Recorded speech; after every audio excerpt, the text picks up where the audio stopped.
Okay, now we're chilling with lo-fi and we're fucking live. Woo! Yes. Okay, this is good. This feels good. This feels nice. So we're gonna talk today. Hello, hello, hello. What do I talk about? Oh yeah, I forgot. I mean, I know about it.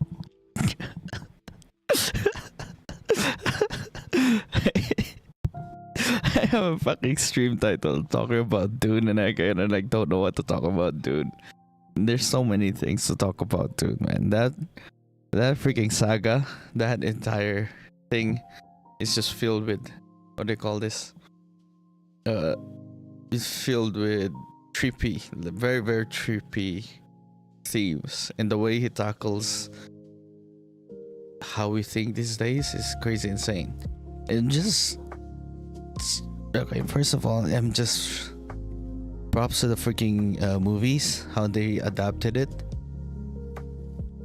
how they adapted that, and we'd be like, oh yeah.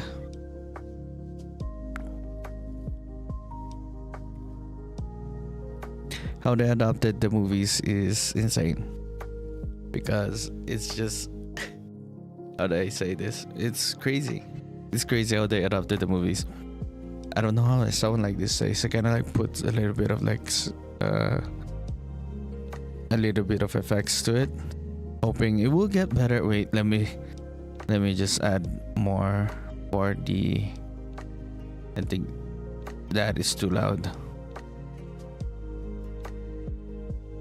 I'm just gonna go there. There, let me talk to it. Okay, that's good. That's good. Now I can actually, my voice is at its peak. It's really there.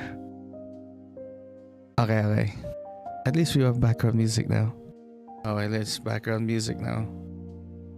I don't know where I'm supposed to place the microphone. I'm supposed to place it here. I guess I'm placing it here just for you to hear me. Yeah. Wait. Let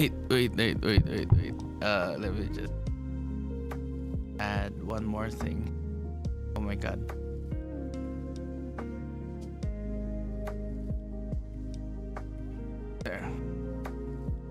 There. It's much better now. I think it's gonna be better now. Okay. That's good. Yeah. Whatever. What? Wait. Okay. Now I'm gonna talk it here. Go talking to the camera. Hello. Okay. Props to the movies, man. A lot of people keep saying it's unadaptable. It cannot be made into a movie because it's way too big. I wonder what they're gonna do in Dune Messiah, because like Dune, the first Dune movie was kind of like okay, understandable. It can be done. But once they hit Dune Messiah, once they show how big things get, like the amount of wealth an emperor has, like how freaking big he really is, like Paul as an emperor, and how huge the universe actually is. It's not just one planet, but somehow we're just focused on one planet. It's crazy insane. Imagine in Dune Messiah, my favorite part about it is this freaking wall, a door, 50-meter door, and it made the Mother Superior, it made the Reverend Mother hurt her fucking legs walking all towards the throne room. That is insane. That is like a really huge ass freaking building. There's just a throne room, and that is just a throne room. That is just his throne room. I wonder how big they're gonna get. It's like a freaking trek. She was like walking for 20 minutes before she ever arrived near 20 minutes. It was like walking for minutes before she even arrived to him. So that just explains how huge the entire place is. It's crazy insane. It's like that. Okay. And talking, what else should I talk about? Okay, let me start up hyping myself up for the final thing. For the final book. I just finished, yesterday I finished Heretics. and to understand the heretics, and for me to like make you really appreciate heretics, I need to talk about the rest of the books first before I talk about heretics. Okay, first Dune. We go into the Dune and nothing much is explained to us. Like not a lot of the world is explained towards us. It's like, what? Wait, what was in the Dune thingy?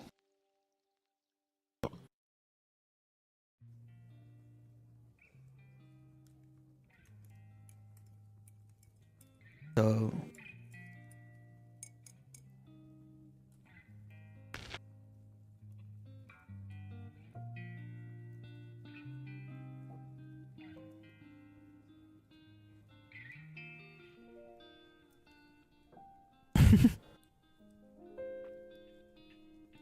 God damn it, man, I think I put too much condensed in this freaking coffee.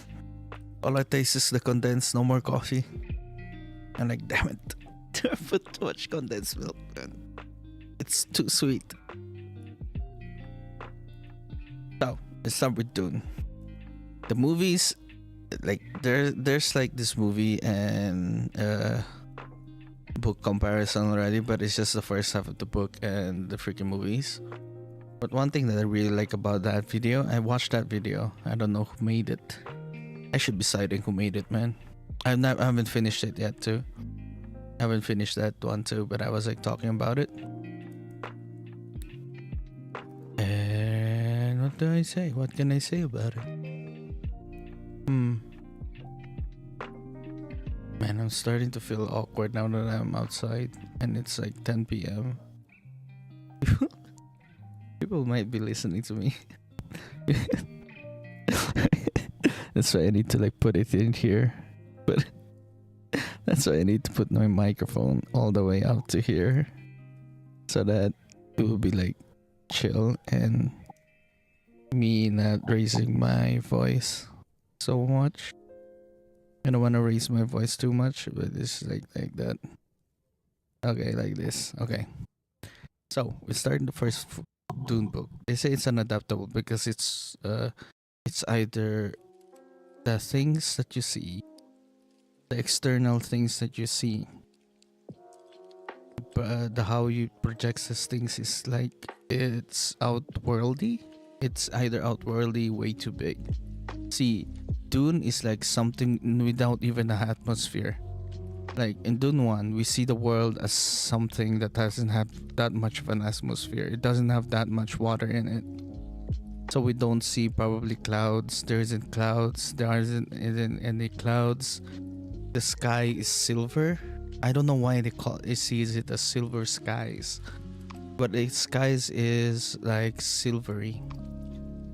Grayish. It's like much more. It doesn't have an atmosphere. So the blue that we see in the normal Earth, in this world we have like a lot of water here on Earth, and in Dune it doesn't. There's like not a lot of water in the atmosphere, so it's very very scarce, and the way you breathe is very hard. So you need these suits, these still suits that they make for you to survive there.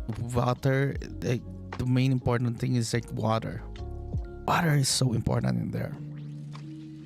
And the way it changes people and the way it forms a culture just by the change of things, like how to build the world just by one single change, that making one thing the most important thing ever, which is water, which is the thing that we somehow realize or empathize in this world that he created, because it's like otherworldly. Everything is changed, everything is different towards us, but that thing about water is we understand. That thing about water is what we understand. So that is Dune 1, and that is where I empathize in how they see water, how they like form water and those things. I am not freaking Duke. I don't know shit about politics, so I cannot somehow relate to it, but I know it's important. I know the first things in it. Oh yeah, I need to understand. That's what the freaking Dune is. It just drops you there, tells you a lot of things that are already happening, and doesn't explain what is this, what is that. It just explains at the very very end what are things. I'm trying to make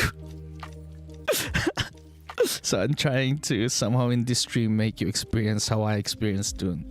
It was like this, but somehow I'm going there and it'll be like, okay, I understand these things.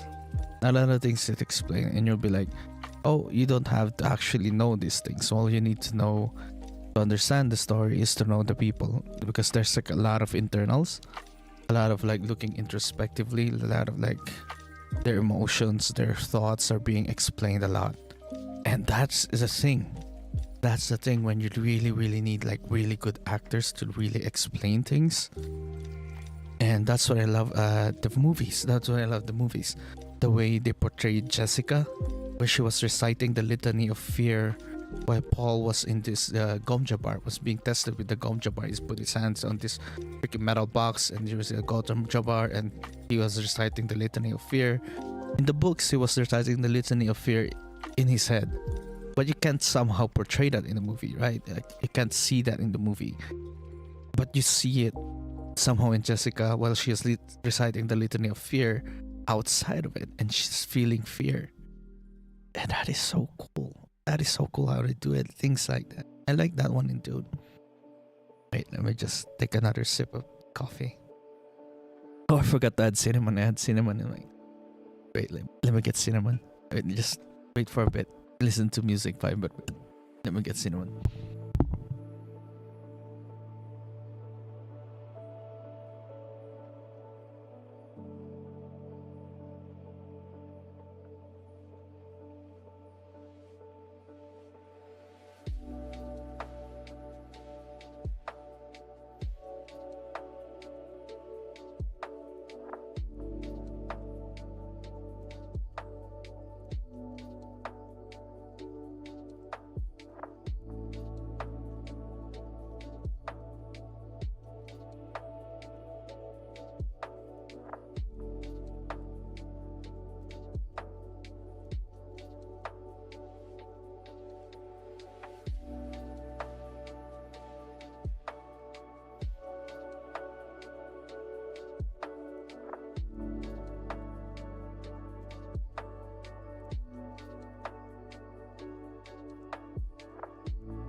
Hey, now I have...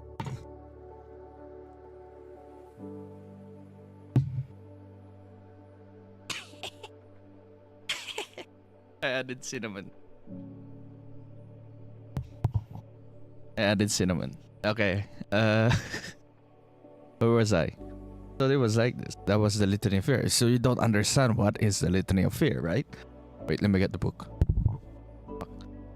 That. Oh, wait. Okay, out of the codable things in the freaking books, Litany of Fear is always the first one, because it's like it's already there at the beginning. It's one of the best codes in the freaking movie, and the movie in the freaking books.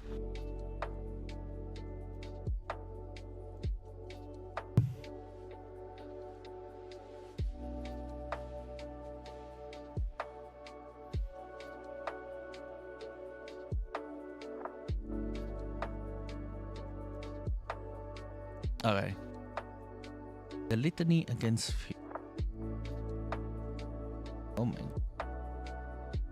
Alright, this is the Litany of Fear. Let me read it. Let me read it to you. I must not fear. Fear is the mind killer. Fear is the little death that brings total obliteration. I will face my fear. I will permit it to pass over me and through me. And when it's gone past, it will turn my inner eye to see its path. When the fear has gone, there will be nothing. Only I will remain. Alright, that was a Litany of Fear. Kind of cheesy and this is... Alright. It's... How do I say this? It's... The Litany against Fear is quite interesting, because that's the thing that you have at the beginning of it. And that is one of the things that they are taught between Bene Gesserit children, or people who are in the Bene Gesserit.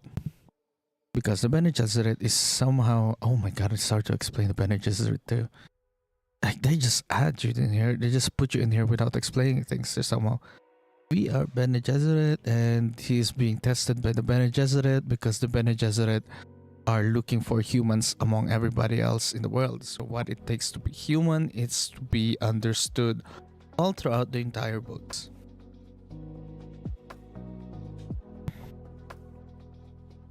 They never explain what it is to be human, but somehow the Bene Gesserit knows what it is to be human.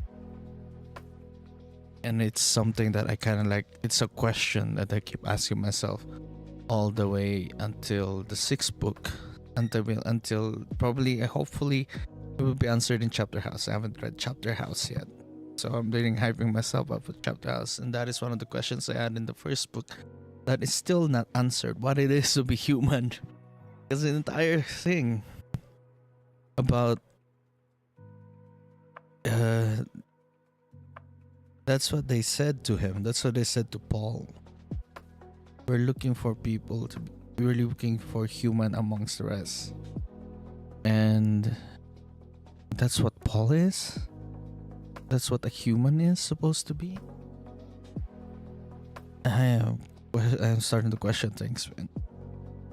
And this is just a review or a revision for myself because I'm trying to test myself in my Dune knowledge right now, all based on Lemony memory. And I'm really relying on my memory work right now, man. These are the things that really strict me. So memory work.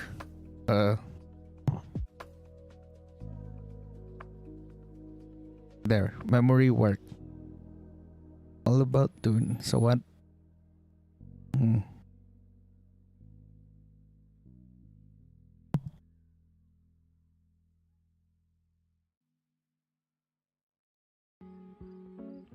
Okay. That was it is because that was the first chapter of the book. That's the first chapter of the book, the testing of like Paul. I think that was the first chapter. That was the very start of it. It doesn't, but the movies have to really set it up for you differently. I just there are like things, because if you're like, at least the movies, they try to explain a little bit more what it is that's going on based on the dialogue, the entire moving from Caladan to Dune. It was like, in the book it was like it's the beginning of their move already to Caladan to Dune. Well, it was the day also they're moving to Dune in there, but it's just never really explains a lot.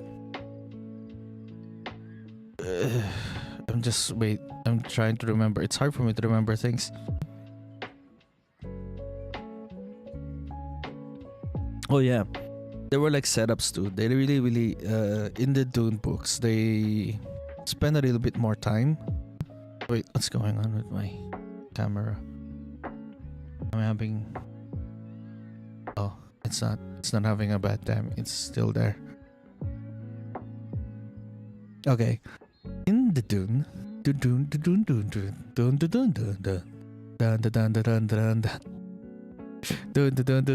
Okay, in the Dune, they spend more time in the city because there's a city and there's like a lot more time spent there. If I remember, there's a lot more time. There's the time span and the length of the entire story from Paul all the way to him defeating Emperor Shaddam. There's like a lot more time spent, and he spent a lot more time first understanding things. Yue and his betrayal Yue's betrayal is like already foreshadowed and really seen. It wasn't much a surprise as they portrayed it as a surprise in the how do you say this, in the movies. In the movie, yeah, Yue's betrayal is quite different. It's different in the movie. What else? I have to like put the microphone up here because I really need to speak in a lower freaking voice because I'm outside and I'm kind of shy that my neighbors will freaking hear me. This is the best place in the freaking house where it's somehow aesthetically pleasing. There's somehow a little bit of aesthetics that you could see. Aside from my room is a freaking mess. No way. No way I'm putting it there. So we're here outside. Okay, explaining the Dune. Dune, there's this dinner scene there's this dinner scene and this dinner sequence, and really sees the politics around everything that's going on. And how you understand there's this they explored more about the smugglers. There's like the smugglers of spice. Okay, we understood. Okay, I forgot to explain the spice to you. That's what it is. The Dune is like all about the thing about the spice. The thing about the spice is, that's why I brought out the cinnamon and the talking to. It's somehow relating the most important thing in their universe. It's somehow that ruled anything, and it's somehow what makes the travel. It's what makes space travel possible. Now that was explained in the second book. It wasn't like, what? What do you mean? Network quality is poor. Is it really?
Fuck. Lost the microphone there. I keep saying shit. I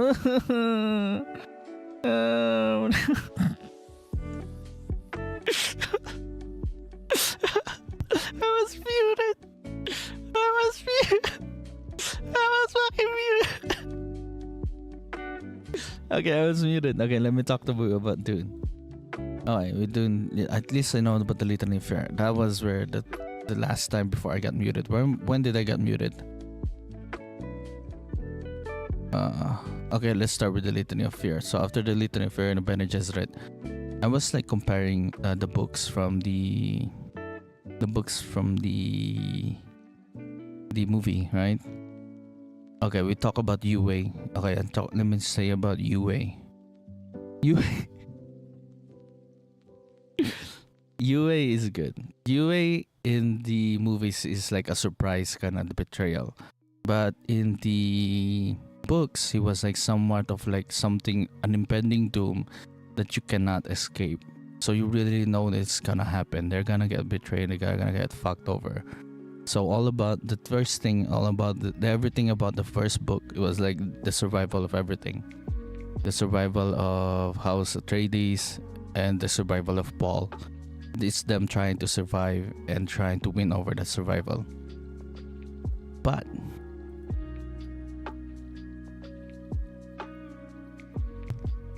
let me explain about the things, more about these things, because the survival of House Atreides. What is House Atreides? Well, House Atreides is a major house that rules the entire universe. First, it is being ruled by the Coam, the Coam, because the Coam is an abbreviation of, but it's like a huge ass freaking business thingy. So a house is like an entire organization or like a business, not a house, a family that is also a business, like a bunch of family businesses trying to trade each other, trying to trade goods and services. These houses like have things that they sell. are things that they do. And one of the they have like a lot of export for each house, and the biggest export in all the universe, or the biggest thing that is being traded, the most expensive thing and somehow the most important thing, is the spice. Now spice is what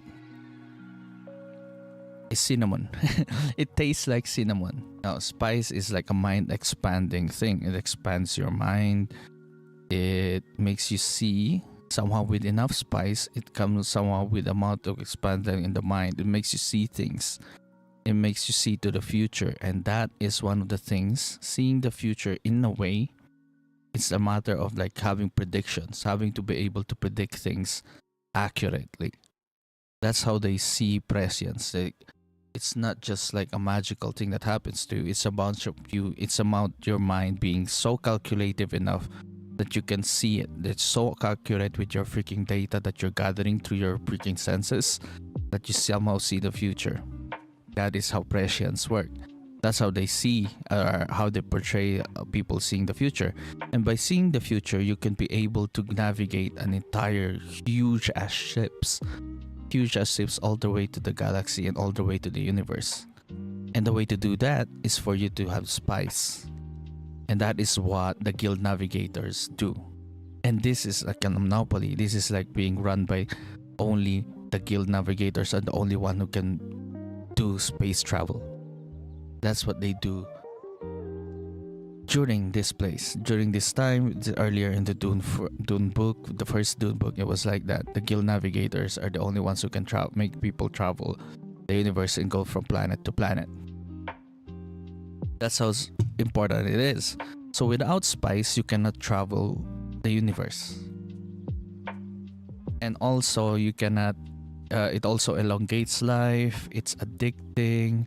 It has so many benefits. It's like the only bad thing about it. It's like it's addicting. Like everything it does is good somehow. They see it as like that. Even the addiction thing is like the side effects. It only has side effects of dependence. Wait, I don't think like the side effects. The only side effects in this addiction is like blue eyes. Having blue eyes. That's it. If you have blue eyes, you're addicted. You had too much spice. It's like crazy insane because like somehow you dove into the books with all these freaking things going on, but you're trying to grasp yourself what it is going on. It makes you really focus just on Paul and his struggles, because that's the only thing you can understand when you. But that's the only things I can understand diving into the first book. Is just like I can understand Paul, and I can understand water, and I can understand the importance of water and how they see its importance. I can also understand the thing of a savior, because I am raised a Christian, so I know what it is for like waiting for someone to save you. And based on my delusions, it's like that too. So I'm like, oh yeah, see, this is like, I'm like drawing information for you, but it's like that. Waiting for freaking, waiting for a savior or like a messiah thingy. That's the thing that been done by the Missionaria Protectiva of the Bene Gesserit. The Bene Gesserit is like a bunch of space nuns. Nuns? They're not even nuns, because the way nuns work is it's really good, because the way you see nuns, they work like a church. They work like a nun. They work like an organization that is crazy insane, because they act like nuns. What do nuns do anyway? They're there to serve, but they dress like nuns. No, they really do. They really dress like nuns.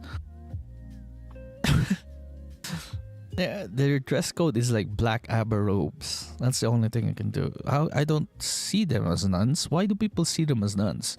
They don't act like nuns. They don't operate like nuns. They're just called a sisterhood. More like a coven, if you ask me. More like a coven rather than nuns. Because there are women who seek power. No, not women who seek power. They manipulate things. In the first book, they are the ones who seek humans among animals, among the beasts, because we have somehow regressed in the way we think into being beasts, becoming much more like animals. And that was who Paul Atreides is, human. But what it is that like somehow like a human is quite insane, because he's been genetically improved. Like we're talking about the way there's this thing about the Bene Gesserit that they call the Kwisatz Haderach. It's also their kind of like prophecy, or there's a prophecy among the Bene Gesserit, or there's someone there they're trying to make the Kwisatz Haderach. That there's Missionaria Protectiva. They somehow control religion. They build power through religion, and they control everyone through religion. I guess that's why people see them as nuns, because they make religions all the way throughout the galaxies, but always conforming to a certain kind of ideals. And there's a certain kind of ideals that I don't kind of remember, but it's always these kinds of thoughts and ideas said in different ways, but they always coincide. There's always like three things. There's always like things that people coincide about this. It just works as proper religion. So what is the general thing about we see about religion is also what the Bene Gesserit is teaching all the way to the galaxy. They keep creating religions because that's how they control people.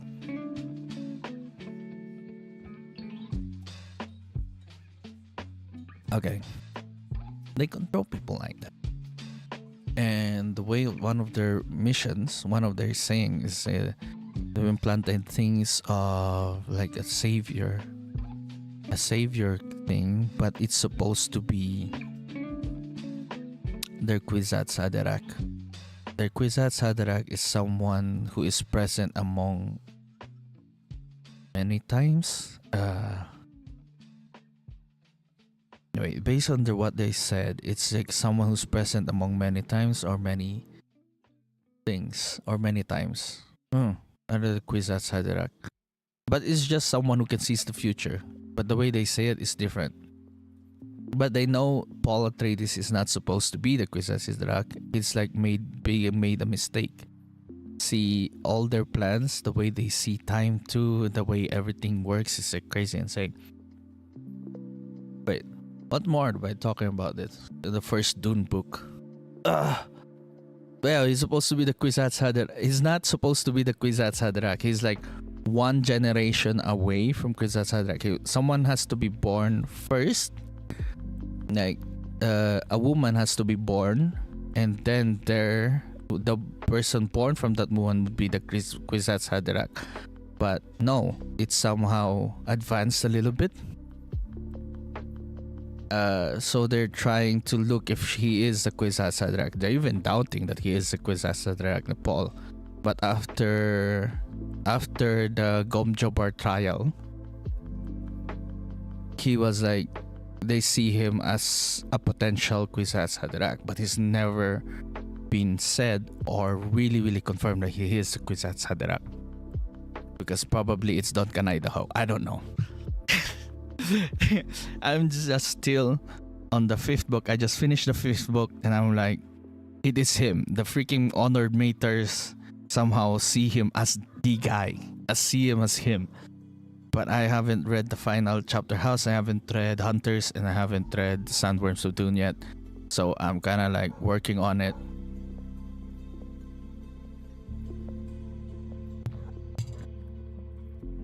Okay. So that's what happens in the first few chapters of the book. And then I haven't discussed about the things that we're trying to do there. So once they got it, the point of the survival of House Atreides was them being in a political pinch. Or it was a political move that they had that was brought upon them because they were getting too popular and gaining too much power that is becoming a threat to Shaddam IV, the current emperor of the universe, of the Dune universe.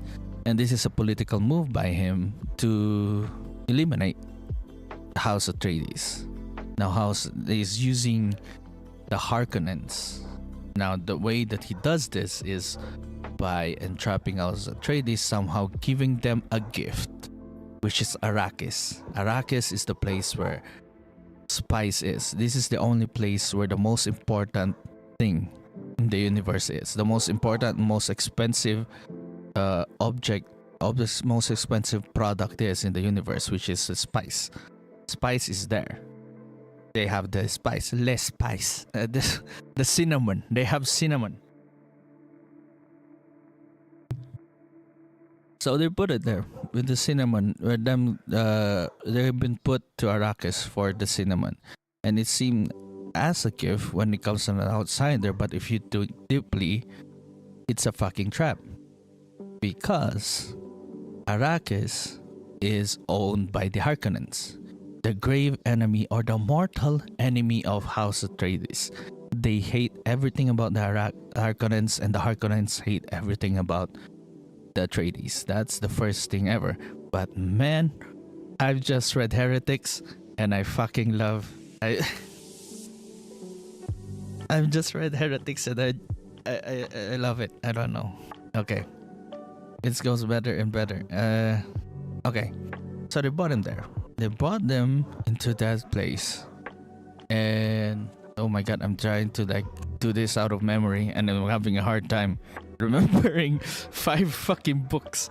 Wait, I don't know how long this story is gonna get, man. And I'm just starting there. Okay, they brought him there, the freaking Arrakis, as a trap because they got fucked over there. Once they go there, the movie. This is where the movies shine better than the books, because when I see the movies, it's much better explained to me how fucked the Atreides are, because they come in there with no more stocks. The entire equipment is lost. Nothing ever. But once in the books, they come in there seeing as... It seems that they have hope. It seems like they have a chance of making Arrakis a better place, or like making Arrakis as like a place for the Atreides to thrive and like somehow still gain power and really show that they can do it.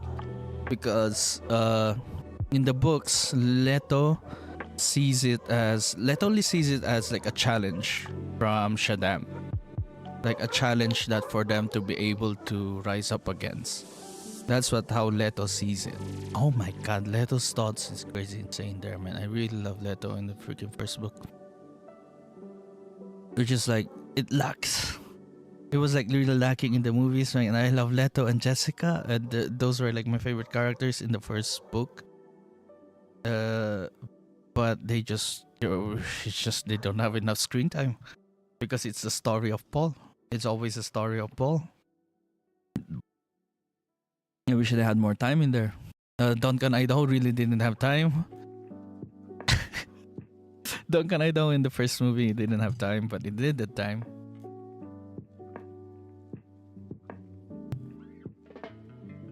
Okay, what else do I need to say? What else do I need to say about it? Wait. Let me gather my thoughts and remember things, because that was a big book. And I kinda don't remember things. And we should have reviewed, man, so that I have so much to say. Okay, that was the thing about it in the first movie.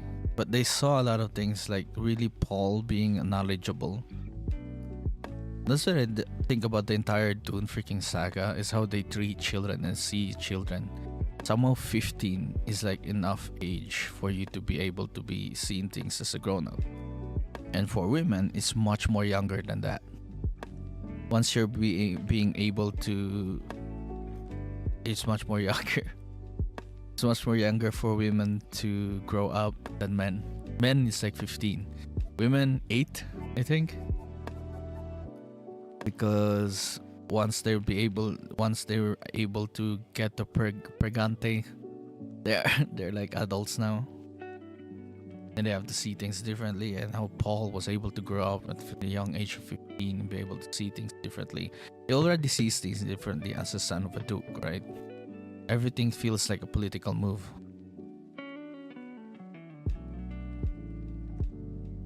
Okay, everything seems like a political freaking move in freaking Dune.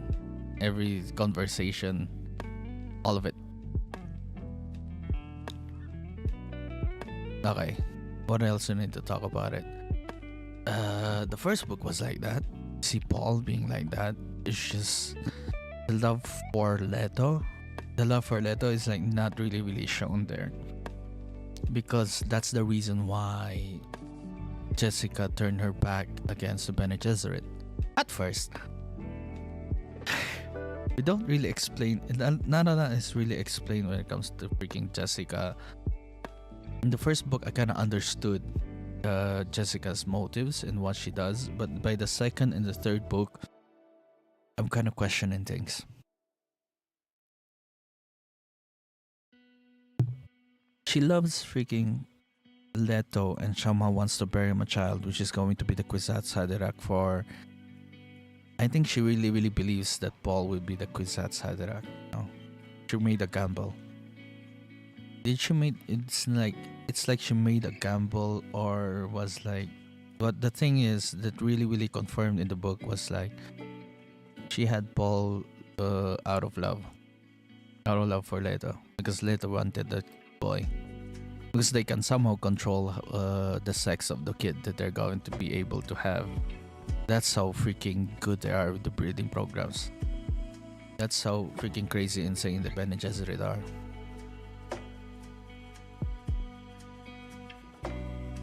They can mutate the children in their freaking womb. This is crazy insane. Okay.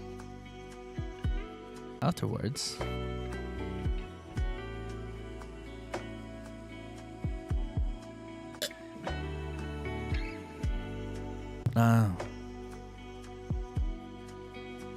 so about the thing is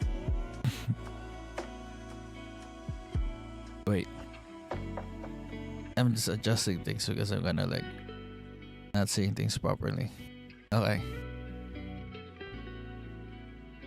I'm seeing things like in the Dune. It's like that, right? The movies did well, but I can see why it's really hard to adapt, because all the internals and the thoughts are out there, and how can you say all those paragraphs as thoughts, and how can you say them as dialogue in the freaking movie? That's just like crazy insane for me, is the way they portray things in the movie. Then I think they really need to show us their internal things, because their internal things, the way they are thinking things and the way they're saying things in their mind and the way they're talking, it's just very difficult to say that in like 2 or 3 freaking lines, and being to explain these complex freaking thoughts and emotions that they're going through in the freaking books, and then for them to say things like that. One thing I love about is like so the night of the betrayal from UA, when he said things about him, that was really good. That was UA's betrayal was good. But what I really liked was like when Paul was already getting the spice. No, they were hiding when Paul and Jessica were already hiding.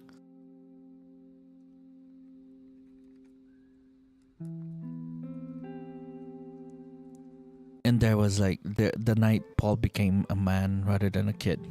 The night when Paul became a man than a kid. This is crazy insane, because I went there and see things. It's just crazy insane, because I love that.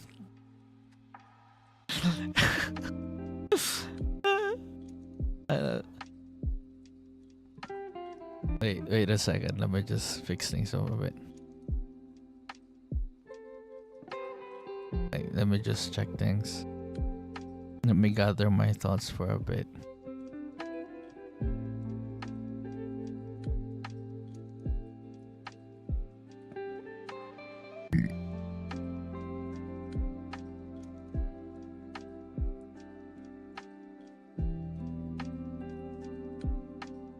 No, we're just chilling now. I'm chilling a bit. I'm just gathering my thoughts, because what else do I need to talk about the first Dune book that are somehow coincides, because I'm having a hard time understanding a lot of things, because there are like a lot of like topics that are just not concluded yet in the second book, or like said more about. But there are also a lot of things that are just, it's just hard to like see an overarching theme for throughout the entire all 5 books, and I'm having a hard time understanding the entire series is about. Because the first book I know is survival. Second book was just, there is like all about survival. It's either survival and what it is being human, because that was the first book about like Paul testing his grounds, but leaving. He was human. I think he was human at the first testing of the Gomja bar. At the testing of the Gomja bar. But as he went through his journey towards Arrakis, he becomes more than that. He becomes something else. Once he understands prescience, he sees things. He has prescience in his freaking dreams. He sees things already in his dreams. He saw Chani in his dreams. And yeah, let me talk about things about the book that is crazy insane, that it's just hard for me to understand. It's just the movie missed about it when they were hiding in there. When they were hiding in the dunes in the desert with Jessica and him talking about things there. Wait, I need a drink. Okay, when they were hiding things there. When they were hiding, there was things that Paul was like really understanding. It was like Jessica saw him no longer as a kid but as a man already, that he has grown up in there. How can you say or portray that thing? How can you portray that kind of change in the freaking movies? This is why I'm having a hard time seeing it, because they have to show it visually, those things that they are thinking, and then Paul struggling and just shutting his entire emotional state off. Once he was reading Yue's letter and Leto's ring was being shown, it's crazy insane. It was like that. Because yep, this is what you had. I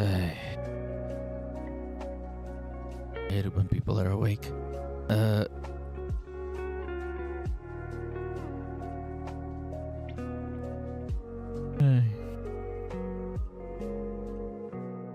So it was like that. He was reading Leto's ring. He was shutting everything about him.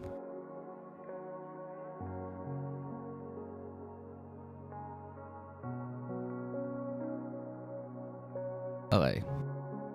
It was like this.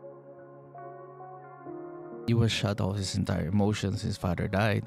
And then after his father died, he was like, wait, let me just...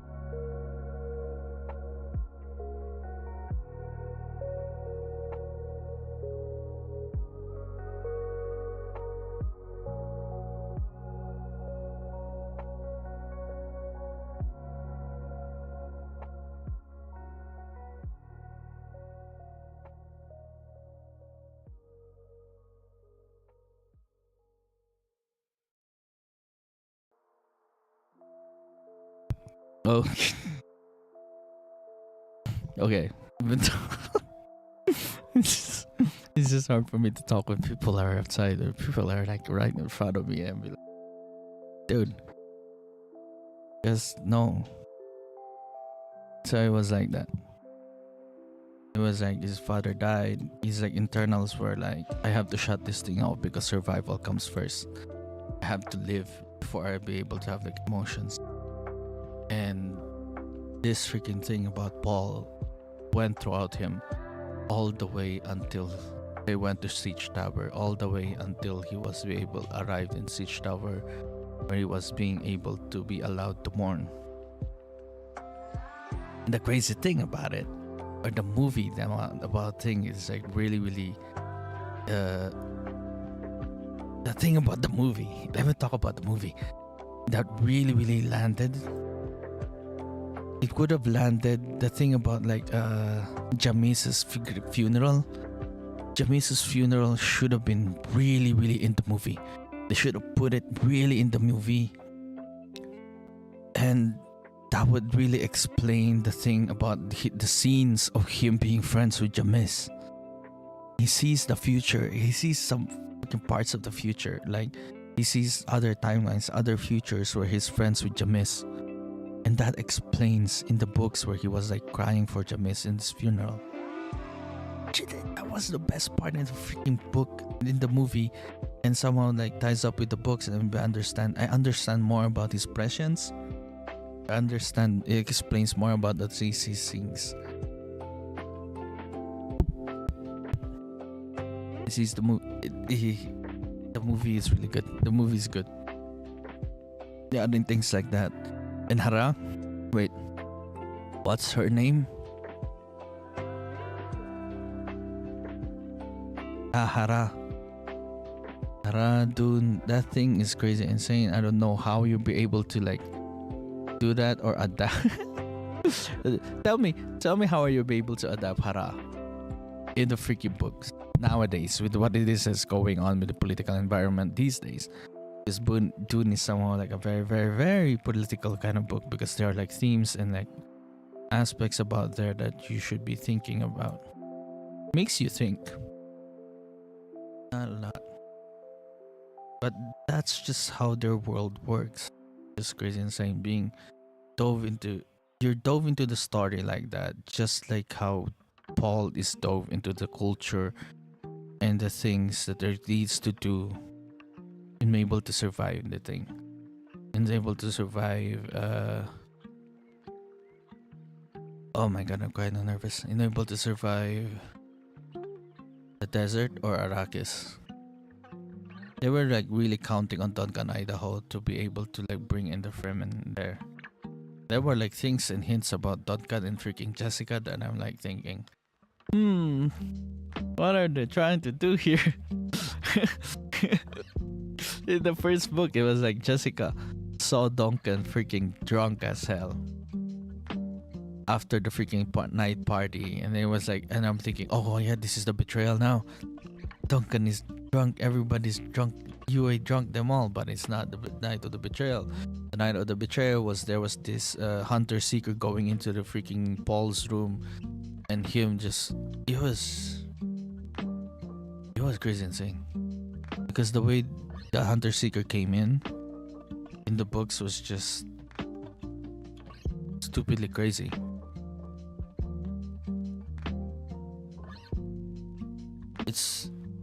I told you, the way the hunter seeker and then portraying it in the actions of Paul Atreides in the movies just doesn't seem to justify his thought process. The way you see him think, the way you read of how he thinks and what he was going to do with his actions is crazy, insane in the freaking books. But once I see it in the movie, I'm like, so that's how he does it. That's how you seem to portray it. Denis Villeneuve, being a very, very visual director, it's all about these colors and the cinematography and all those things. And then having characters adapting a book that is all about thoughts and thinking is just insane. And how he portrays them visually, how everybody sees them visually. I need to read. I need to watch the freaking interviews too. I'm lost. I'm supposed to be watching an interview of freaking Denis and their direction and their vision for like the Dune movies. Okay. In the first book, it was like that. Started off with the hunter seeker, and there was like this false thingy too. There's a red herring with Duncan being drunk. It's just Jessica's freaking. There are like a lot of Jessica scenes that are just like not in the movies. The way they move in the freaking Bene Gesserit, how the previous people in there were Bene Gesserit. So there's like you see a bigger overall arcing plan of the Bene Gesserit all towards the Dune entire series. Because there's this big plan of the Bene Gesserit towards everything else, that it doesn't matter what the Koam or the political landscape is. There are other plans of the Bene Gesserit working around. And it was shown when she entered this small garden room. Because when she enters the garden, there was a message left for her in there. crazy insane. It was. It's just the scarcity of freaking. He brought in Dune universe with the scarcity of knowledge about the Dune universe, just how they know the scarcity of freaking water in there. Holy freaking shit. I was like, I need to know more about everything going on here, but it's just like, no. It's freaking the knowledge of everything that the Dune is like lacking. And it's lacking still. Freaking. It's so important. Spice is addicting. Like, so they need to control the spice. Where we're at about the spice. That's what happened in the first Dune book. No, it doesn't explain to how they hate it. You just know that Harkonnens or Atreides hate each other. That's just it. You see a little things about the plans, or see about things Harkonnens are doing. They have gladiator thingies, but the movies really see how freaking cruel they are. But everything is somehow much more explained in the fourth Dune book. I don't know much about it, but this is just the first book and I'm like talking about an hour already. So I'll give an hour for each book. No, 2 hours. It's a big book. It's an 800-page book. So I need like more than an hour to be able to explain this goddamn thing just by my memories, okay? So after the midnight of betrayal, they go in there, they survive. And there was this thing about him knowing about Duncan, Idaho, that they need like around 2 to 3 days before they get to him. It was like he'll be able to survive for 2 to 3 days, and they were gonna wait for 2 to 3 days for Duncan, Idaho. If they don't wait for Duncan, Idaho, they go towards the desert. We know. But during this time, wait, when was he really into the spice? It's like very sensitive to spice. Once he's getting spice, he's starting to see things differently. He was already tripping balls with this spice. And he went there. He went. The way they see, he sees things already, like he's already been there. And the way, oh my gosh, I forgot about kinds. They say to read the Dune book, you have to go to the freaking glossary first, the appendixes. Read the appendixes before you'll be able to like really appreciate the Dune thingy. But I was like 50 pages in, or like 100 pages in, before I went to the freaking appendix. The appendix explains a little bit more, but there is like a little thing that really intrigued me while reading this one. There was like this intro thing is, right? These like quotations from books that have been written by Irulan. It's like most of the things are like Irulan's words, saying things, knowledge about Paul, who Paul is. And then we see his entire story that was like contradictory to who he is. He somehow turns into this freaking monster, but he hasn't yet. Like, this is like his struggle for the freaking first book. He was like struggling a lot too. I don't know where in the freaking... I'm just like trying to figure out where this turn is. Where he freaking turned from being human into something else. Is it by the time he drank the spice? The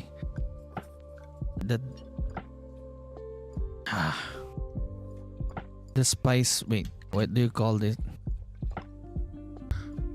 Wait.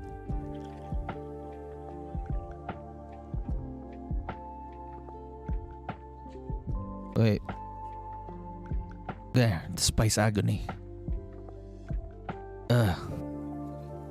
Okay, let me talk about the spice agony. Okay, that was what he did. There was Hara. Hara in the book is crazy insane because he somehow got to get all your belongings. After a duel, you get everything that is his water, his wife, his children, his company, his business. If he ever has a business, that will be all yours. So they have like a cafe, a coffee business. It's not a cafe because they're nomadic somehow. So it's like, it's a cafe business. So Jamis's coffee business, his wife, she already has two sons, so Paul has already two sons, and you have to treat them as his own sons too. At 15, he has all of these things at 15 just by killing a person out of the necessity to survive. He was just trying to survive at this freaking point. It was like calculating things that they need to be done and things to do. And Jessica was already pregnant, not exactly 6 months pregnant, but pregnant for like a couple of weeks during this time, and he already knows it. The way he discovered her pregnancy is different too in the books, but he knows it because of the things, because of the spice that he's taking.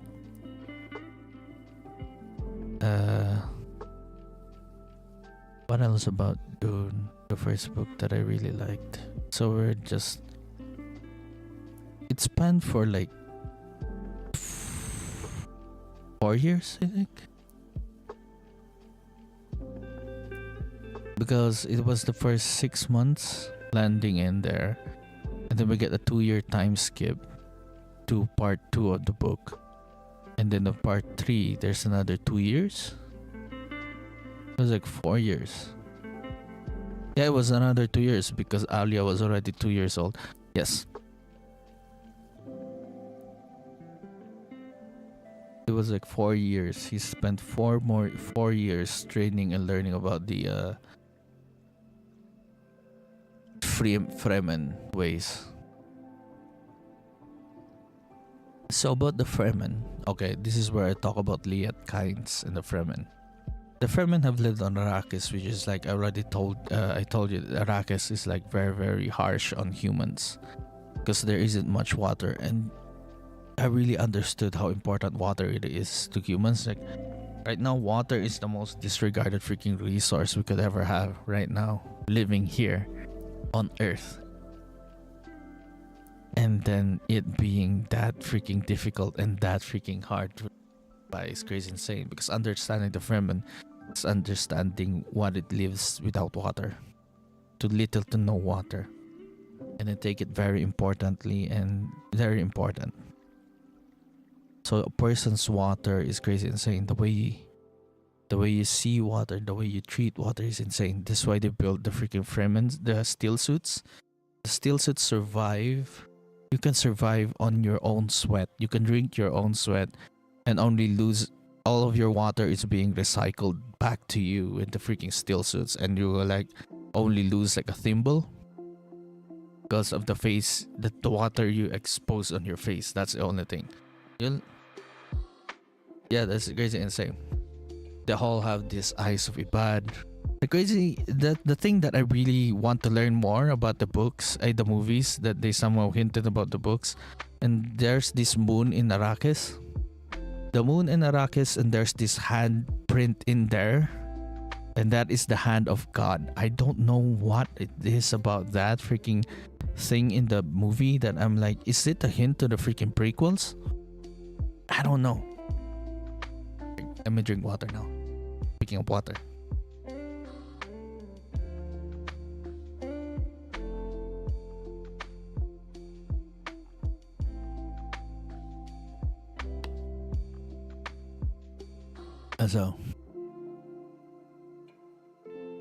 So about the water.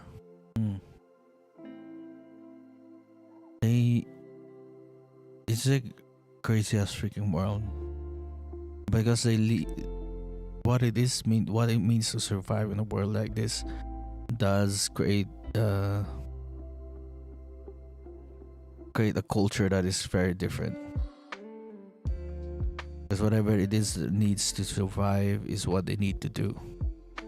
Then Liet Kynes comes around. The first Liet Kynes. Was it the first Liet Kynes, or it was Liet Kynes. Liet Kynes comes around singing this promise of a green planet, or a planet with freaking water for the Fremen. And the Fremen believed everything that Liet ever does, and the way they teach it to their children, the way they plant things as a thing. They keep planting trees for them to survive, and just creating as much water. I don't even know how to change a freaking planet like that, man. But there were like things being taught by Leia, psychologists, for them to survive. But we didn't know that these changes, that the things that is happening for these people in Arrakis, the way they are suffering for these people in Arrakis is just what it is necessary for this planet to be like this. It is necessary for the entire universe to run. It's just the causes and things about there is just crazy insane, because you do one good thing for a group of people and you do the worst for the rest. That's what somehow, like, it's always like cause and effect in the entire Dune universe that is like that, because the Fremen have like been fucked over for years and years and there's nothing you can do about it. They're there, and then the mission, and then somehow you see the Bene Gesserit being able to infiltrate these freaking groups of people and being able to start a religion among the freaking Fremen. And this religion among the Fremen is that there will be someone who will save them from their plight and will give them this prophecy of having like a green planet. What was it? A green planet? But it was like save them from this. It will change their world somehow. And that is Mahdi. The Mahdi. It's not Muad'Dib, it's Mahdi. Because you have like in the Freeman culture, you have two names. One you use for other people and one you use for the close ones. Sihaya is for Chani. Yeah, it's Chani and Sihaya, and there's Paul and Muad'Dib. But he is the Mahdi. Mahdi.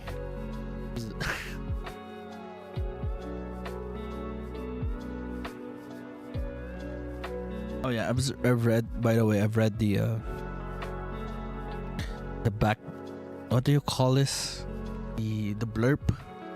It's the blurb, right? The freaking back page of the freaking book, where there's somehow a synopsis about the freaking book. I believe the blurb of Chapter House, and it says there that Paul is somehow the God Emperor Paul. And I'm like, oh, who do I think the God Emperor is? Like, I thought it was Leto, but then it's like it's actually Paul. How far did they see into the future? Looking at how far they saw into the future is crazy insane.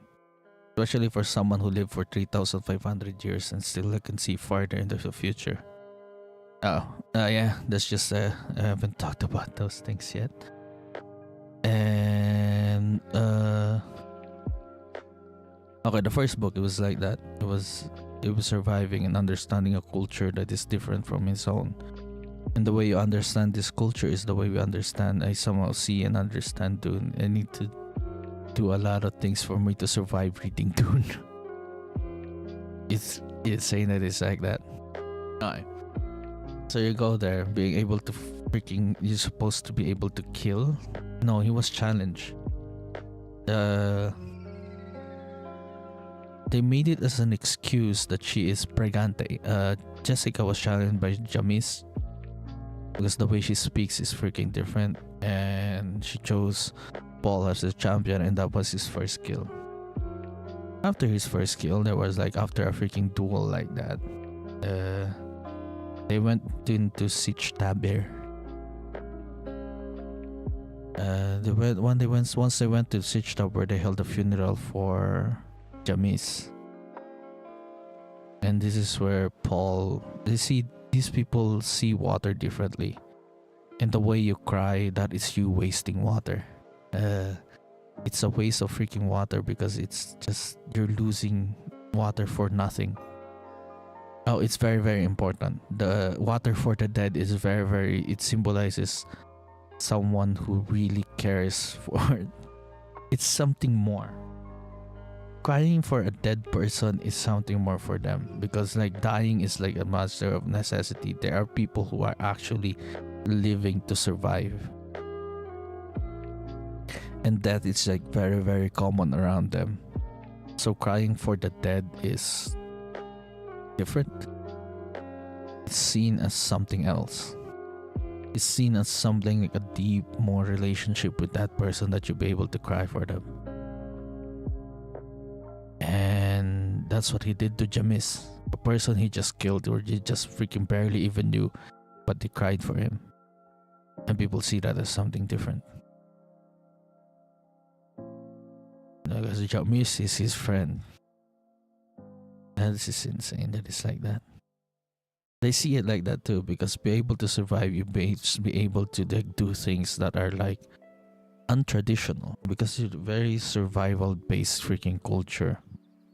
So living is not as something seen differently. No, wait.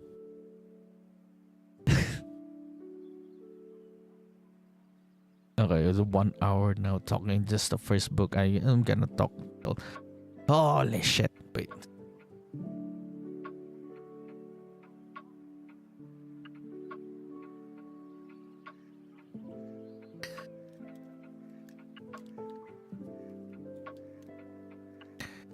This is freaking thing about they really like coffee, the Fremen. I mean, they really show coffee things in the Fremen, which is I really like, because that is like his Paul's business.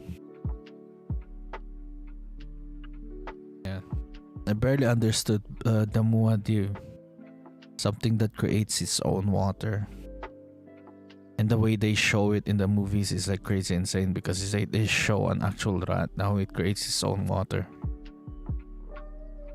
and then they show it that is his name, Little Mouse.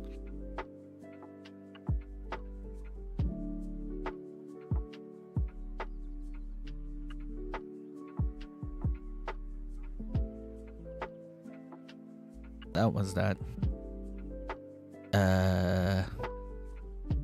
What else? What else is in the first movie?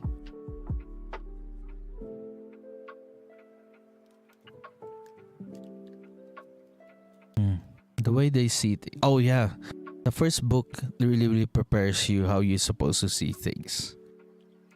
It prepares you. It shows you that you're supposed to think. The way you're supposed to think when reading these things is thinking way farther ahead. Because the Fremen were like thinking farther ahead. It's our salvation, or the way we save our planet, or the way we thrive, for us to be able to live not like this, was through hundreds of years of effort. We will be able to see them in 100 years. But Paul comes along and be able to say that these changes will come faster. They are like willing to like spend long amounts of time. They don't care about their own life. They care about generations down the line. And I freaking love this, how the Freemen think about generations down the line, and that what they're living in now. They're still thinking what they're living in now, but they're considering people down the line, that they're supposed to be thinking that it's supposed to be better. Their lives of the people down the line should be better than what it is right now. And I love that. I love the Fremen, how they think like that, and that's supposed to be the entire thought processes of everyone else when they were like living through here in the entire Dune universe. So Paul comes along and arrives to the freaking Freeman and thinking and saying things like that he can do it in like 25, 50 freaking years. He will be able to change their planet in 50 years, and he'll be like, yes, we will follow you to freaking deaths, because that is our dream as a people. We've always been thriving and discovering. It's a dream as a people. And one more thing, the Harkonnens were fucking just cruel in the worst freaking possible way.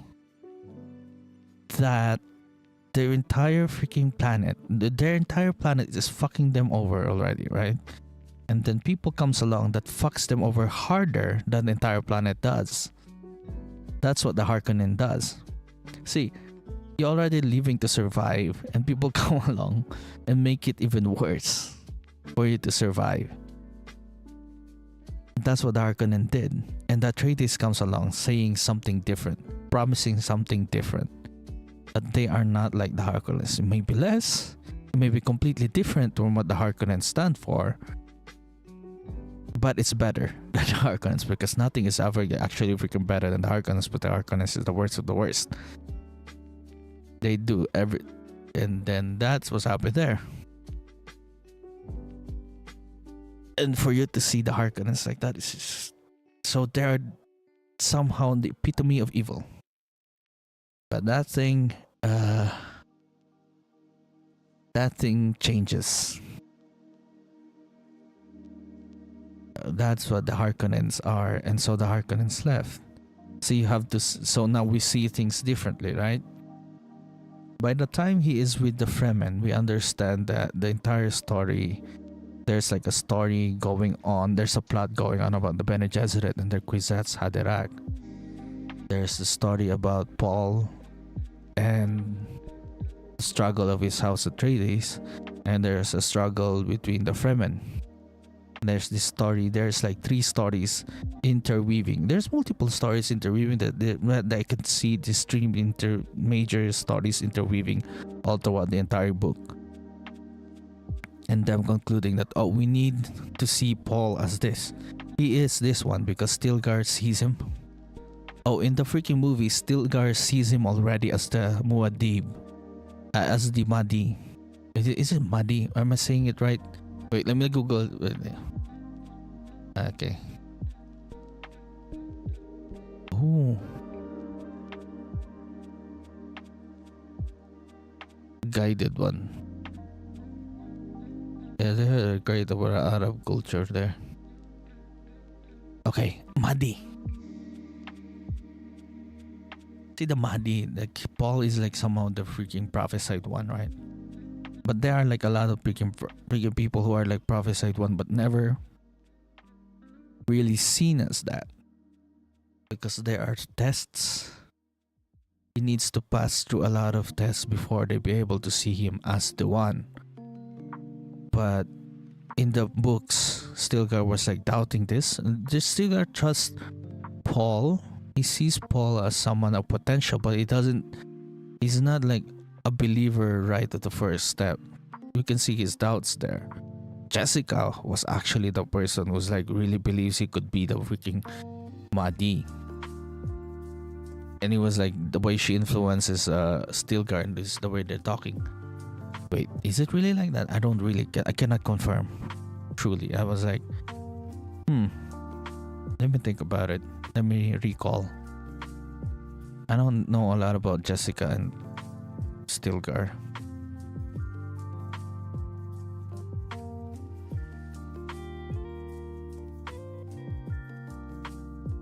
Stilgar was someone who's like really wanted the future. They really wanted their place to be.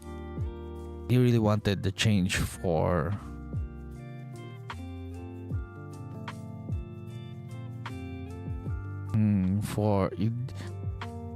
he sees and only concerned about the future of the Fremen. That's what I see about Stilgar. But Paul comes along and sees this thing that you really need to believe in him, and it made him the believer of the prophecies because of Paul coming in towards them. But he was tested over and over again first. He has doubts.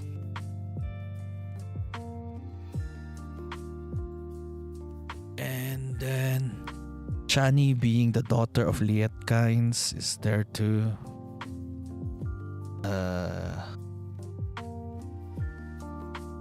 Yeah. They weren't like true believers yet. Even at the very end of the book, you're supposed to see. At the very end of the book, you're supposed to see. If you're like, the Fremen are supposed to see Paul as really, really the prophesied one. But you as a reader, and me as a reader, I saw it as like, damn, that was a massive as political move for them, man. He won. He got his vengeance. But I'm like, what are you scared of? Oh yeah, he was afraid of something. He was, when I was reading it, it was like, this is what I need to do to prevent a bigger thing or something much more worse to be able to be done. And there's this spice agony that they need to be taken because the Reverend Mother. It was like, oh, the way they see, the way they elevated Jessica to Reverend Mother isn't like in the freaking movies where she already took the place of it, the Reverend Mother. But in their books, there's like a culture already being established by the Missionaria Protectiva. Missionaria Protectiva, by the way, is like people chosen by the Bene Gesserit to spread religions or to create religions for them to be able to infiltrate their culture and to control a population, to control bigger people through that religion. That is what they do. And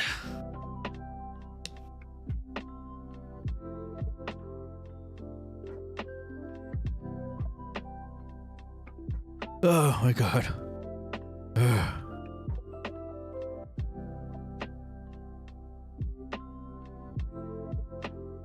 Okay. What else do I need to talk about?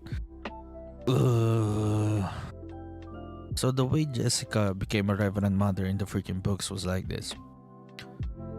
They have Reverend Mothers also in the Fremen culture, in the people of the Fremen. So they already know. By that time, you already know, oh, it's already been infiltrated by the Bene Gesserit. So these people can be controlled. So there, Jessica was she doubting? You can really see, but what I felt like reading the freaking book was like, you must not be, nothing is complete. You cannot be truly sure about one thing. Reading the first book, you cannot be truly be sure, and it gave rise for me to skepticism among the characters of the freaking books, that nothing is truly sure or nothing is truly concrete in their decisions and how things are going. And some things are just freaking accidents, and some things are just might be luck. Because things can still, all your plans can still be not go the way you see them, and things change. So they have this crazy ass plans for everybody else, this crazy insane, but they just cannot. Oh, and the way they see, there's also the Butlerian Jihad. Butlerian Jihad will be explained later on. There's Tufir Hawat, Mentats. Oh yeah, Mentats, the creation of Mentats and the Butlerian Jihad because of the Butlerian Jihad. See, remember when I talked about prescience and how people see things because of their oval calculations? What if you have a man? What if you have people who like compute things and calculates and see things as a computer, or better, yes, logically adept, like see things as a computer? Do you know, we see things, right? We see things and see computers as these very, very logical things. When it comes to logic and being able to do math, it's like very, very accurate, right? So with that kind of accuracy, you see the future very, very accurately, or you see things accurately. And that inside a man's head is crazy insane. But a man being able to compute like that is crazy insane. They made those kinds of people. Those people are called mentats. And they made these kinds of people because they are like mentats. Oh, wait. Let me stretch a bit.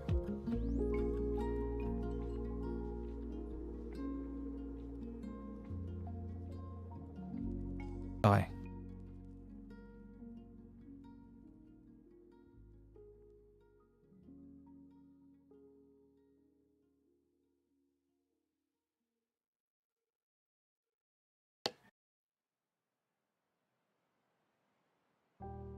Okay. So those are called mentats, and these mentats are made They are made because in this universe, there are no computers. Because a man cannot create machines in the likes of the mind of a man, I think. And they created that. And then there's this overall thing called the Orange Catholic Bible, which Orange Catholic Bible, it doesn't do much. Actually, it's just a ground for like people's morality that has been changed. Anything else, it doesn't do much. Maybe it did much. The Orange Catholic Bible does much on the way the Atreides align with their morality, because they read the Orange Catholic Bible.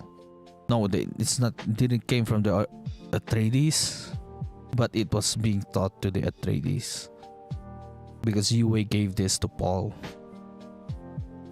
for his alignment in this murky morality. In the Orange Catholic Bible is all the freaking major religions these days, during these days, these modern days. But after the invention of space travel, they see religion differently.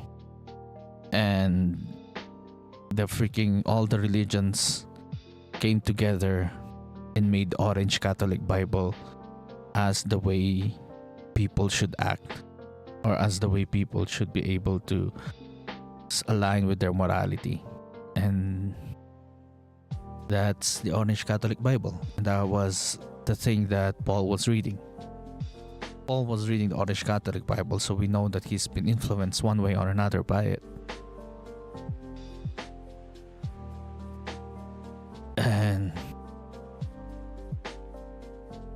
And that was that. Because the world, again, this universe is completely different. The Bene Gesserit were looking what it means to be human is still the greatest question about it.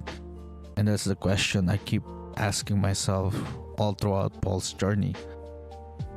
As he was like doing these things and that, was he really trying to become human, or was he just trying to get revenge for what the Harkonnens did to them? Because he can do a lot more worse, much more worse, just to get his revenge, right? He could like immediately go up and take the mantle of the prophesied one in prophesied one for the prophesied one for the Freeman, the Mahdi. But he cannot be.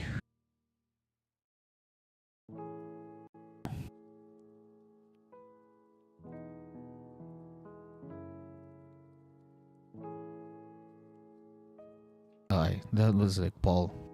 That was like Paul's entire thing. That's how I see Paul. The more I read it, the more I'm like really getting conflicted what it means to become a leader for a lot of people. The things you need to do when you're concerned about a lot more people. When you're concerned about the well-being of people in the future, the well-being of the people you are with right now, and one of those things are like millions and billions of them.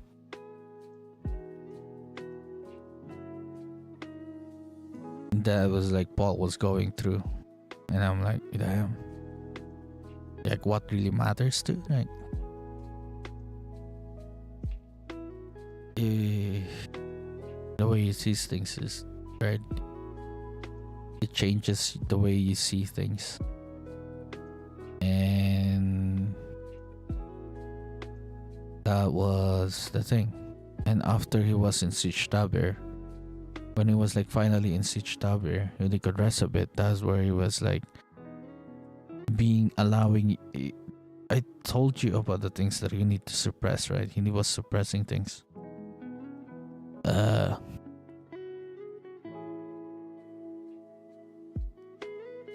He was suppressing things. Wait, what am I talking about? He was suppressing himself all the way until Jamis's funeral. After Jamis's funeral was here, he said to himself that he was allowed to feel things again. When he was allowed, he allowed himself to mourn for his father. that was like quite a while. But he mourned for Jamis first. I think, did he mourn for Jamis first or like little? Right. It was all in memory. I can't search it up. Jamie, can you pull it up?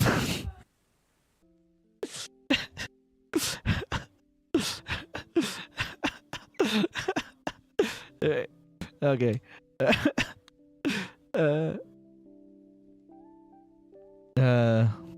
That was like the freaking Paul's freaking story and struggle. And 2 years later, what was he doing 2 years later? Was it 2 years or 6 months? Months later? 6 months later or 8? He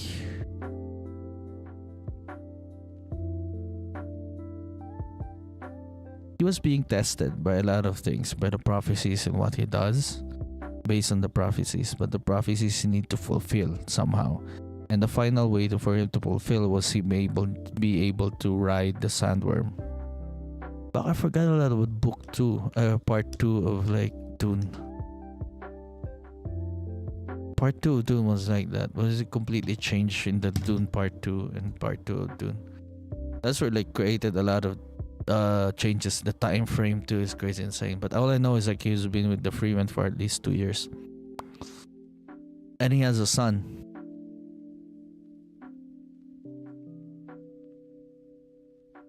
Oh yeah, okay. For a few months then, he's like he was like having fears in the movies. He was like having fears of being seen as this Paul Muad'Dib, the Mahdi. But in the books he was struggling to become one. It's not that he was like doesn't want to be or it's the way they this is where I forget things. I forgot a lot of things here. Man, I don't remember a lot. Thought I remembered a lot, but I gotta like, by the freaking part 2 of the book and part 3, I just like,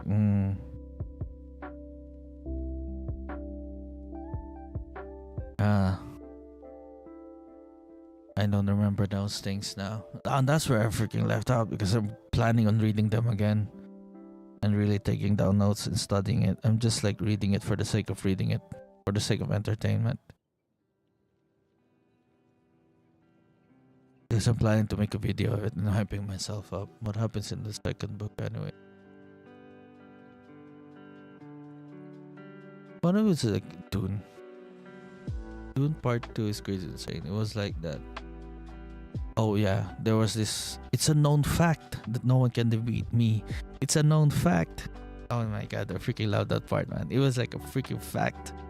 You cannot deny that I am like this. You cannot deny that. It was like really when that time when he was like in the freaking meeting all the way to the south. With all those meetings, he was like already established as someone very, very. They just cannot defeat them. And it was the struggle between him and killing because it's part of their culture, right? It's like what it means for him to really arise as the Mahdi was to be like that. Ooh, look at the lens flare. Damn, shiny. Lens flare. Look, lens flare. Ooh, cinematic yapping. Oh my god. Wait.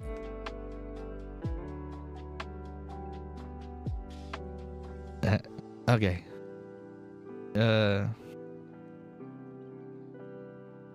So it was like that, the struggle between it was always hinted that he has to kill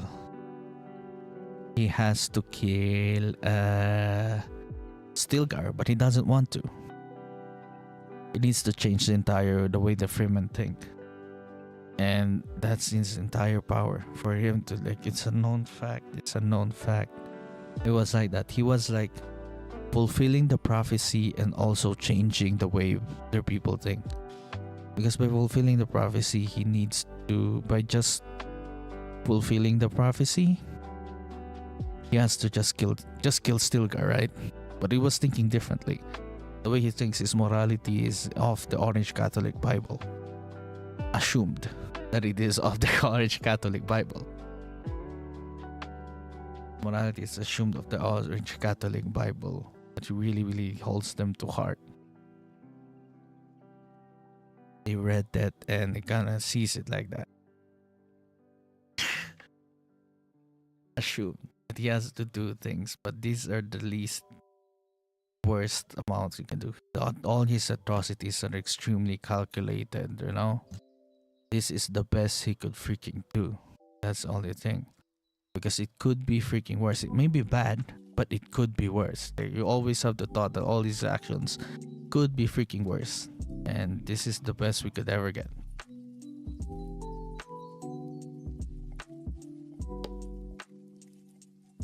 But there are like things and like the way we see things.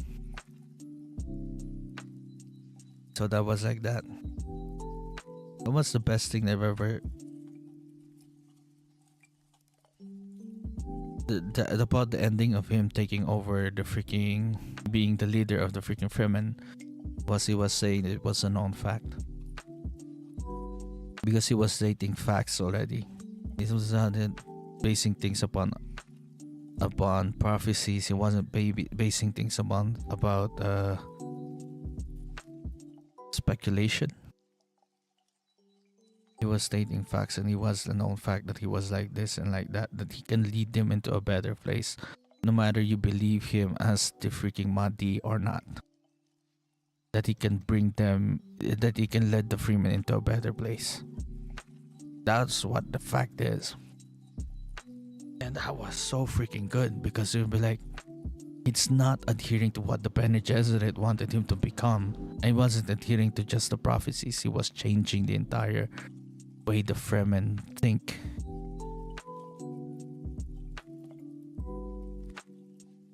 And then after he changed them, they all agreed on that, but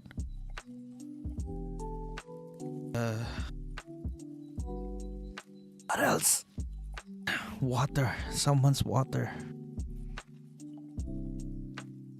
Yeah, it was a known fact that he is that guy. He just turned him into the freaking fact that he is that guy, and they just need to obey him. No, you have to leave your religion behind. Because what matters right now, what it is right now, what are the facts right now, and what you were things and the things you believed in the past is just not working, or it's just, yeah, that thing was so freaking good. And they believed him. They followed him. It just adhered to every freaking side of the freaking Fremen's thoughts and ideas, whether they believe in him or not. And the way, oh yeah, by the way, we got to see, you know what I hate about no, I don't hate it, but I don't like, I just wish they could add more about Gurney Halleck. So in book 2, we get to see the arrival of Gurney Halleck. He's one of the commanders for the Atreides family that survived during the attack of the Harkonnens. He had survived by going to a different freaking place, which is the smugglers of Arrakis. Because Arrakis is not just populated by the Fremen. Arrakis is populated by people around the world, and just people like just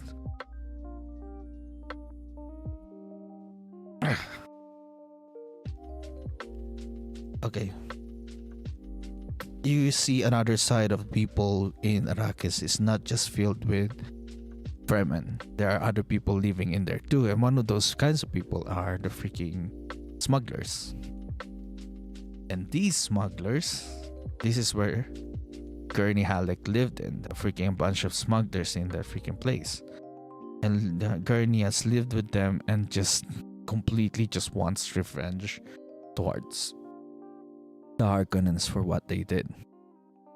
Now he was when they were defeated, by the way, Gurney was like, it's okay if you leave. We already lost. Like the Atreides already lost. There's no one else for you to be with. But I am staying, and if you're staying with me, you're staying for the sake of revenge, for my own revenge plot, and not with the Atreides. And people still stayed. Some people stayed with him. And the meetup and the reunion with, I don't see the freaking, I don't see the reunion with Paul was like really good. And to see Gurney as somehow different in the freaking books and the movies is okay. This is the direction of the freaking movies, because the palisade, man, I love the palisade. It's like his identity, the man with the palisade, the singing freaking soldier. That is like freaking Gurney Halleck, the freaking what do you bard. Then we don't see him sing. I'm like, Thanos, why are you singing, Thanos?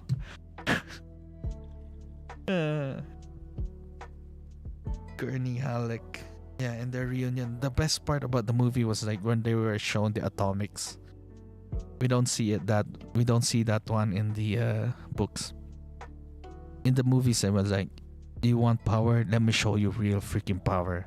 Because that's the power that can freaking move the houses, right? The atomics. Like a different kind of power, I guess.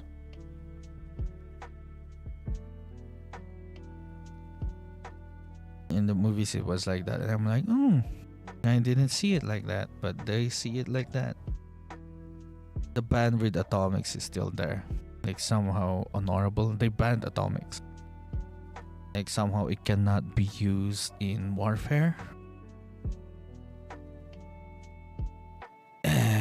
Because those things freaking destroy planets. That's how powerful their atomics are. They call them atomics, but they are like planet destroying things. They're very, very powerful weapon. Oh yeah.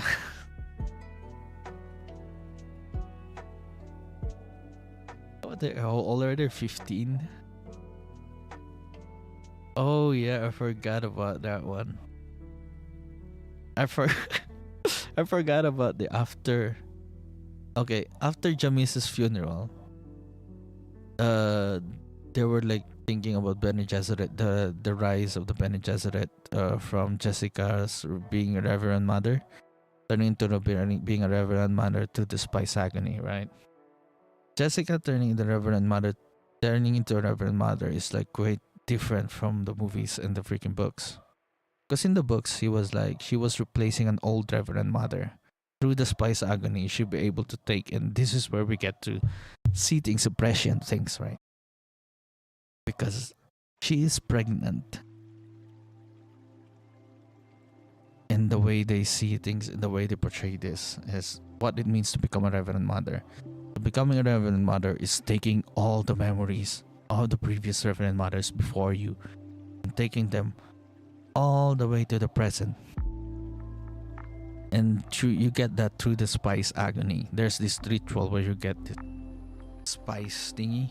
This ritual where you get spice directly from the worm. They saw this in the movies and they showed this. It was a really good portrayal of the Spice Agony. And they portrayed it. And during this ritual, they get a fucking orgy. Like the Matrix Revolution. They had an orgy in a fucking cave. Was it like that? It was like that. They all take from the freaking spice. Wait, what is the definition of a fucking orgy? It's not just sex, actually.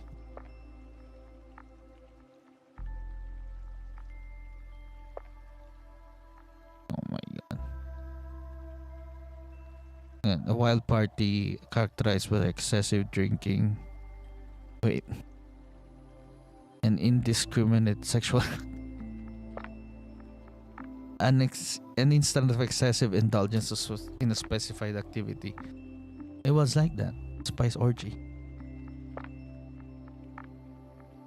And in that one, that's when you get to, there's a portrayal of like Chani, and during this spice orgy, you get to see Paul is like very, very sensitive to freaking spice, right? Oh yeah, I forgot about this. Oh, so during the spice orgies, Paul was very, very sensitive about spice, and he takes the freaking spice, like very, very a lot more spice, and then he sees the future, multiple futures again, seeing multiple futures again, and that's where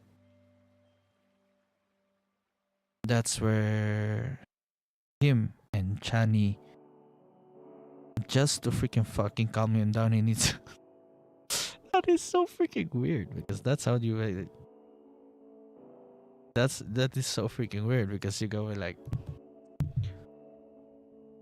that's the only place. Wait, that's the only time where he was like oh my god, it's hard for me to talk about it. They fucked. That's when Chani, the only thing to calm him down was for him to fuck Chani. Because he sees him and Chani in this future and now they will become, and it was like really, really good actually. It was very nice. I can't wait to read it again. Can't wait to read it with one hand. I'm just joking. I'm just fucking joking. Oh my god.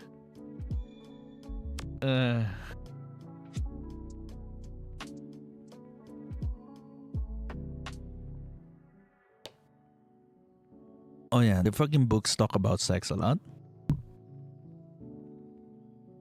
But the best sex scene comes in book 5.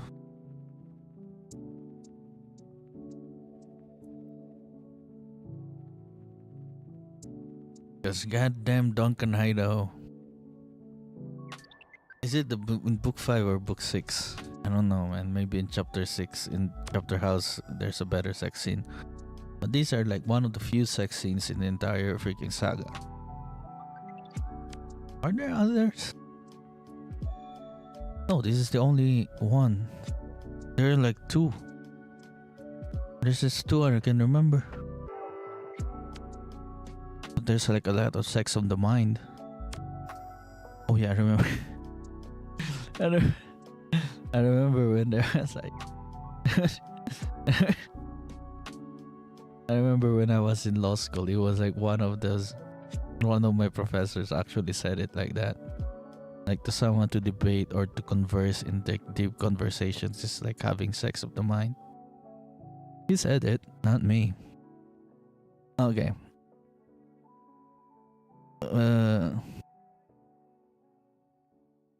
Okay.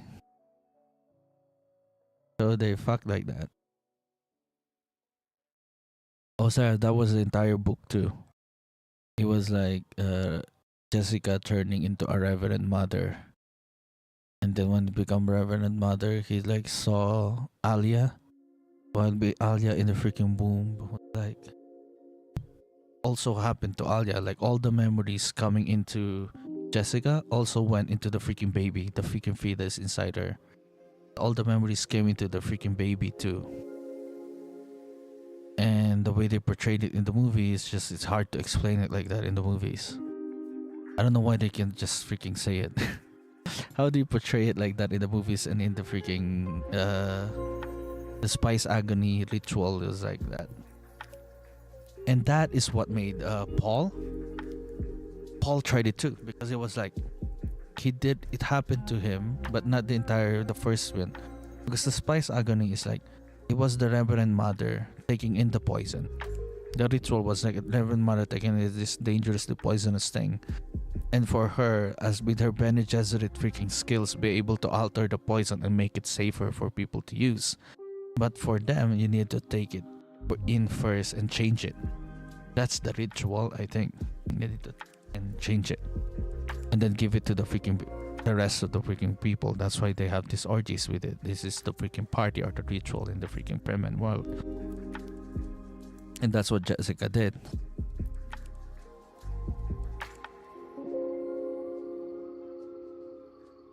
Okay.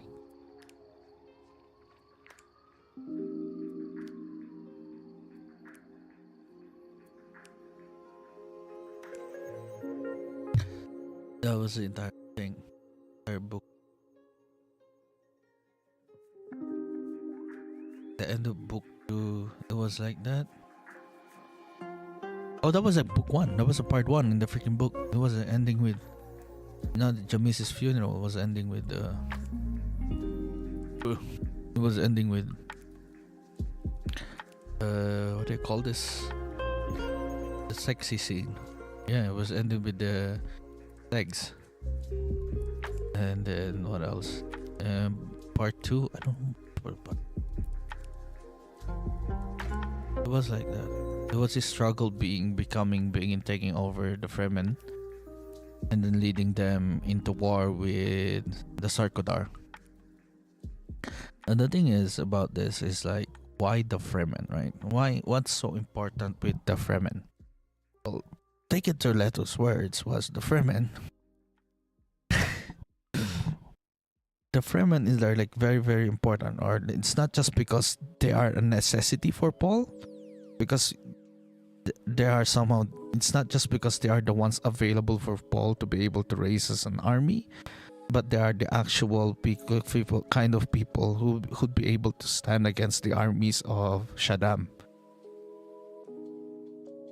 Because they somehow concluded, Leto somehow concluded, his father somehow concluded that the Fremen people are what they needed in Arrakis, not the control over the spies, but the Fremen, because they are the ones to be able to take over, or have like a hostile takeover over the Koam, and be able to defeat Shaddam's army under Sardaukar.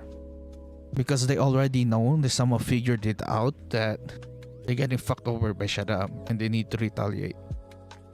So the Fremen are people just like their Sardaukar, who are like raised in Seleucus Secundus, raised in a very hostile environment for the rest of their lives, and that they use prisoners, and the political prisoners they put in there, and they somehow turn into Sardaukar.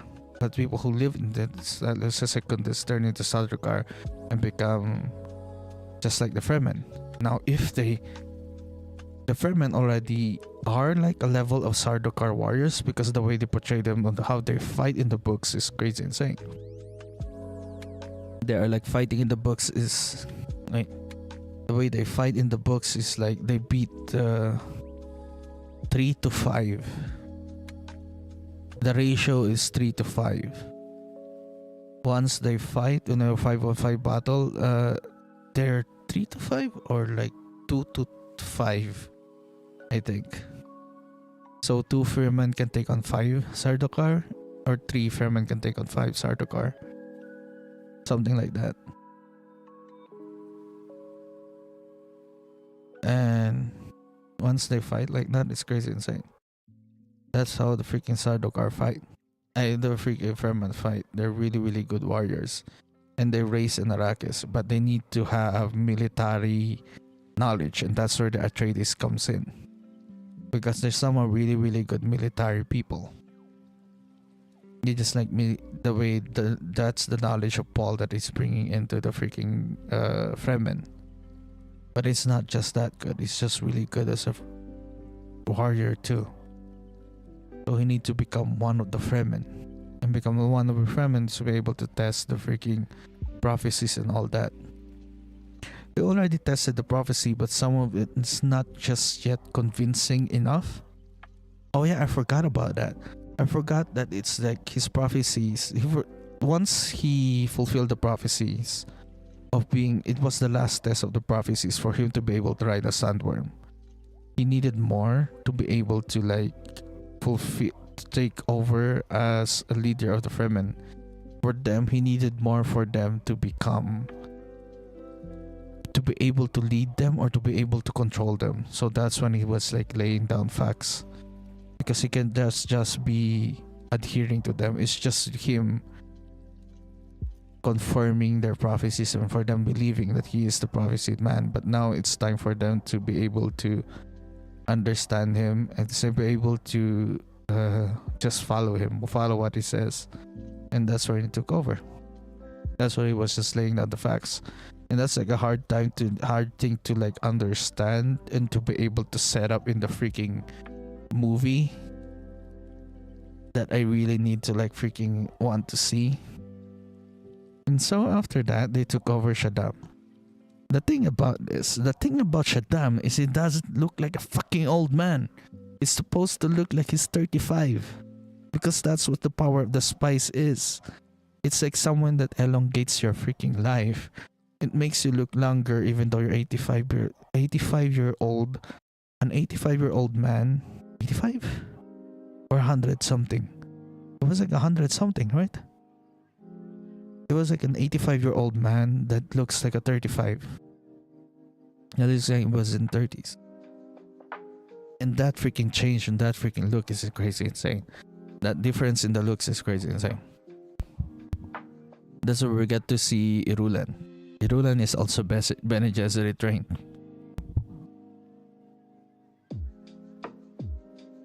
It's been 2 hours now and I'm just talking the first book. Fuck.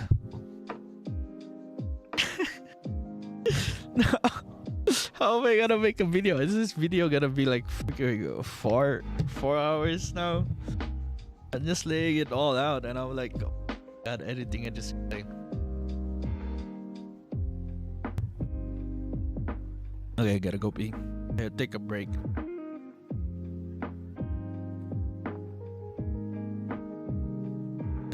Wait.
I'm back.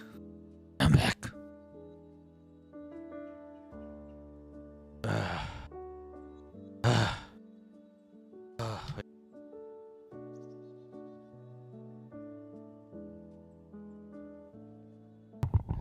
Okay. So, after taking on the Freemen,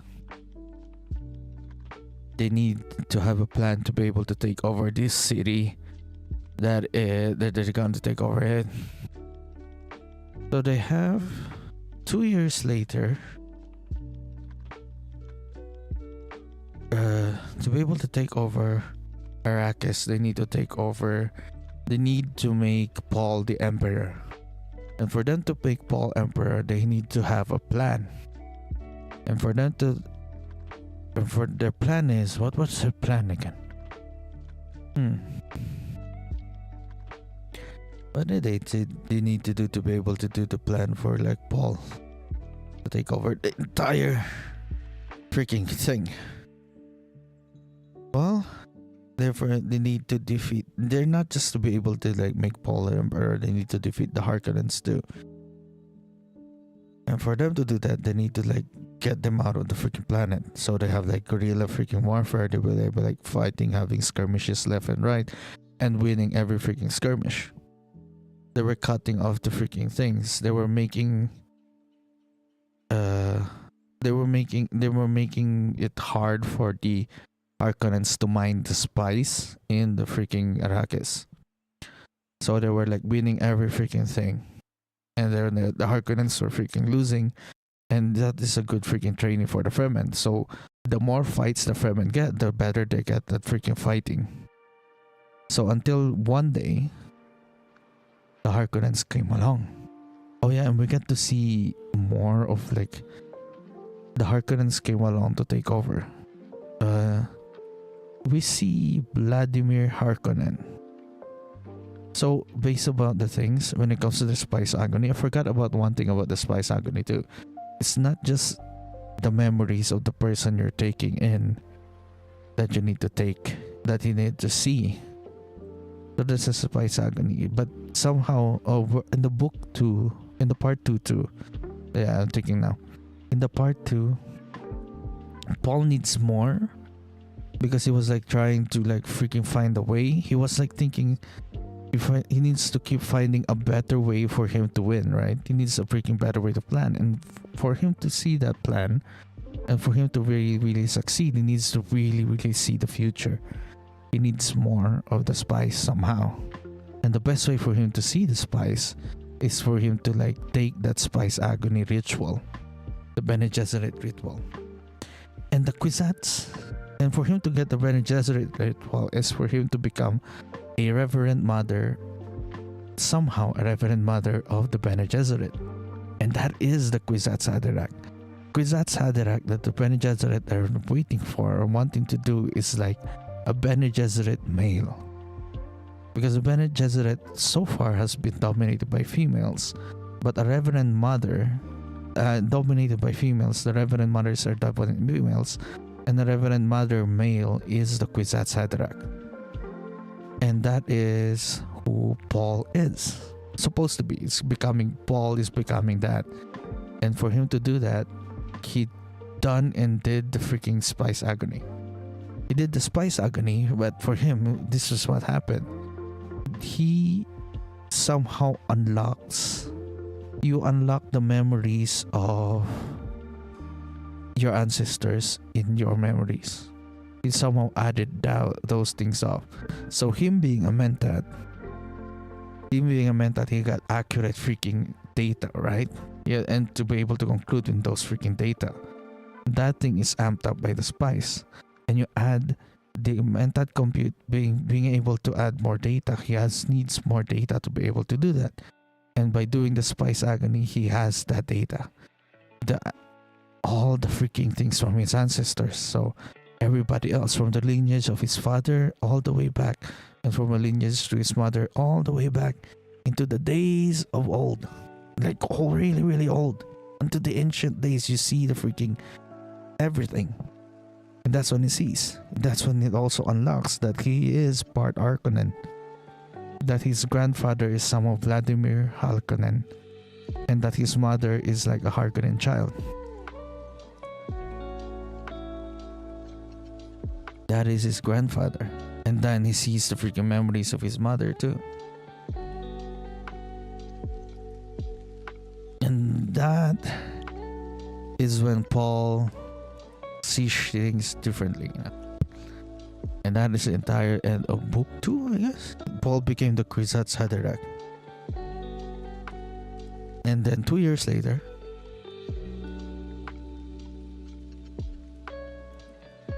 oh yeah, by the way, in the book, after Paul doing the Spice Agony in the book, he turned into a freaking coma for like months. Months? Was it freaking months? Was it like months? He was like out there for months, and Chani was like, they think of him as already dead.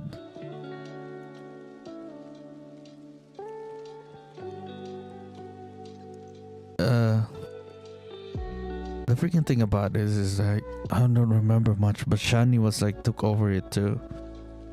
Shani got the spice hygronen, the spice agony, and somehow changed the poison in Paul's blood. That's what got Paul back up again. Man, this is the book. It's like, oh, I completely forgot about it.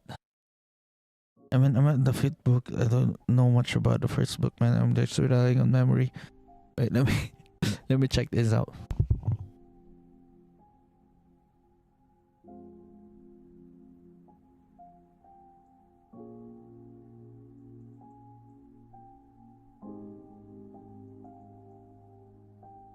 I'm looking it up. Storyline. Nope, not doing that. Nope. Okay. In the freaking book. Right. Okay, let's go blue. Blue is nice. Blue within blue because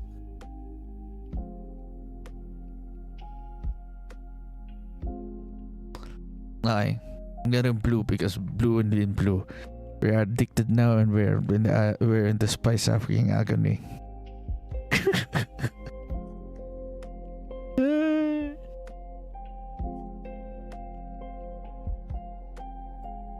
Okay. What am I already?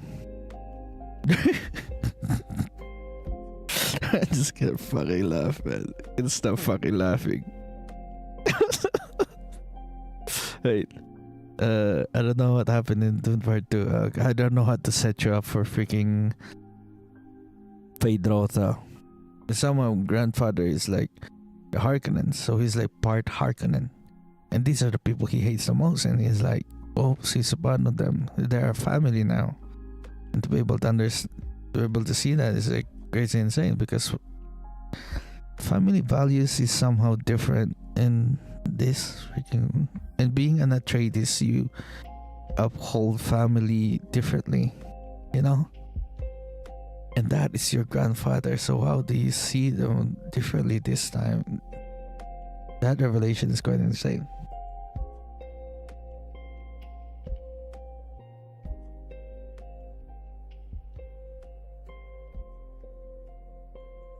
Okay. Alright.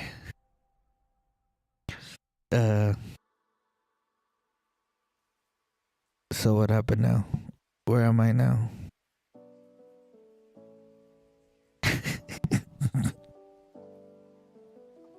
Where am I now?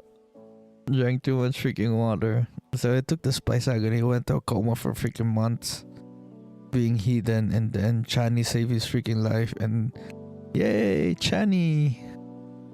Okay. Okay, after Chani saving his life, he was then ready to take over the entire freaking thing. So he took over with saying the freaking facts, right? That's what he did. And he needed a plan, and this was his freaking plan to be able to execute it. He needed Gurney Halleck too.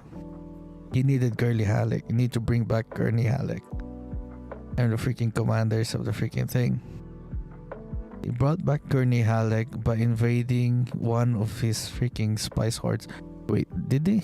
Oh my god. He got Halleck first before he went to the spice agony, I think. So he went Halleck by raiding, just like in the freaking movies where he raided a spice drilling thingy. There. And then it took Halleck with him. Killed his he did not kill the rest of his men. They just subdued them, by the way, in the freaking books.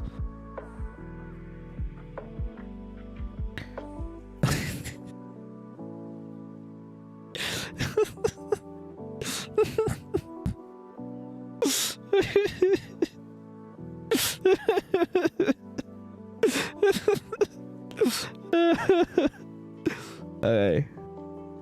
How was that? can't stop fucking laughing. Okay. Because I'm freaking lost now. I don't know what to say the freaking story. I don't know set up Fade Rauta. Okay, Fade Rauta was the freaking golden boy of the Harkonnens. Because who the fuck is his cousin again? His cousin is the one like controlling Arrakis after the Atreides fell. After the Atreides fell, it was his cousin that is controlling Arrakis. And for them to be able to bring Vladimir Harkonnen back, they got the plans from freaking Gurney Halleck. You know, after the raid of Gurney Halleck, that's when they see that all their raids are freaking working because Vladimir Harkonnen is coming back to freaking Arrakis to set things straight. And a change of governance by having Fade Rauta become the leader of the freaking Arrakis to take over Arrakis. So they're bringing Fade Rauta. They're bringing Fade Rauta in the freaking books. This introduction is crazy insane. Because freaking Vladimir Harkonnen was simping so hard for this fucking kid, man. I swear to God, he wanted to fuck his freaking nephew. Yeah, that's how the freaking Harkonnens are, man. And the Harkonnens, they go there. And the Harkonnens go freaking there. And it was like Count Ferning was in there too. Now Count Ferning was somehow Showdown's second favorite man, aside from Leto Atreides. We don't know much about Count Ferning, but I wish they brought in Count Ferning in the freaking movies to just bring more doubt, because the movies like really established and like really made it concrete that Paul Muad'Dib is the freaking Kwisatz Haderach. But in the books, you always freaking doubt it time after freaking time that he's been conflicted with like freaking every time that he's being confronted by someone or there's like a conflict with Paul, you get to doubt that if he really is a Kwisatz Haderach, if he really is this guy, man, if he really is the guy. And one of those things that really makes you doubt it is Count Ferning.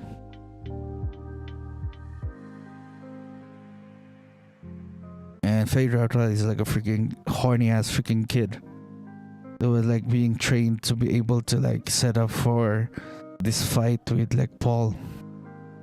It's being set up for this fight, like this fight and showdown with freaking Paul in the freaking final thing.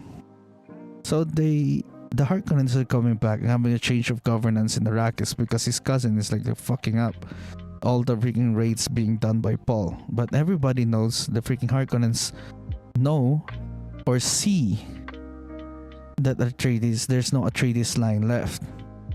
But they have to fear Hawat. Now they brought into Fir Hawat to train Fade Rauta. They didn't do that in the movies, but that is a good thing for you to set up for us to like understand and know about like to Fir Hawat and like freaking Fade, to really see that Fade has been trained by Tufir Hawat, so that he can really be looks at someone who can beat the fuck out of Paul, right? Because he's being trained by Tufir. So there's like changes, or there are like things that maybe Fade Rauta would be the guy for becoming the Kwisatz Haderach, or to some lineage for becoming the Kwisatz Haderach line would still be there. Tufir Hawat was captured by the Harkonnens, by the way. So it was like that.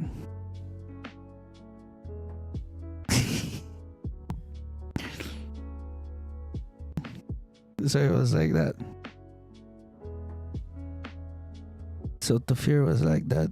He was training Fade Rauta. So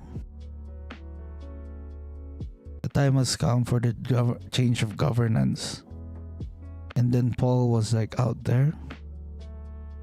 They somehow I don't know, this is the part that I forgot about the first book.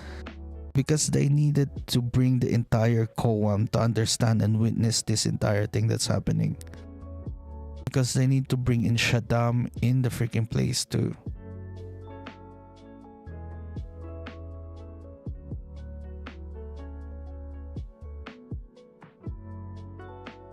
because the way they did it in the freaking movies was like they took hostage.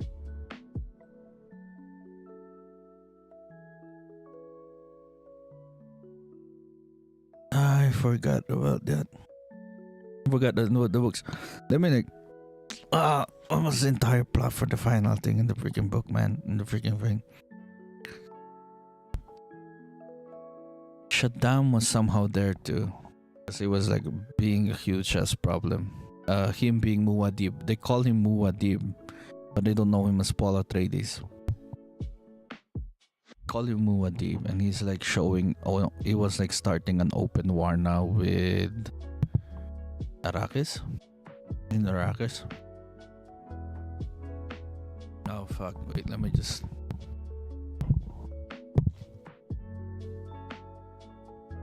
There.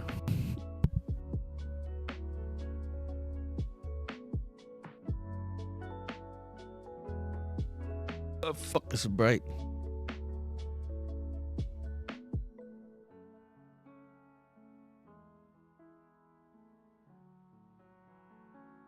Okay. Look at this light. Look at this light. Wait.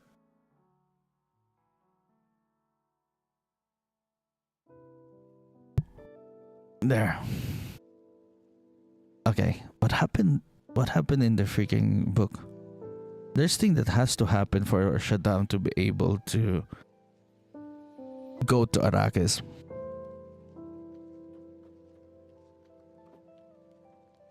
I guess this is the formality of the freaking change of governance for Feyd-Rautha to be able to take over Arrakis, because Vladimir Harkonnen like allowed who the fuck is this guy again? Allowed Feyd's cousin to be able to like fuck up so much, for him to like have a reason for Feyd-Rautha to take over Arrakis, because Feyd is like his thing, his guy. And then after that, he needs to be rewarded by Shaddam. He wanted Shaddam to be able to see this, because Feyd is like his favorite, he's his guy. So they all go there. They all go to Arrakis because shit is fucking up. And then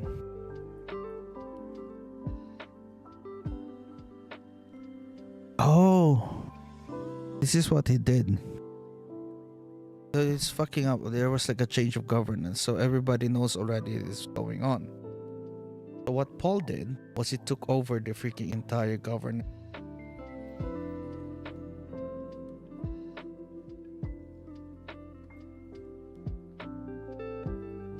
He took over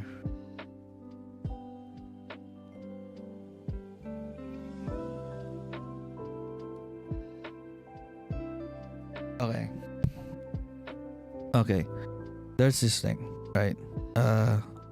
They took over the entire city. They took over Arrakis then and held it as freaking hostage. They just brought in Shaddam and all the freaking calm just to make a stop for him, because he made himself available, like a freaking point of attack, and Shaddam needs to somehow see this and oversee this. And they need to, oh no, it's a change of governance, so it's a formality and Shaddam needs to be there. So they all land on freaking Arrakis. I think it's like that. Okay, that's where I forget things. This is the part, like a lot of details I forget about this part. So they were there. All that's important is Shaddam, Harkonnen, Vladimir Harkonnens, and freaking Feyd-Rautha, freaking Golden Boy needs to be changed in the freaking governance of freaking Arrakis. And for them to raid Arrakis, Paul needed to do something. He used fucking atomics, like the fucked up man that he is. Because there's a ban on the freaking atomics, so no one's ever gonna use atomics. By using atomics in front of the entire Koam, entire things, so all the houses, great houses and smaller houses seeing this, it's like a big act of freaking all-out war. But he did not use, but he did it in the freaking technicality. Did it somehow in a freaking technicality, because he used this freaking atomics to just break the freaking wall. Just for the break the freaking wall, and for people to come in and for his sandworms to come in and wreak havoc in the freaking city. And that's where Paul comes in. And that's the entire showdown for the entire thing is. Because Paul was such a huge ass threat. Oh yeah, I forgot about this. 2 years later, Paul became okay. 2 years later, Paul became a huge ass threat that they needed the help of the entire Coam for it to make a stop to him. And Shaddam needed to go there, and the freaking change of governance needs to go there, and for him and the change of governance need to be there and change things. And during that freaking time, they raided the south freaking place where his child and Chani was. His child was there. He was supposed to be negotiating things with the freaking Koam. I will not use it. I mean, they were supposed to be They were supposed to be defeated, and they needed to defeat them. They needed to like make a freaking agreement with them, but they did not. They somehow freaking sent reports that they raided his freaking home on the way to the south, on the way to the south pole of freaking Arrakis. And they freaking destroyed that place. It wasn't Siege Tower that they destroyed. In the movies, it was Siege Tower was destroyed. But in the books, it was the south freaking places where he lived. And he had his child there. And he was killed. And there's like more things that happened. His child was killed because his child is named Leto. And he was killed, but he needs to shut down his emotions again because he has to go attack the freaking place. His child was killed and Alia was freaking kidnapped. That's what's that. Because he revealed himself as Paul Muad'Dib. Wait. Oh my god, this is where I'm freaking problem. I thought I could do this with just my freaking memory, but I am not. I'm not that good. Fuck,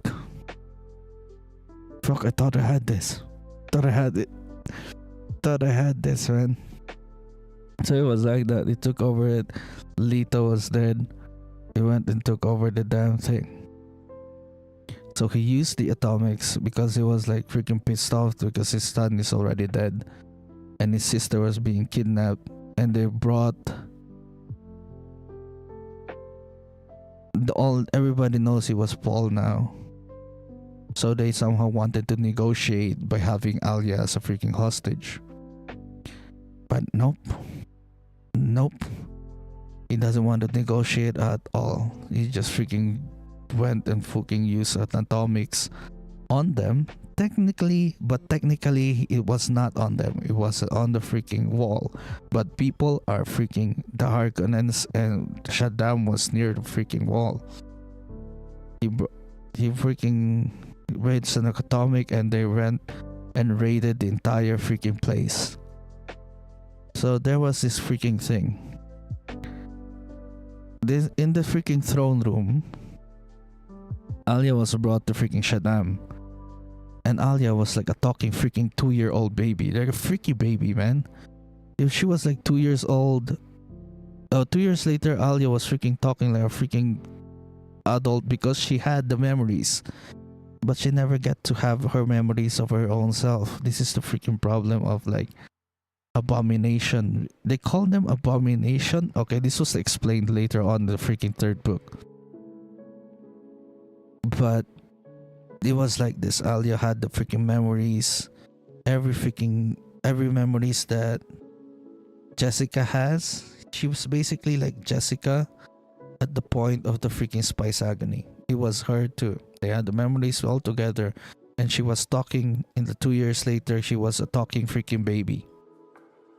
And she is like a freaking freak. She understands that she's a fucking freak too. She can't talk to freaking everyone else, but she sees the freaking freak people. She sees the other freaking Fremen and be like, oh, I remember you look like this one from one of my memories. That is insane. You sound like this one from one of my memories in the old days. That is insane that she was talking like that. So it was like that. So that was Alia. And then she will reveal that, oh, I am your granddaughter to freaking Vladimir Harkonnen, and just ends up killing him. she, she ended up killing him. She ended up killing Vladimir Harkonnen and freaking escaping. All the while people are raiding the entire freaking place in the shut down with everybody else. So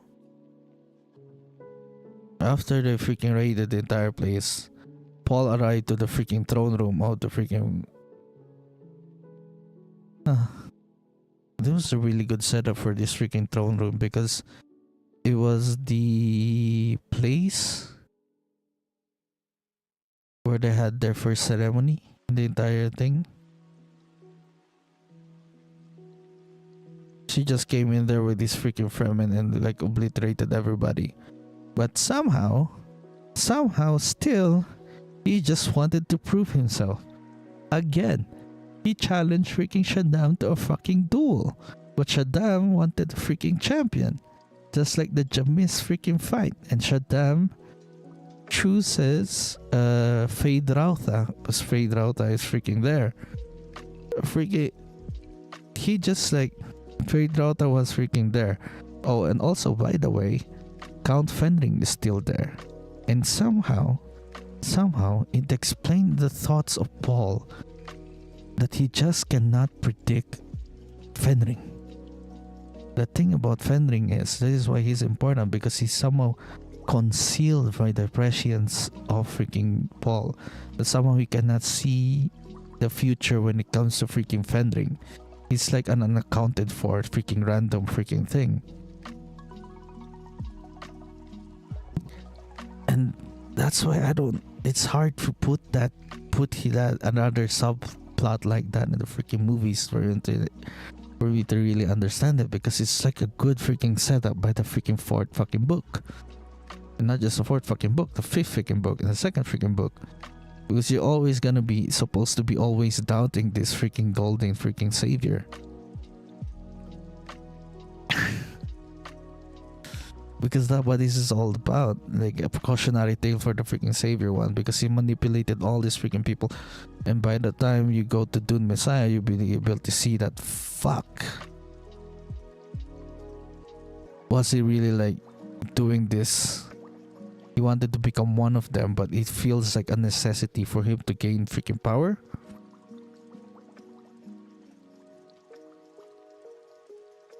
But he loved them. He loved freaking Chani. He has a wife.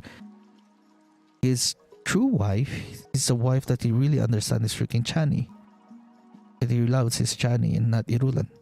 Oh yeah, and by the way, once the time there's this freaking fight. He fought Fade Rautha and freaking won. But after he won, after Fade Rautha, Shaddam still wanted freaking power and still like did not honor the freaking duel and just commanded Fenring to freaking kill Paul. And that's where Paul's freaking prescience Paul got fucking lucky. I think that time Paul got fucking lucky for Fenring just not obeying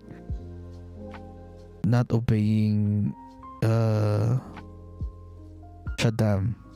And this is one really good one too, because Fenring is like a freaking eunuch. He's just someone outside the freaking Bene Gesserit too. He just fucking hates it. He was supposed to be the next quiz. He was supposed to be siring, or he was supposed to be also candidate for being a visit Saderak. But he just became a eunuch because he doesn't want to be in the breeding program of the Bene Gesserit. Well, it's a sign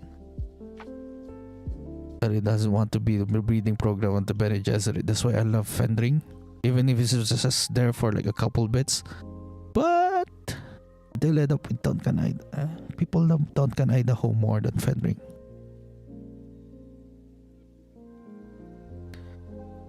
There are many candidates for the Kwisatz Haderach, and someone for actually being the Kwisatz Haderach is different. They did that in the books, that it was like that. You're supposed to doubt Paul being that guy, Berlin the guy. And the doubt comes along. Oh yeah. So there, he freaking beat Fade Rausa, and after he beat Fade Rausa, the way they erased down in the freaking movies, it's him getting stabbed. But somehow we see it, somehow other people see it as him being that calculative enough that he's willing to be stabbed by Fade Rausa, which makes him a lot way more cooler. But I'm like, nope, that's just him fucking up.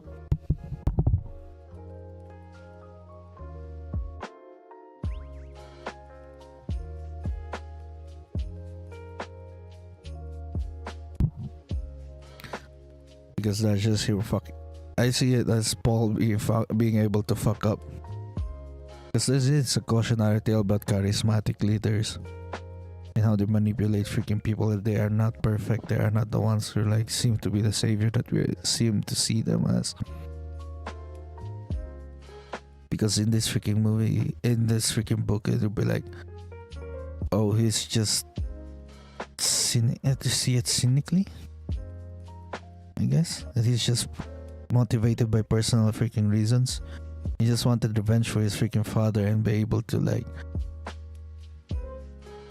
become, yeah, it's just side effects for him to become the emperor. Because he wanted revenge, because he really understands or like concluded that it was Shaddam's freaking idea to fuck them over. So after that, he freaking asked Shaddam to marry. It was just really good too, because killing Shaddam is not the freaking solution. It's just somehow marrying Irulan, because they have Irulan there too in the freaking room, and they were like, oh, we're freaking adding Irulan, and as a freaking dowry, he needs to breathe all his koam stocks, give all his koam stocks to Paul. And that was the end of the first book. It's not take them to paradise. In the movie, it's like take them to paradise. I don't know which one is better ending, man. It's like, as a dowry, I take all your koam profits and go home stocks. It's just hard to explain all of these freaking things and condense them into like digestible things for the freaking movies. How would you see people see the koam things as like a really good explain the koam? Just another matter of runtime. It's really be good if it was a series.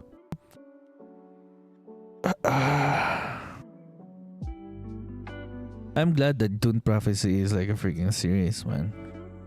So that was the Dune first book. And Shaddam died through poisoning, by the way. They have snoopers too. Snoopers are like things. And the way Leto was freaking captured. He has like a freaking poison that he freaking bit and like gassed freaking Vladimir Harkonnen. And Harkonnen had the freaking his mentat. He has like a really cool mentat, by the way. Vladimir Harkonnen has a really cool fucking mentat that freaking died during the poison gassing by Leto Atreides. And this was why he brought in Tufir Awat as his mentat. He didn't kill Tufir Awat. He brought in Tufir Awat as his mentat. And Tufir, they freaking replace the mentat that he has, because mentats are very, very valuable. And Tufir Awat has a lot of experience, but he is old. But age doesn't freaking matter somehow when you have spice, because it elongates your life. It doesn't affect age. It somehow is not affected by things by age. Somehow when you become older in this freaking universe, you are not affected by age. It's just weird, because age doesn't somehow freaking matter, because you're an adult already when you are a fucking kid. We have kids who are like acting as adults, 2-year-olds acting as freaking talking and acting like a freaking adult. And by the third book, you understand it much more, because in the second book, going to Dune Messiah. Oh my god, it's been 2 hours already. 2 hours 35. It's an entire freaking movie. Just me talking about Dune first book. Shit. We're gonna be here for quite a long time, and we're gonna be here until sunrise, I guess. So Dune. Dune. Dune Messiah. What happened in Dune Messiah? It's been 12 years, I think. Was it 12 years? Because he's like 32. So he's like 15. And then 4 years later, he was like 19 when he became emperor. And then he was like 32. Was it 12 years? His entire conquest was like 12 freaking years. Because he brought out an all-out war. He turned out a war by using atomics. And the consequences of it. And somehow, oh yeah, by the way, when he was like, after the showdown with freaking Feyd-Rautha, before the showdown with Feyd-Rautha, he was like monologuing, right? Paul was like asking, Tufir was also there, and he trained Feyd-Rautha. And there's this freaking conversation with freaking Tufir that you are not your father somehow. He's saying that Paul is no longer, he doesn't see Paul as an Atreides because he's loyal to Atreides. He doesn't see Paul as an Atreides, and he killed himself. That was fucking good, man. I fucking love Tufir Awad. I forgot how I loved Tufir Awad in that freaking thing.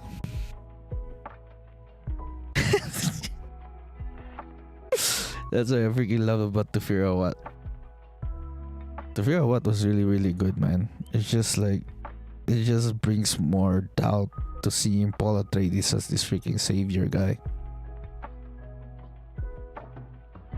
Because that's not what it's all about. But somehow it doesn't seem good to freaking people who wanted to see the movies. Who are like moviegoers, regular moviegoers. I don't know what their vision is for Dune, man. Why is it like that?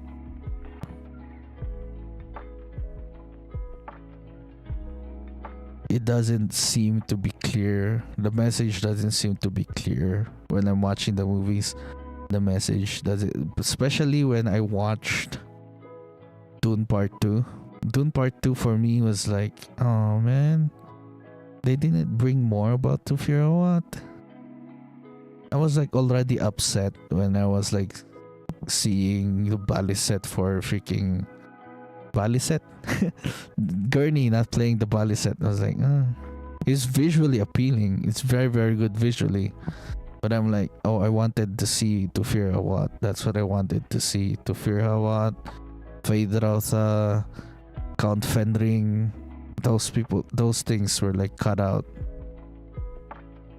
But still, it's a really good freaking movie. I guess those subplots are not as important as I think it is.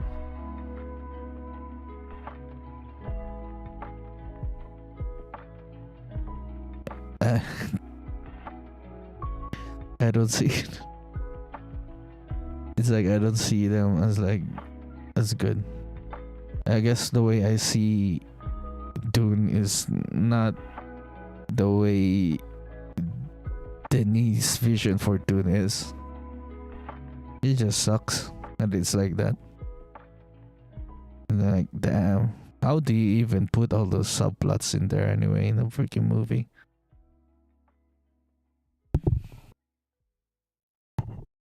Because it completely changes by the time you see Dune Messiah. I guess they're setting up Dune Messiah as like a freaking surprise freaking thing. Like Dune Part 3 will be like the entire surprise freaking thing of what actually happens. Yeah, in Dune Part 2 he was like freaking yelling a lot and hating freaking Jessica.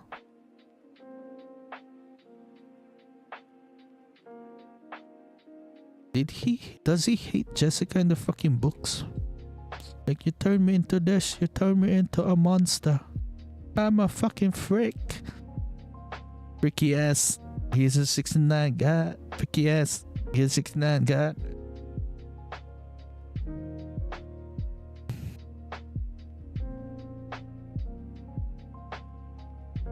Okay. So that was Dune. I need the freaking break for like Dune Messiah. What happened in Dune Messiah, man? He was like gloating about the people he fucking killed. Yeah, that's what he did. He was like freaking bragging about the people he killed to freaking Stilgar. Was it the Stilgar or was it the... Oh yeah, there was this one time too where Duncan Idaho... Oh yeah, we need to talk about Duncan Idaho in freaking Dune 1. He got drunk and he sacrificed himself for freaking Paul. That's what Duncan is. And somehow the readers during those freaking time love Duncan Idaho. Like, you cannot imagine by the freaking time I read Dune Messiah in the freaking introduction by freaking Brian Herbert. He said people love the two characters that people freaking love. That I just understood in the freaking introduction it there's a people love Duncan Idaho, and I'm like, fuck, you barely even have any freaking pages, man. How the fuck would you love a freaking character that is just like there for like... Fendring was the one that I love more, but freaking Duncan Idaho, like the fuck. And I am stuck with Duncan Idaho until the 6th fucking book. So that's why I'm freaking laughing in the freaking 5th freaking book, because I'm like, ugh.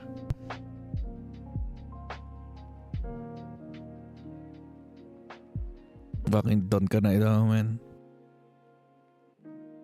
Fendling should have been in the movie. Could have made much more things clearer. But I guess they really need to like nail a surprise by the 3rd freaking movie. Just like they're trying to do a... What's the 2nd movie in the freaking Star Wars movie? Yeah, they were trying to do something like that. And trying to like create a big ass reveal. Because the setup in Dune Part 2 is like a freaking setup for him to become this guy. But in the Dune book it was like that. The way Frank Herbert paced it is so much, I think, so much better. The book, this is where I can say the book is still better than the freaking movies. Even though the movie is like really, really good. And I need to see more. I want to see more about the freaking movies. I want to see more about the movies. I want to see more movies about Dune. I want to see more TV shows about Dune. I'm just glad it's how freaking happens. But the adaptation is just like, I see where they're trying to go here. But I'm like,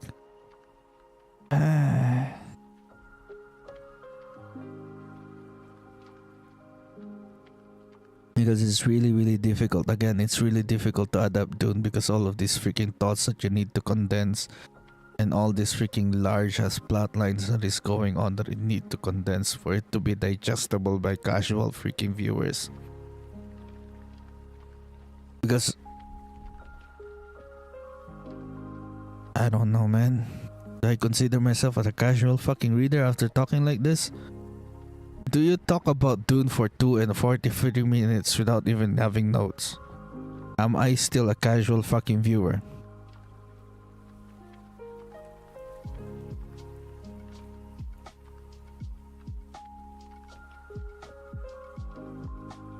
See?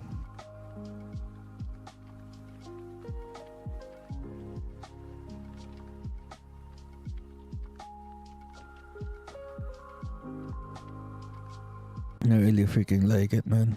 I liked it. It made me think, especially the ecology part, and how you're supposed to think much more in the future and having patience to be able to think like that.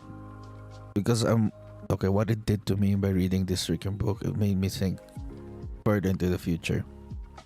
It doesn't make me think I'm always a person who always thinks about the now and the self and the instant gratification thinking, being surrounded by things that like happen very, very quickly. Everything is happening quickly, and not thinking like long term is crazy insane.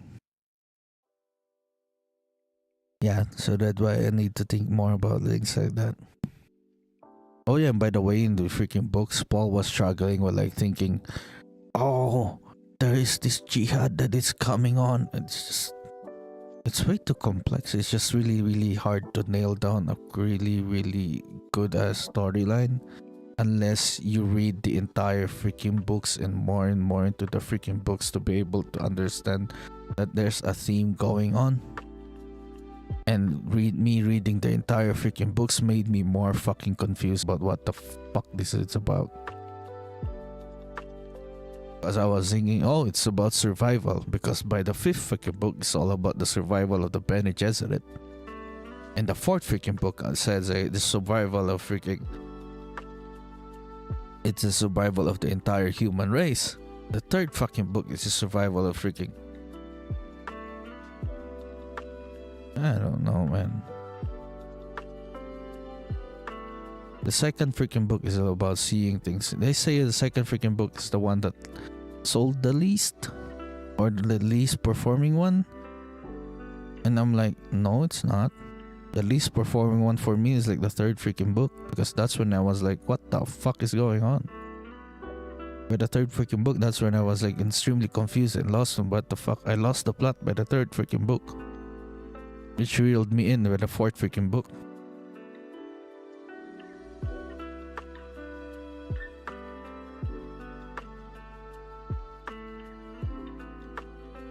Because with the 3rd freaking book, I wasn't like thinking about what the fuck is this going on.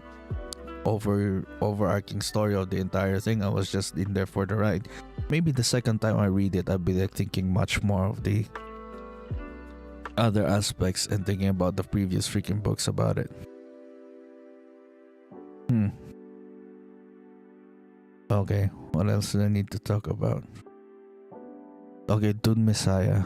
What the fuck is this? A stonecutter? Was really, really cool. And then Dune Messiah, we start off about the Guild Navigator, Irulan, Gaius Helen Mohaim. Gaius Helen Mohaim is the freaking Reverend Mother who freaking tested Paul with the Gomcha bar. And she's the advisor for Shaddam the Fourth. It's not the Mother Superior, but is a Reverend Mother. Was she Reverend Mother Superior? No, they were like only doing Reverend Mother Superiors by the 5th book.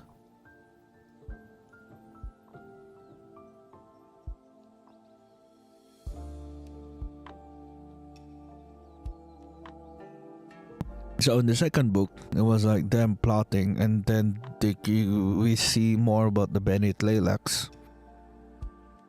We see about the Bene Tleilax, which is Scytale. He is a face dancer who can morph his entire freaking face. He's like the ultimate freaking spy, man. He changes his entire face, his entire voice into somebody else. And they study these people that they change into. Did they get their memories? Oh yeah, I think they get their memories after they kill them. I think they get their memories. They get their memories, yeah. They get their memories. Did they get their memories? But it was like 12 years later. Oh, we start off the book with the freaking historian saying things about Paul. That it was like, there were like freaking doubts. You get more doubts about Paul being this guy who's this great savior kind of image of Paul. You bring more and more doubts about him, that he's not this guy. But there are things that are like very there are things that are like that there are people also in this freaking universe or in this freaking world who sees Paul as not like that. And the way you see them is actually accurate historical representation. You know? And not just religious fanaticism over someone.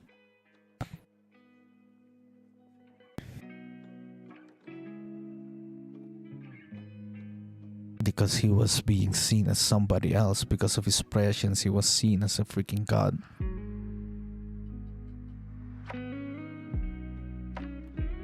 He was already like a head of a freaking religion, and the religion and their state is one, and that became a freaking problem. That is a freaking problem.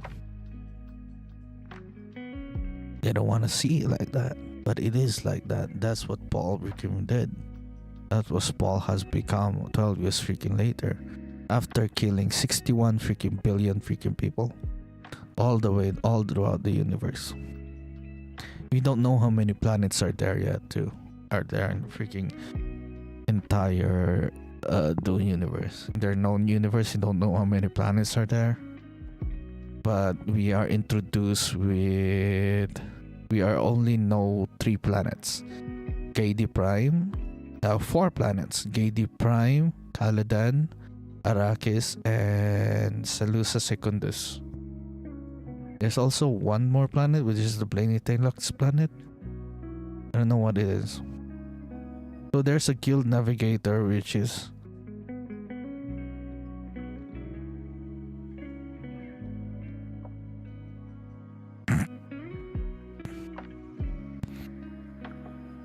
the guild navigator. I don't know how they supposed to see the guild navigators, because I see fan art and things about guild navigators and how they portray guild navigators. I don't know what they're gonna see, and that's what I'm excited for in the next movie. Guild navigators. Mm. Mm. Mm. Mm. Mm. Mm. Mm. Now do I need to talk about the guild navigators? Well, that's the latest freaking book added to the entire freaking franchise, I think. Dune Guild Navigators. I don't know what the next book is about. It was like 20 years freaking later that they actually finished the entire Dune series. It was 20 years after we see Hunters of Dune and then Sandworms of Dune. Because I don't know, that's the grand conclusion of things. Okay. Dune Messiah. Wait, let me just. I need to pee. I drank too much water. Be right back.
I am back.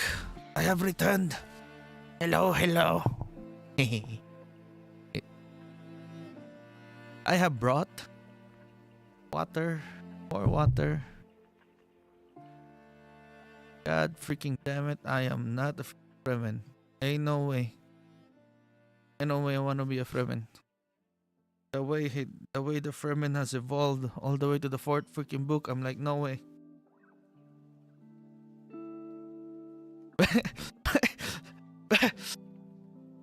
By what happened to the freaking Fremen, I am like extremely fucking sad and pissed off at Frank Herbert. What has he done to the freaking Fremen? Okay. I got watermelon and pineapple.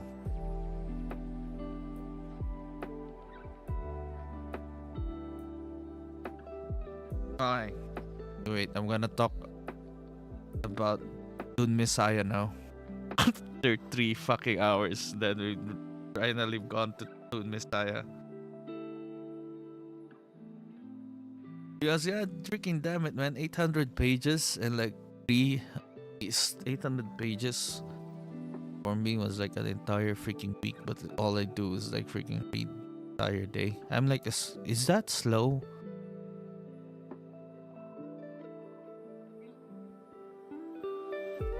Is that slow reading? Nope. Nope. I don't know, man. Oh, fuck.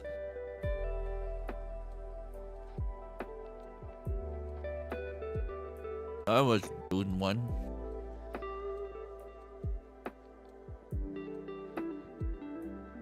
Dune Messiah. Can't wait for Dune Part 3 and be able to show it like a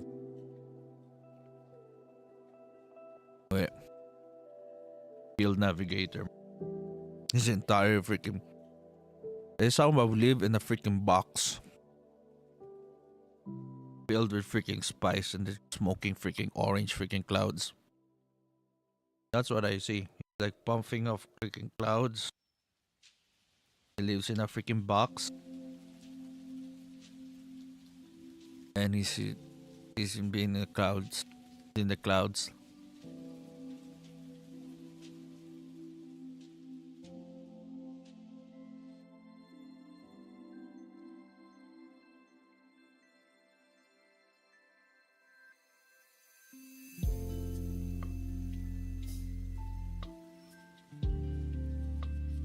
Okay. But they make this freaking fruit. It's good. Watermelon.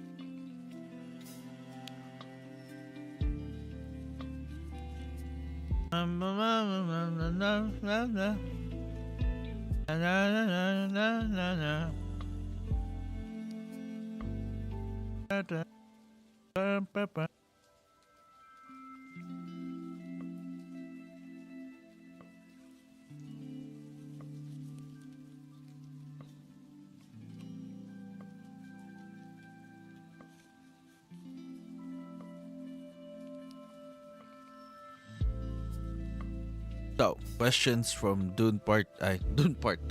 Dune Messiah that I want answered. Freaking the final book, Chapter House. Did he think this far up ahead? Did he think 5,000 years into the future? Did he see up to 5,000 years in the future? Or was it Leto who sees 5,000 years in the future? Like, is this really the golden freaking path? But for him to think it like that, for him to think golden path in his lifespan for only 32 fucking years, the 12 years that he was like doing war and shit, all that 61 freaking million deaths seems like nothing.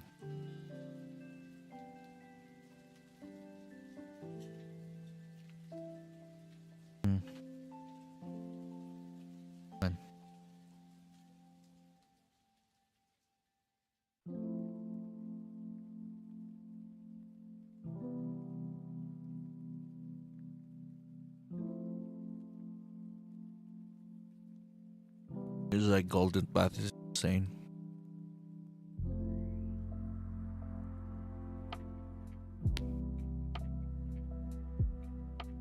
So the way they see it is like all those 61 billion freaking deaths is like nothing. It really is completely nothing to the extinction of the human race.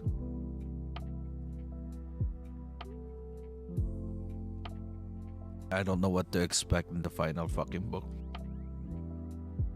All I know is I can expect more Duncan Idaho because fuck that guy. That guy can keep freaking coming back, man.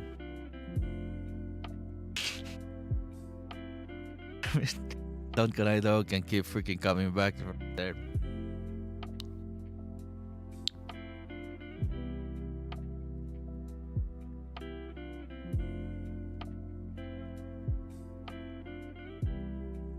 I'm starting to see the freaking final fifth freaking book.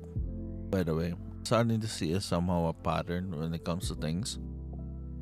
And then somehow you need to see things like further into the future, as further as you can see. And that's what probably Frank Herbert was trying to do when he was writing this.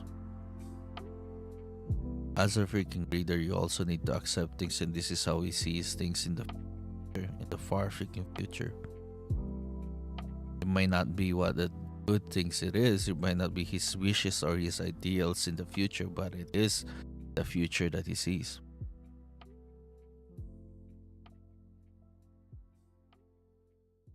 And I'm like, do I agree with those kinds of futures? And I'm like, probably. He didn't see computers. He wasn't. He died in 86, man. He didn't see what computers could become.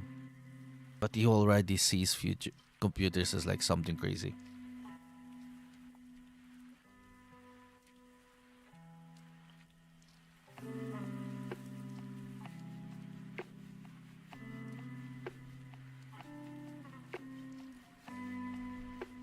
He already sees the potential in the 70s. What the fuck were there isn't even like personal computers back in the 70s.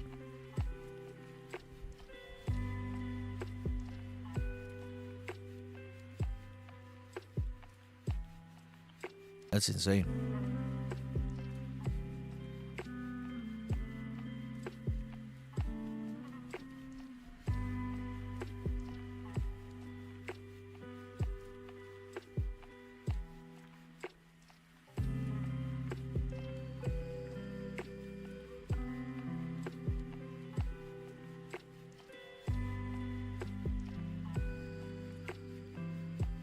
Yeah, did that scare my viewers?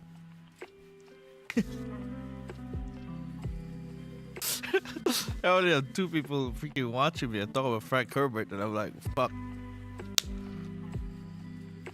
Pineapple. Now eating the pineapple. Eat. I don't know. Oh, talking. 5. Please forgive me. Please forgive the 5 FPS freaking stream. The only thing I have left.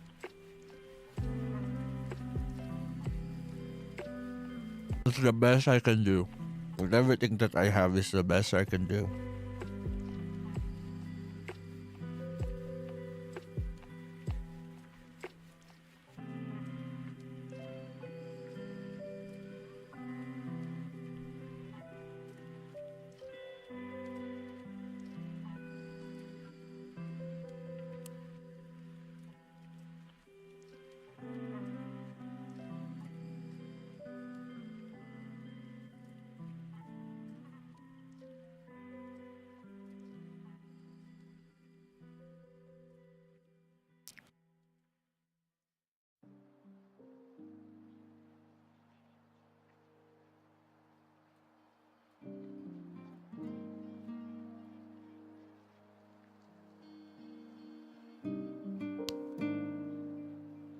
Nom nom.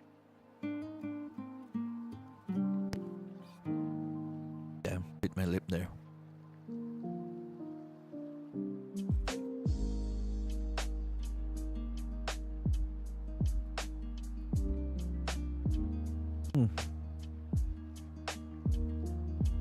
Whoa.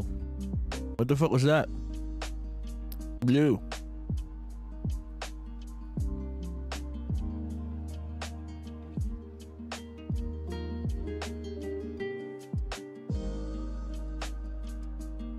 So by Dune Messiah, I think you really get to see like this is fucked up.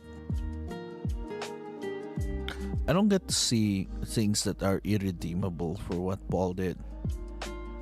Because I somehow see him already as someone who's like sees the freaking future.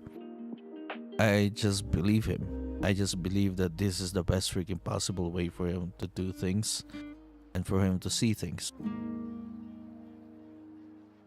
And what he's avoiding? He's avoiding the freaking worst of the worst. And by the second book, it's just I see him as someone avoiding the worst of the worst and just trying to survive still. But this time it's the survival of everybody else. Or it's the survival of the freaking universe.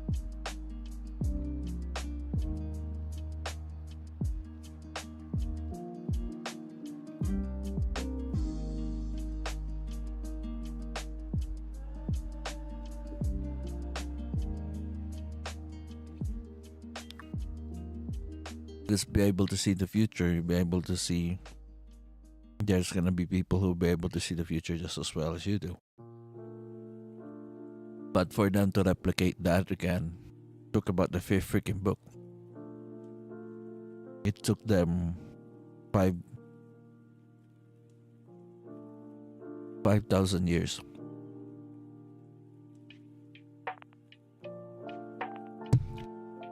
See, the entire Dune story spans about 5,000 years.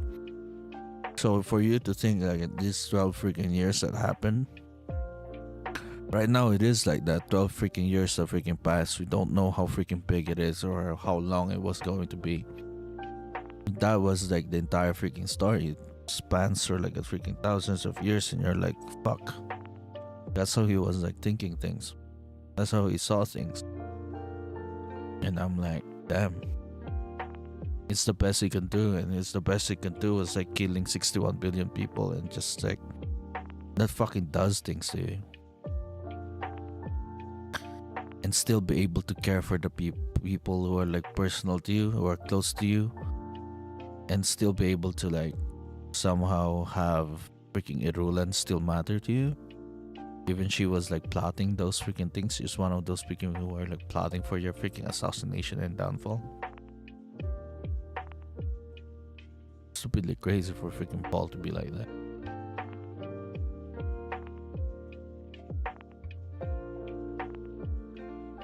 Yeah, that's the freaking second book. In the second book, it was like that. There was like people plotting and him bragging about what he'd done for the past 12 freaking years, and still believing in him.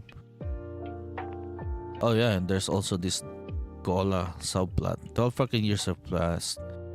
There's this Gola freaking subplot. This is like about Paul, what Paul is in the freaking second freaking movie. I'm just gonna talk about the characters in there. Wait, let me just.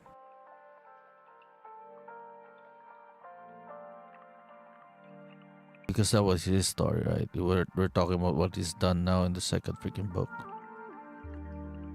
I'm gonna talk about what he's done in the second freaking book. Let me just.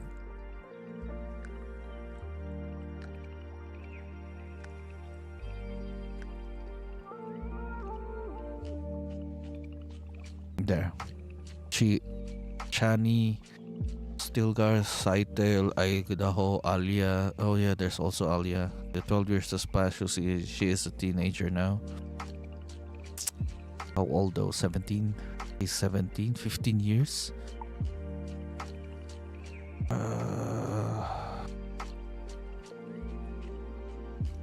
There's Irulan still. Where's the guild navigator?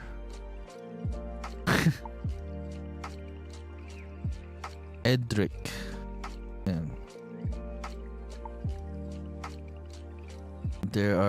They see guild navigators as people who are somehow can conceal themselves from Paul's presence, because in the first freaking book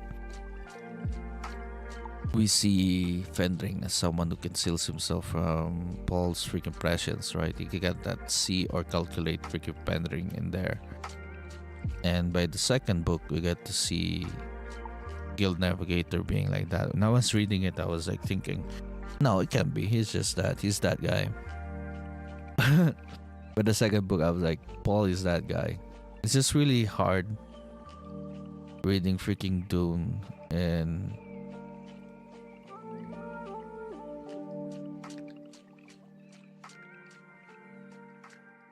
it's hard to freaking read Dune without having like freaking opinions with the freaking characters, and just because you really get lost. Having opinions, having like concrete opinions in there, it's just crazy thing. I really think of him that guy, but if I freaking think of him as that guy, while also being convinced that all the doubts about him, like after 12 freaking years, he probably mastered everything now. Probably that good now in this freaking prescience. Probably had more spice because he controls the spice now. It's like a lot of spice in. And he controls the freaking emperor. What the fuck is he gonna do in this freaking book? He does nothing. He does nothing, while somehow we see the flaws in him. What is going on here? Oh yeah, by the way, during this freaking time, he hasn't had children with freaking Chani yet. They were like trying to have children. He was like trying to have children with Chani, but we understand that Irulan is really plotting for his downfall. So what's going on is like Irulan is like doing some things with Chani's diet that makes her prevent having kids. They also consider just having kids with Irulan.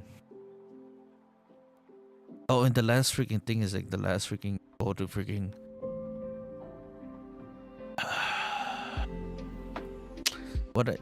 The first book. Oh yeah, I forgot about the. Look at that! Look at that lens flare. Lens flare. Lens flare. Lens flare.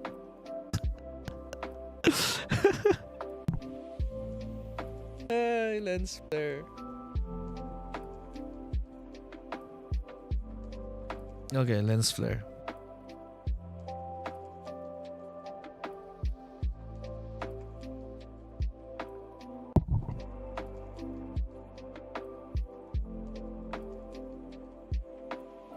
Okay, lens flare. I guess once they see the freaking video, they'll be like, fuck this shit. It looks like shit. Okay.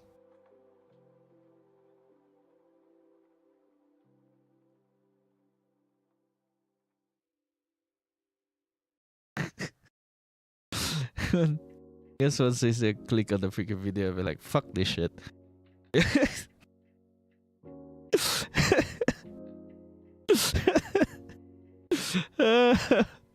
Holy fuck. Okay, we're vibing here. Just listening to lo-fi.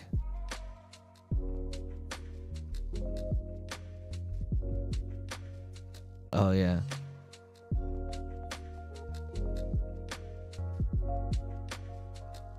We're gonna, I don't know where I'm gonna go. Wait a second. I'm just like gathering my thoughts.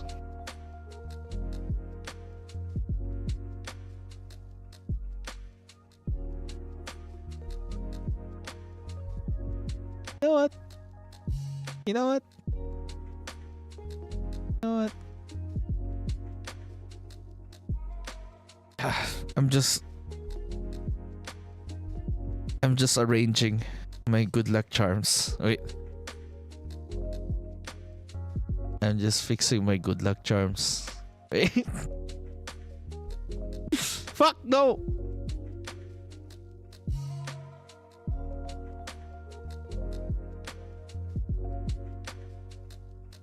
I'm just fixing my good luck charms.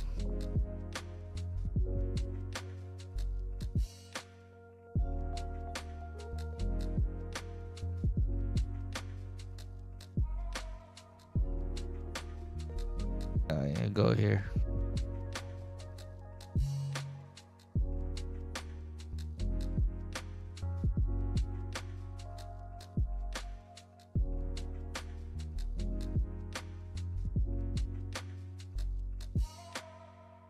Okay. In the Dune Messiah. Okay. Paul wanted children. Because what else can you freaking do when you rule the freaking universe? And you're thinking about the future that freaking hard. Of course, you wanted children. Because they are the future. They still haven't figured out immortality yet. They still think everybody's going to freaking die. So the best way for you to secure the future was have freaking children. Because he still thinks they can die. But he cannot have children with freaking Chani. And Rulan is plotting this freaking secret freaking thing. So you might be thinking, maybe Alia. Because they just don't give a fucking fuck in this freaking place, man. You're genetic fucking freaks. They were also thinking about Alia being the freaking mother of his children, man. I swear to God. They were thinking that way. They were that fucked up. But no, they're still human, and that is part being Atreides. No, he's still human. He has like the orange Catholic Bible with him. No, he's still human, so it's not, no. Did they think about Alia? No, it wasn't like that. So part of the plans, the biggest plan in here was freaking the Tleilaxu. They have things for them to be able to like unveil in the freaking future for them to be able to control or to be able to conquer Paul. So was it him having children, or was it something else? So we were thinking of him having children, right? So in the second freaking book, it was like that.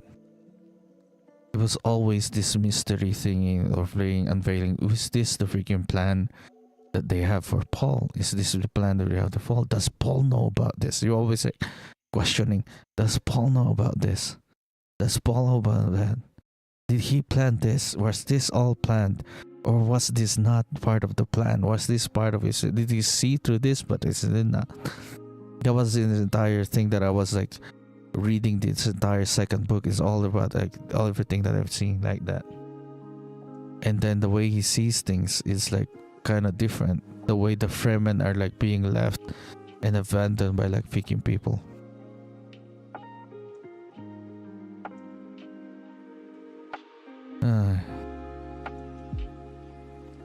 Talking about it like that is great insane because okay,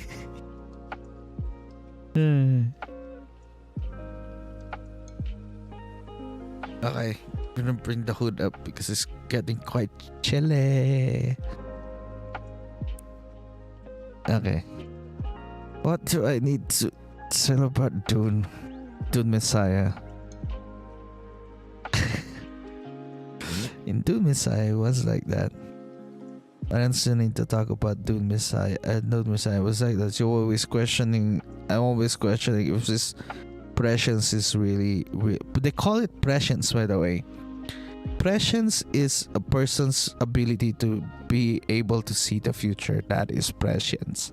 I will be referring to it as prescience from now on. So that was his ability to be able to see the future like that. You'll be like questioning, was it really like that or was it not? Because they have like somewhat, you'll be able to confirm, was it the Guild Navigator's plan to be able to be like this or not? That was like, my questions were like the second freaking book. And Dune Messiah was always like that. They were like, was it really like this? Was it really like that? And there were like freaking plans. Their plans within plans. So it was like Scytale doing these kinds of things. And for them to be able to do these things, there's like a guild navigator going into the freaking Arrakis. Because Edric is like the guild navigator. Their way of entry towards freaking Paul was this. So it started off with a freaking gift. No, this gift is a freaking gola.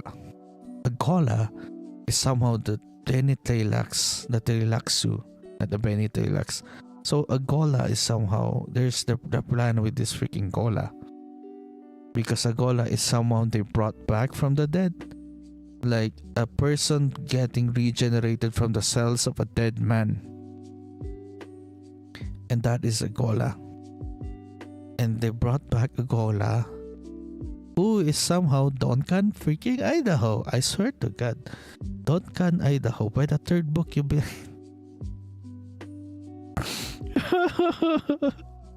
holy fucking shit, do I hate Duncan Idaho.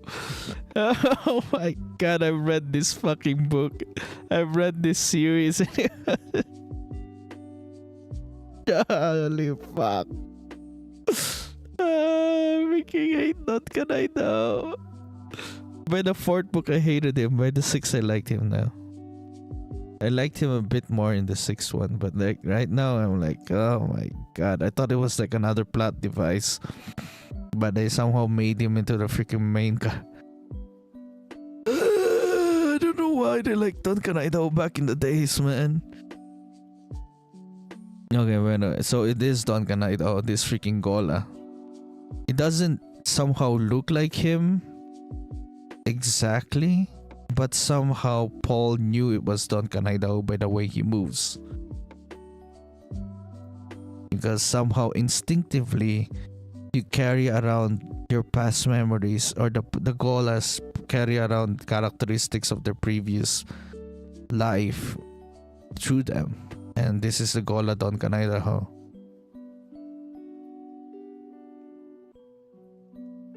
So that is why Duncan Idaho is there. Oh my God, my head hurts. My head hurting. Head hurt. Why does my head hurt? Head hurt. Why I'm not allowed to hurt a freaking hurt a character. Am I supposed to love every freaking character in this series? Come fucking on, man. It's not freaking perfect. And I hated the best thing about this series, which is Duncan Idaho. Okay, Duncan Idaho, man.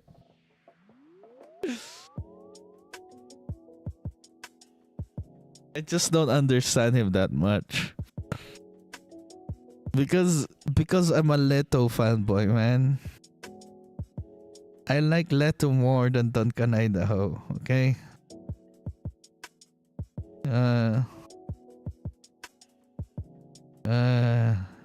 This is why. This is why I hate Duncan Idaho.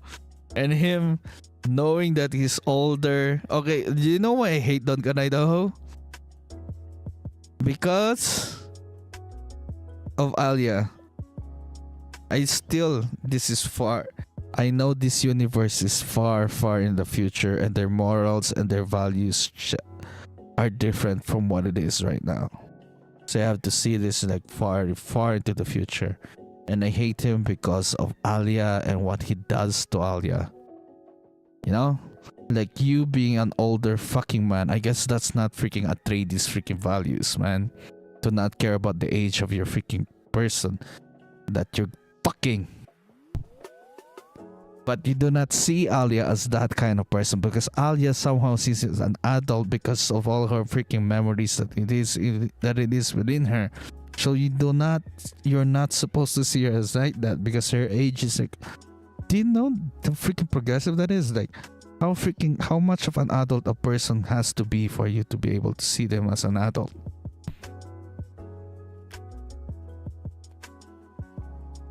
Because I'm like, fuck, Duncan Idaho, and God freaking damn. Well, yeah, they see.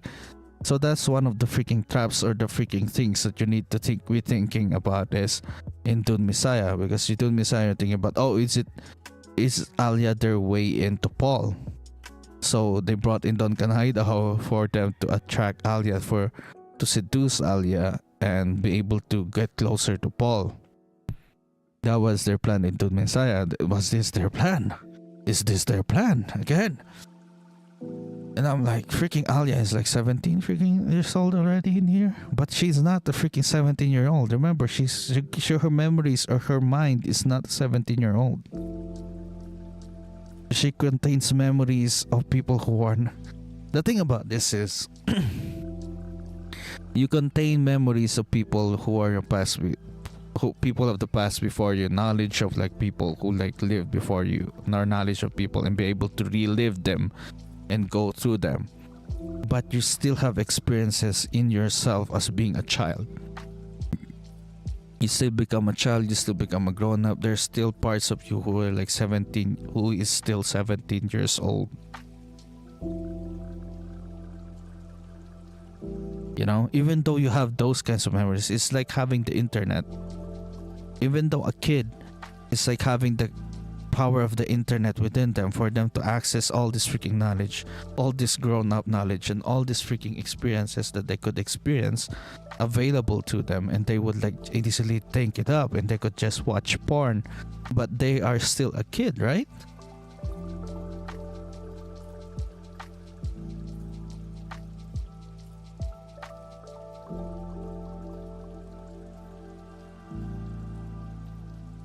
But no, fucking Don Canaido doesn't see it like that. No, don't.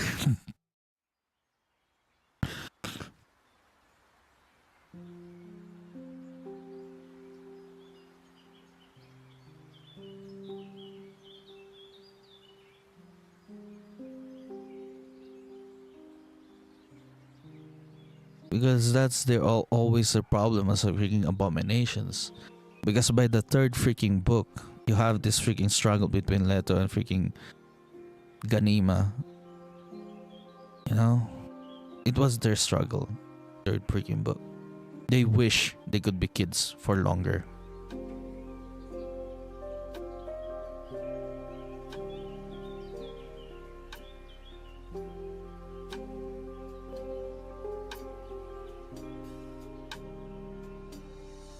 Holy.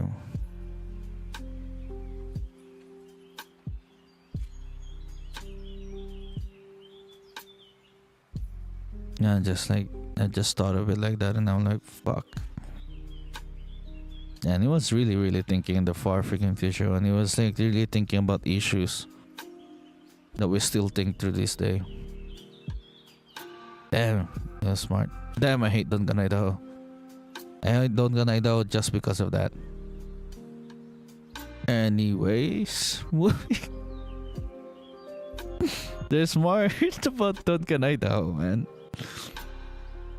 Because his like values, his old memories are somehow fucking up his like new memories. He just can't seem to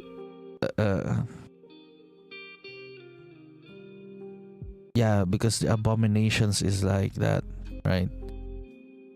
Ah, fuck, I need to like talk about abominations now. Not yet. It's in the third freaking book, so right now I'm just focusing on that right now in the second freaking book.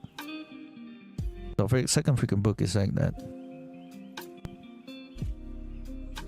So that was Don Canaido. That's why I hate freaking Don Canaido. But is he the fucking plan, or the great freaking plan to take down Paul? Or was it him not having a sire? Because if Duncan and Alia get together, then there's a freaking sire lineage, you know, because they work like medieval freaking things. That having a freaking kid is their heir or their legacy.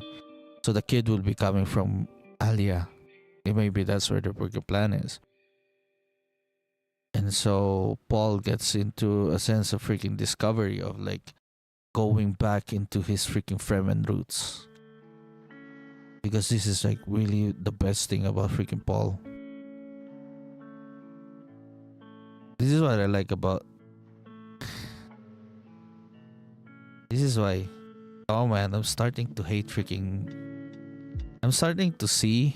By the fourth freaking book, I'm starting to see, now that I think about the second freaking book, I'm starting to see why it is that he doesn't want what's the golden path. And starting to see why Paul doesn't want the golden path by looking at Messiah, because he's really, really going back to his Fremen roots into Messiah. Like, you can really, really see that he chose to be a Fremen, that he's choosing to be a Fremen, that even if he is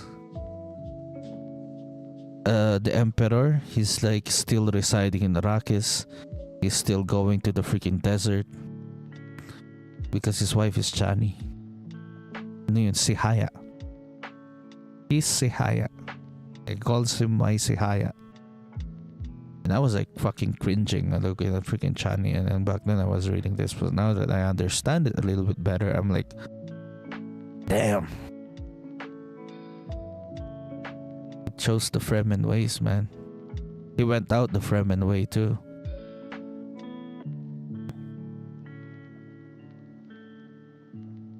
Yeah, Paul is the fucking best, man. Thought it was Leto until I freaking read it, freaking going back here, and I'm like, oh my god, I'm hyping myself up for the 6th freaking book, and I'm really, really thinking Paul is the fucking best. I was like really considering, is Paul's way better than freaking Leto's way? Because all the freaking characters besides Leto, besides Huinori, all the freaking characters, besides Huinori, besides Moneo, all the main freaking characters hate freaking Leto. Sayona still hates Leto. All the freaking people, Darby Odrada hates fucking Leto.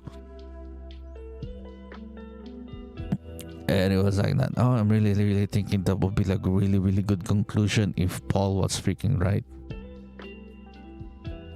If this is really the golden freaking path, you know.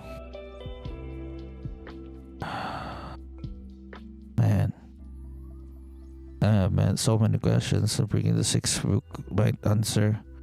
But there's also a 7 and an 8th book. Because it was a fucking cash grab splitting it, those books into 2. Why did he split the last freaking book into 2, man? He studied for 20 fucking years to release that. Brian Herbert studied for 20 freaking years, studied that freaking book. Book 7 for 20 freaking years to be able to like freaking do it. And it like freaking probably practice a lot of shit too. Practice a lot of his really writing until he was confident enough in himself to be able to write those 2 final books. To taking on Dune.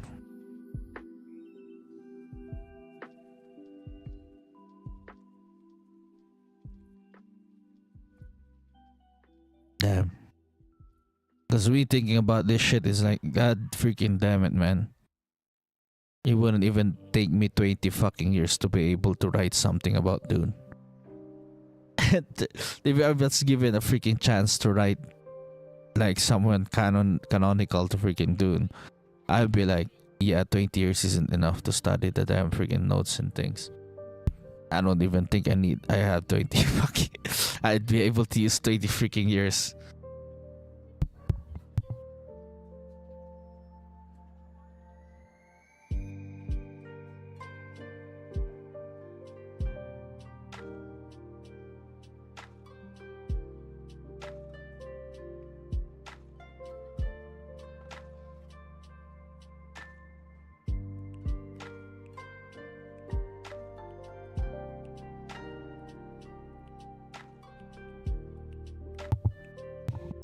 And so, 2nd freaking book.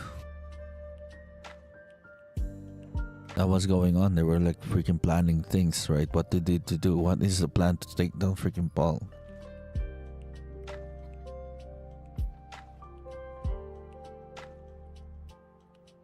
What were other things that were moving in this one? Oh yeah, there's this freaking love story between Duncan and... This is why I fucking hate... I just... don't agree with it. I really just don't agree with it. Yeah, you may have the knowledge or you may have the freaking thing, but you haven't experienced being a kid. You yourself experience, you yourself and an experience to become an adult is something that you need to learn through the years and passing through the freaking years. Actually living for more than just 2 years.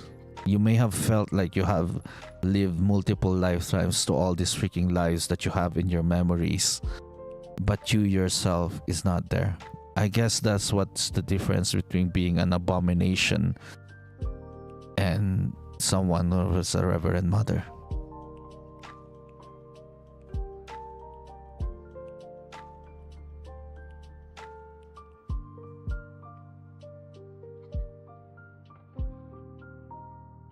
I was like thinking like that, and there's this romance between Dolgan Idaho and freaking Alia, which is like this will they, won't they kind of thing that's going on, and I'm like, okay, fine.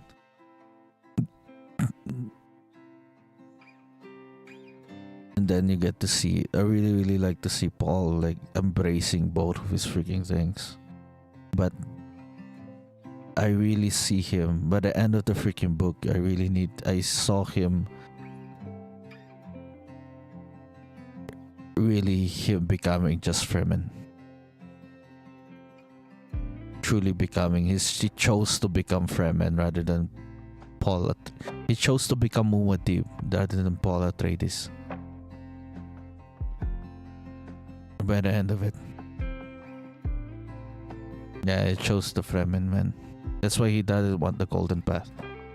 Because what happens to the Fremen in the Golden fucking Path sucks shit. What they have become and what they are. He couldn't do it, man. That's probably what I see there, why he couldn't do it. Why he couldn't like choose the Golden Path.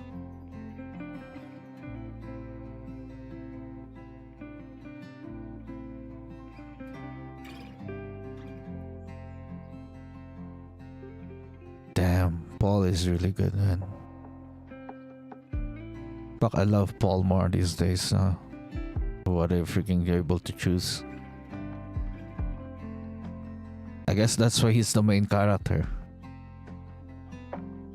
He's really complex, you know. He does a lot of freaking things, and be like, yeah.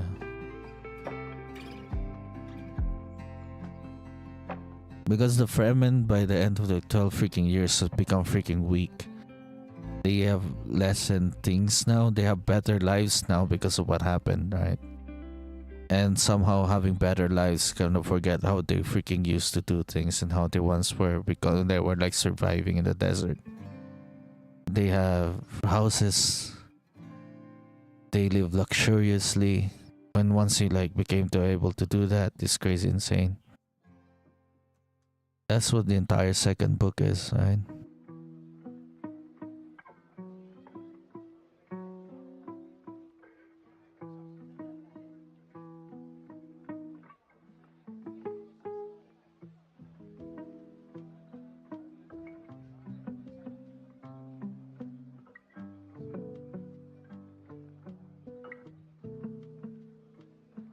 And then we get to see Jessica. Jessica just freaking left.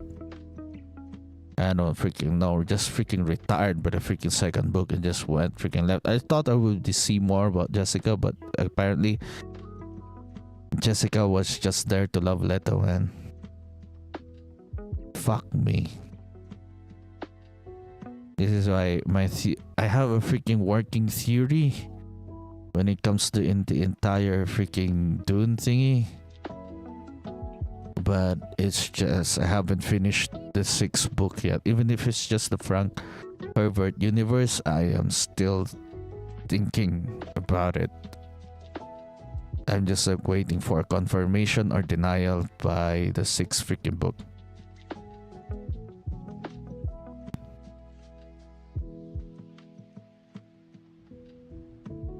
You get to see more in Dune Messiah what happens in freaking Arrakis. The things that they have done during this past 12 years, because they apparently the Great War still happened. There's still a war that happened. Paul won the war, but it was like,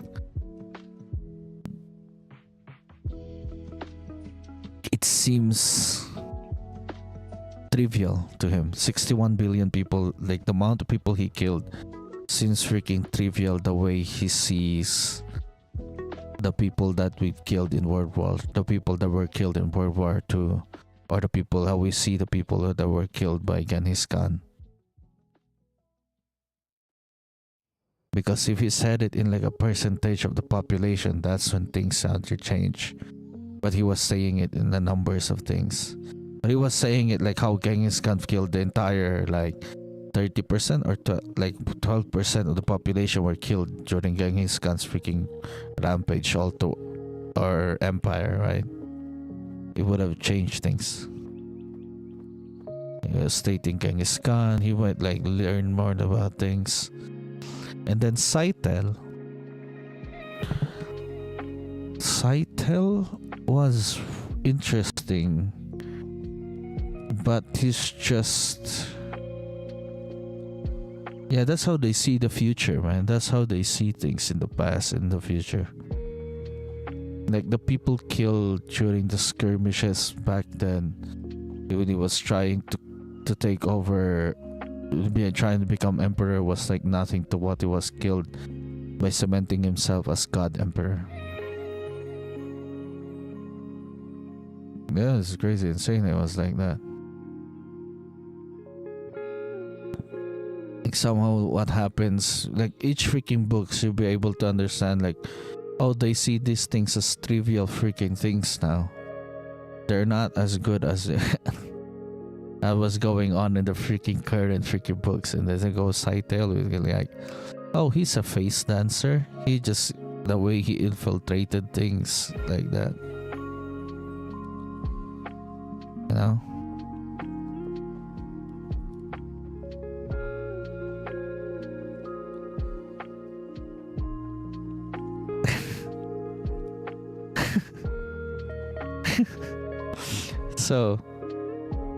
So in the freaking second book, I understood that, yeah, Paul was still keeping himself, seeing himself as a freaking Fremen because he earned it. He identifies as a Fremen, and it's like really, really good. I love that freaking part of him. So he went. He was tasked to see someone. So I'm saying the entire freaking story from Paul's freaking perspective, I guess. I'm gonna try to say things about Paul's freaking perspective. So he was sent this freaking message from his Fedaykin. Fedaykin are like his freaking assassin brothers and sisters who are like great freaking warriors of the freaking Fremen, who is somehow indebted for them, like there are favors like done to them for whatever it is. So he was sent a very important message for a Fedaykin asking a freaking important favor from him, and he went to go and see him. So I went to go. Oh yeah, he went to like see things too. But before that freaking message of like going to the Fedaykin, he just went and experienced what it was like for Alia, what Alia was doing.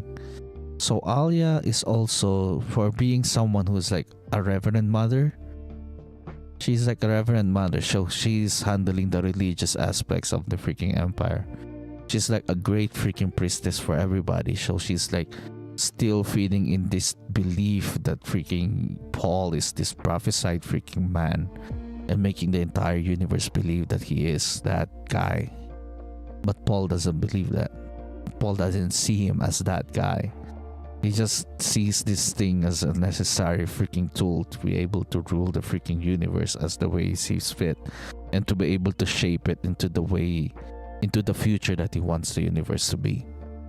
That's how Paul sees it. And seeing it like that, you know, people just adhere reverence towards him is crazy insane. So there, Paul did that. Paul went there and then just met with another Fedaykin of his at the freaking temple. Now, when you go see these freaking things, it's crazy fucking insane how Arrakis has changed in a matter of 12 fucking years. Because in 12 fucking years, they have weather freaking control. Fremen are already dying by freaking drowning. Fremen dying of drowning, okay? 12 freaking years, and Fremen are already dying of drowning. From a place with nothing but freaking desert. People are already dying of drowning. And then Fremen are like living luxuriously with freaking water. The way water it is in the freaking world is insane. People are like planting still trees and trying to turn this place really into like a green planet, and they're like doing it very, very fast. They have weather control that's crazy insane. It seems like Arrakis is getting richer and richer by the year, you know? And by them getting richer, people are getting more comfortable, and by getting more comfortable, they're trying to leave what they once were in the past and trying to turn into something else. But Paul does not leave that part of him, you know? He's still part Fremen, of the Fremen old ways, because he was there. But people are being born now and getting changed into something else. He was like that, this still thing. He just can't leave him. He's that part of him behind. That's 2 freaking years. It's just 2 years experience for him, and he just can't leave it.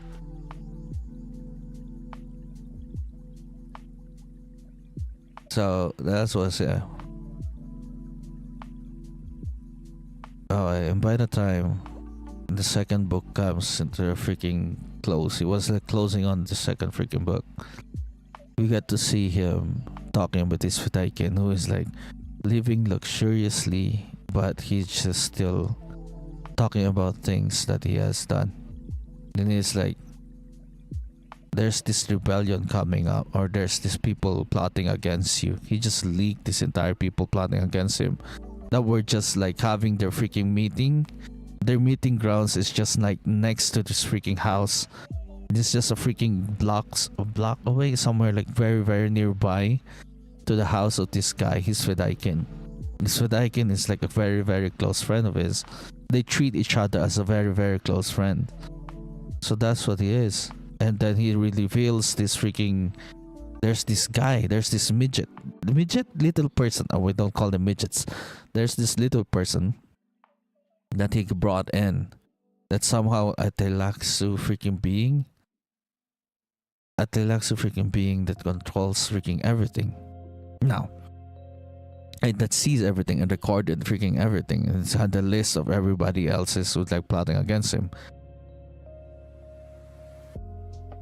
Now, during this time, we see this freaking person that somehow Scytale infiltrated as. There's this freaking time that it just freaking met with this freaking person. It was in their freaking rooms as the freaking daughter of this freaking guy. The Scytale infiltrated this and became this daughter, and freaking Paul did not recognize him. He did not recognize him or accounted for this freaking thing. So we're here doubting again of Paul's freaking abilities to see the freaking future.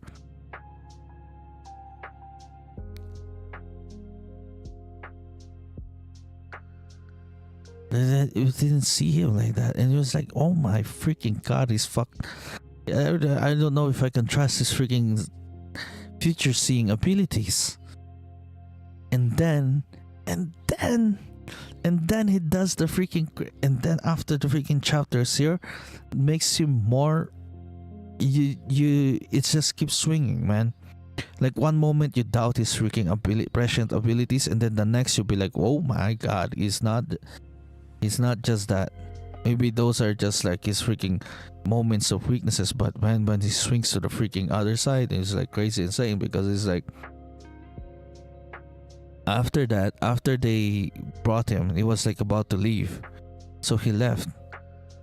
Now we don't know if this is like Paul's ability to be really, really good, and then you were like, was he just lucky, or was this is part of his freaking plan? Did you see him as that one, or is part of his prescient abilities? Because you'll be thinking about is part of his prescient abilities, because Scytale face dancers operate in a different freaking method. There are assassins that leave a place for you to be able to escape. Like they leave chances for their victims or their targets. They leave chances for their targets to be able to live. they just don't go full on 100% to kill someone. That's just how their methods is. So that's the method of Scytale. So was this part of freaking Paul's ability to be able to do that? Is there like you're doubting? Was it like Paul's ability to be able to see the future really that freaking hard? That he knew that there's an assassin within him? Like he wasn't reacting or doing something crazy to this freaking face dancer? You know? It was like that.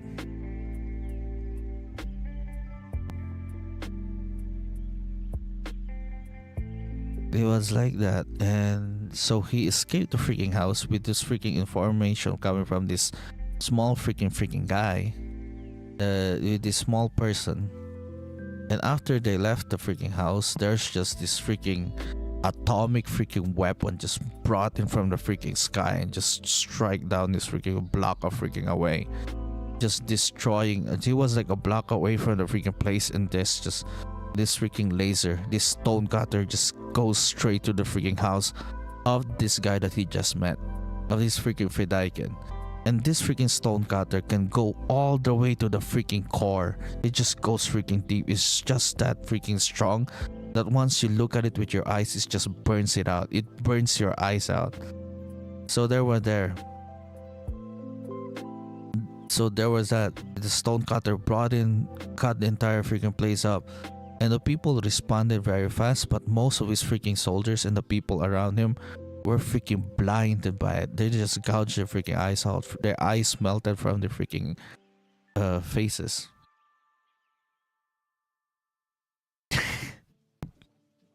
My eyes just melted melted from it. And you know what he does? He freaking talks directly to the freaking soldiers and the guards all around him while being blinded and describing whatever it is that's going on. He was talking to them directly as if they were seeing them. Like, what the fuck? What the fuck? He was just recently blinded, and then you see his prescience abilities being on the freaking maximum. He was like freaking blind. He was like blind, and he was like that. And so after that freaking one, he went into a freaking meeting with Stilgar, seeing him like that, and then the other freaking siege leaders came in, and he was like, he proved them fucking wrong, but just he described everything that they are freaking wearing, and even though he is blind, and they was like, can you still treat me as a blind man? He was like, nah, Paul ain't blind. Paul ain't fucking blind, acting like that, even though his eyes freaking melted the fuck out of his freaking sockets. It was like that. And so during this freaking time, Chani was about to give birth. So they have to go to freaking Chani's birth, because somehow they found a way for Chani to be able to get pregnant. And because Chani went back, it's like going back to their freaking Fremen ways. So Chani went back to her Fremen ways, being able to embrace this freaking Fremen ritual where she eats only very, very controlled things. And that's the way Irulan was providing a way for Irulan to stop Chani from getting pregnant. But Chani went back to her Fremen ways, and that's what saved them. Now, that's what got Chani freaking pregnant, and she was like doing the Fremen ways and going to Fremen ways. So we went to Siege Taber. She forgot all about the freaking things. So Paul was there. So Paul was went to the freaking Chinese Paul saw it too, right? Yeah. By Chani being pregnant and being able to give birth, she was like, oh, I saw through this one. And he was freaking sad, and he was already grieving for Chani while she is still alive. Because that's just how you see prescience, and that's when I felt that there are times when I am like that. When I see death of a person, it's just crazy insane. I'm already mourning people who are still freaking alive, and that's just freaking gets me. I don't know, man. I I don't know why. I don't know why your morning people are still alive. I, I just, I felt that too, and it got into me, and I'm like, yeah, it's just my delusions and shit. So it was like that. So he went there, brought all his freaking enemies, like brought everyone that was conspiring against him, all the way to Siege Tower to be able to strike a freaking deal. There was a freaking other plan that he has. He was working out a plan for him to do all of these things. But I don't know. This is where I am freaking confused. I am still having like a plot line, not being able to discover. There's a plot line that I don't remember, but I remember some things that it was done.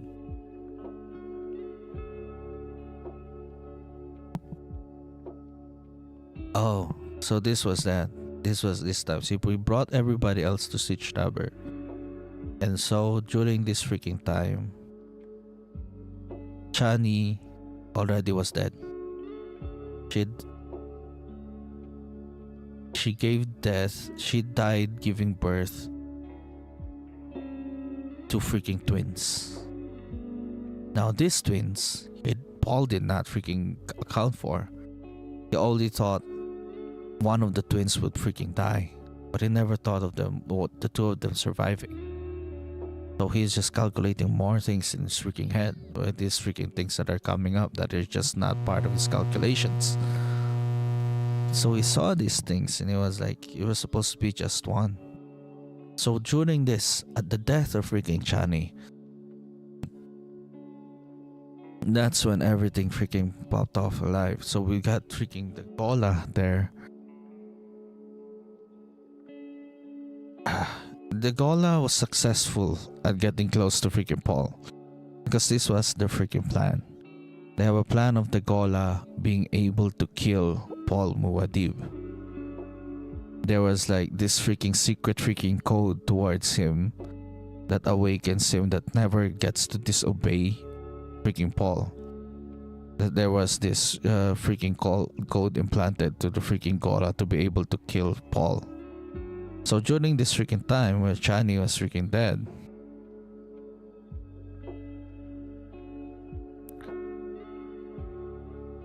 he tried to kill Paul. Wait. The command to kill Paul freaking activated. Now the command to kill Paul activated, but somehow Paul was still blind, but cannot predict like the Gola freaking trying to kill him. So Duncan Idaho was trying to kill him, but he was like somehow the inherent things. I remember. Do you remember? So because of the characteristics of his old self, who his past self was still freaking in there, it awakened all this resistance, all this freaking resistance and loyalty toward the Atreides was still in him, as was so freaking in him and so freaking strong inside Duncan Idaho that it made him not kill Paul. It made him not kill Paul, and it brought back the Duncan Idaho in him. So it brought back all the memories of Duncan Idaho all the way to the point that he died.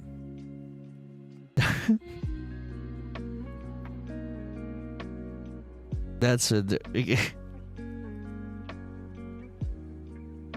freaking Duncan Idaho was brought back to freaking life. And now he was brought back. You know that he was freaking brought back to freaking life. He couldn't kill freaking Paul. And then that's when he was like, oh, this was not the freaking plan. The plan was, you thought that was the plan for Duncan. That was the plan all along, that they're trying to somehow show that for the Gola to kill Duncan Idaho. But at Chani's freaking funeral, you were like, no, this is not the freaking plan. That's when the freaking Scytale, this one's freaking Scytale came in, and it was like, no, this is our actual freaking plan. He was like, don't can freaking revive back because like the freaking midget, the freaking small person. Oh, I'm gonna get cancelled for this shit, man. The freaking small person, the small person activated the freaking code. So and the freaking retaliation from Duncan Idaho killed the midget during that one, and him being revived as Duncan Idaho himself. So that's what happened. So the plan of the Tleilaxu was freaking gone now. But no, there's another unveiling of the freaking plan where Scytale came in. Scytale came in and said, this was our actual plan all along. This was for you to submit to us, Tleilaxu, if you want Chani brought back to life. Because we brought back Idaho back to life, we can bring back Chani back to life. You want Chani back. So bring back... So freaking give us all your Koam stocks, and we will live, and we will let freaking Chani live back again. We can resurrect him for the dead. And Paul was like losing everything now.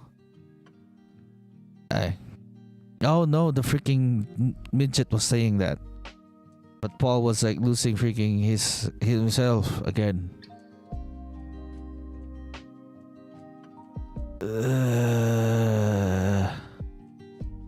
But Paul was losing himself again, so it was like, please, don't let me do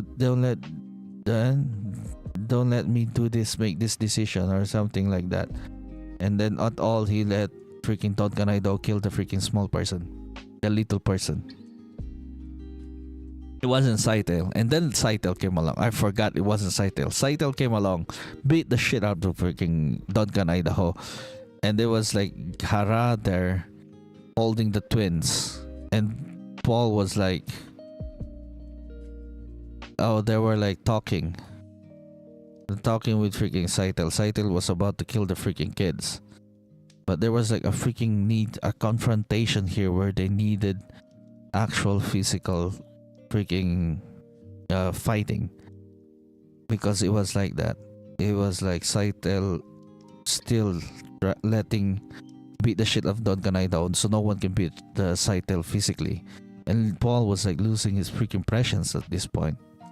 So it was like, but somehow something magical fucking happened, because he saw through one of his children's eyes. He saw through one of his children's eyes as he freaking brandished a freaking knife and just flicked the freaking knife all the way to Scytale's freaking neck. Well, was it his neck? But it just directly threw a knife through Scytale, and that killed Scytale. This was like very, very things about freaking Dune, by the way. It wasn't like, it's not, everything is not action freaking packed. It's not full of freaking action and things. It was like all about thoughts and thought processes and freaking conversations, because the conversations feel more like the battles rather than the battles themselves. So it doesn't, that's what happens when freaking Paul said it. And then he goes and names his freaking children Leto and Ganima. And at this point, we really get to see Paul choosing to be a Fremen instead.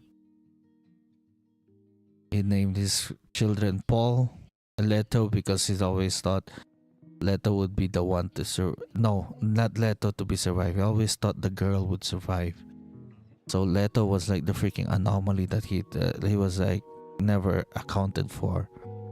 So he named the kid the guy Leto. That's where I saw through him. Was it really Leto?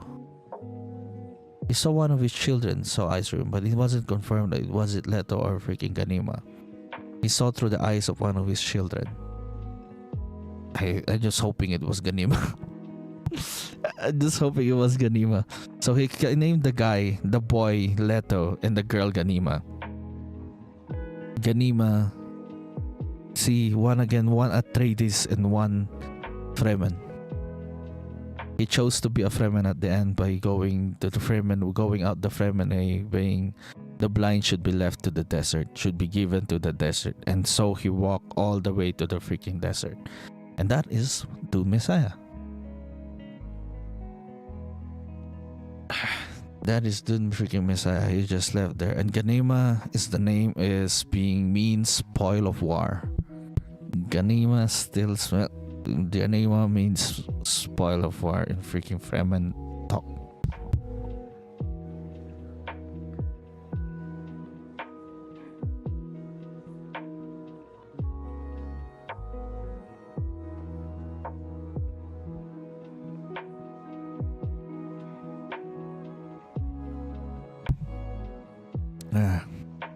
I wonder what it's like to be fat with water.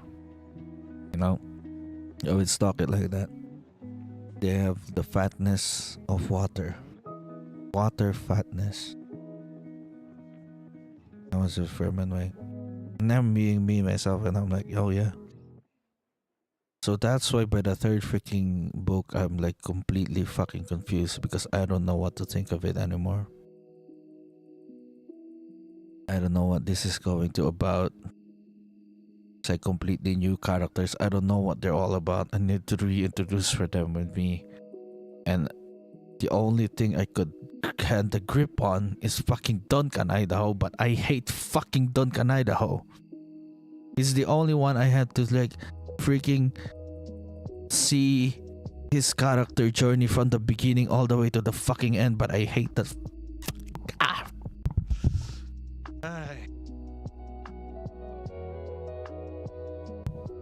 I hate Duncan, Idaho. It's just every time I'm reading Duncan, Idaho's parts, I just hate him because of like Dune 4, God Emperor of Dune. That's the only reason I hate him, and I'm just finding more reasons to hate him these days. I'm just happy when he just by the freaking fifth book, he became what he hated the most. By heretics, by Dune freaking heretics, he became what he hated the most.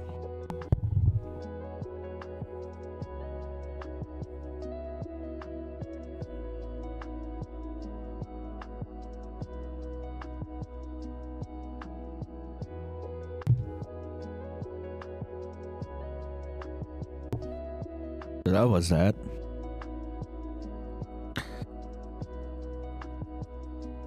That was Duncan, Idaho. And people really like Dune, huh? Okay, that was Duncan, Idaho. Duncan, Idaho's thingy. He was just like that, man.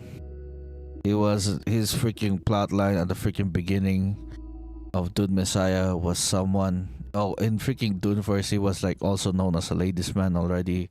In Dune Messiah, he was someone just being used as someone to seduce freaking Alia, and he fucking succeeded in that.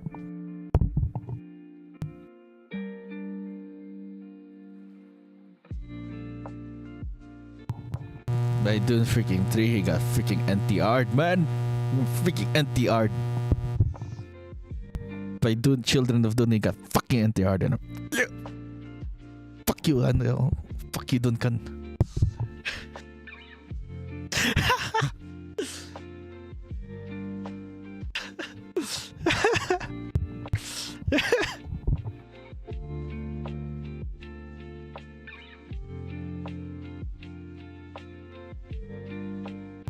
So reading Dune is part torture and pleasure for me. I was like freaking pain.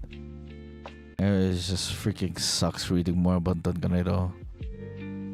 No, I hated him at the end of Dune 4 just by that one reason, man.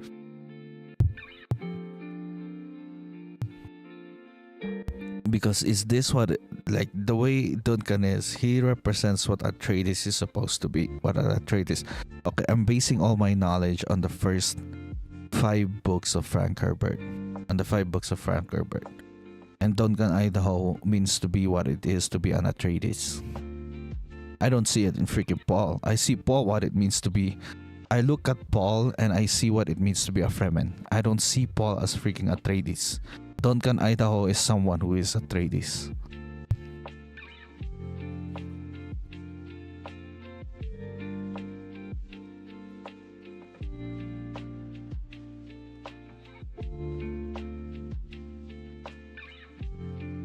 You know? Yeah, that's because at the end of it, I see Paul as a freaking Fremen.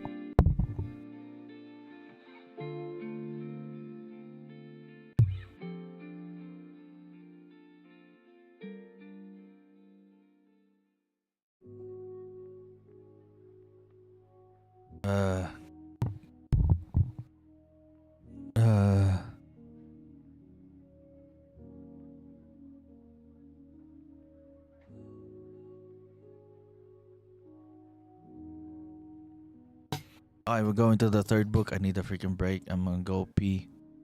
I'll be right back.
Return to the 5 FPS stream.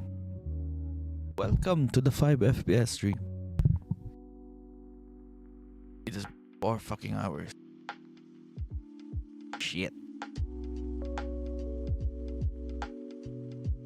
Okay. Now that.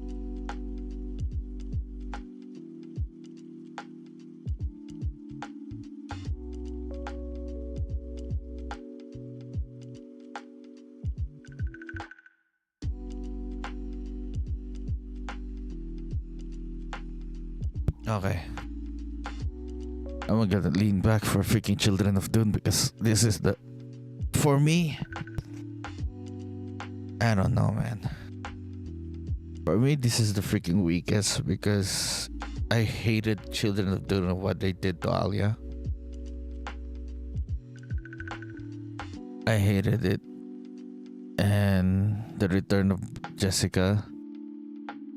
Alia, the return of Jessica, Gurney. Gurney was just, what the fuck? It was just nothing already because Duncan, Idaho is the man, the myth, the legend. They fucking hated the Bard, man.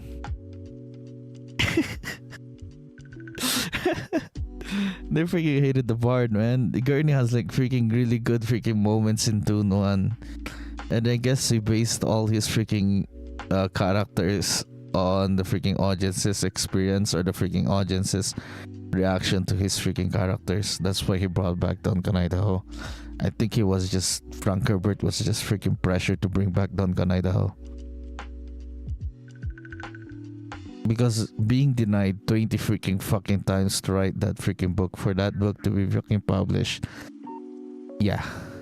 You don't want that shit to be cancelled. Holy fucking shit.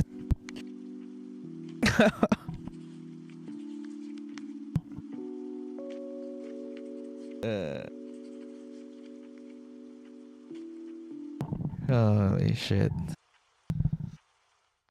Holy shit. Okay.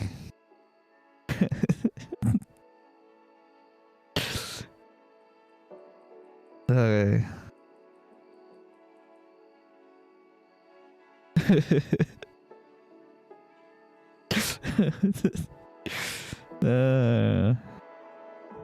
Holy fucking shit. Okay, Children of Dune. What about Children of Dune? Children of Dune is about Leto and Ganima. I don't know, freaking... Wait, let me just check the characters. Wait.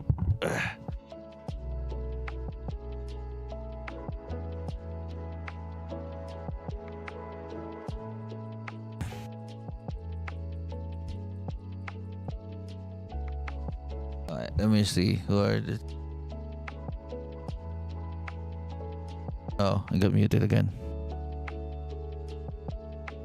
Oh, it's James McAvoy. Wait, what the fuck? Children of Dune is like James McAvoy. Ganima, Duncan, freaking Duncan, Idaho.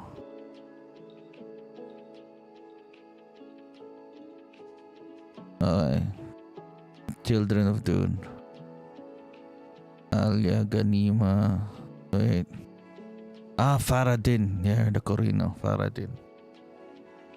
Where's the other? Princess Wensisha. Wensisha is their aunt. What the fuck is Namri? What the fuck is Namri?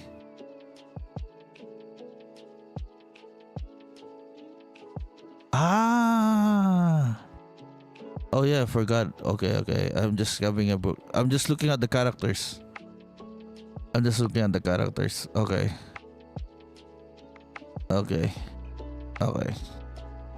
How many years? Okay. 8 years, I think. Because they're like 8 fucking years old.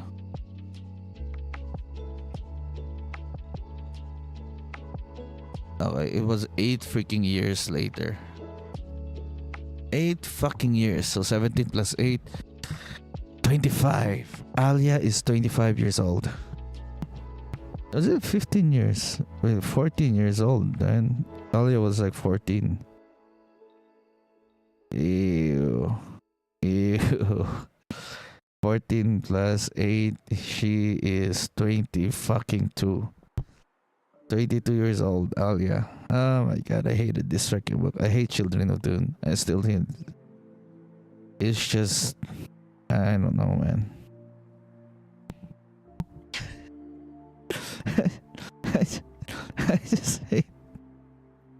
I just hate Children of Dune.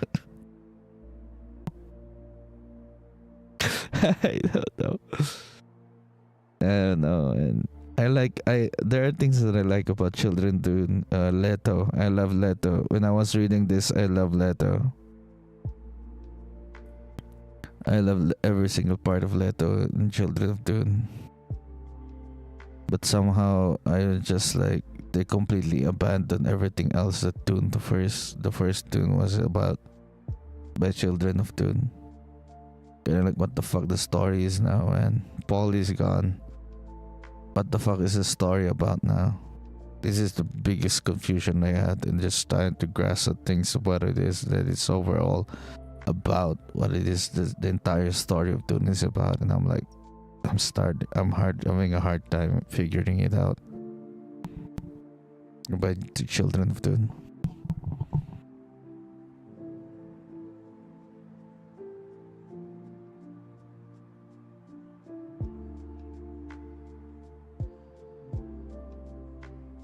So, Children of Dune, what the fuck happened there?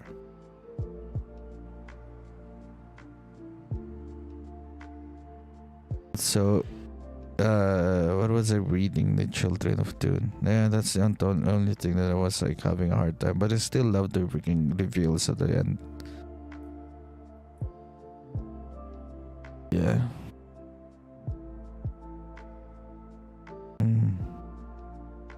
I don't know. I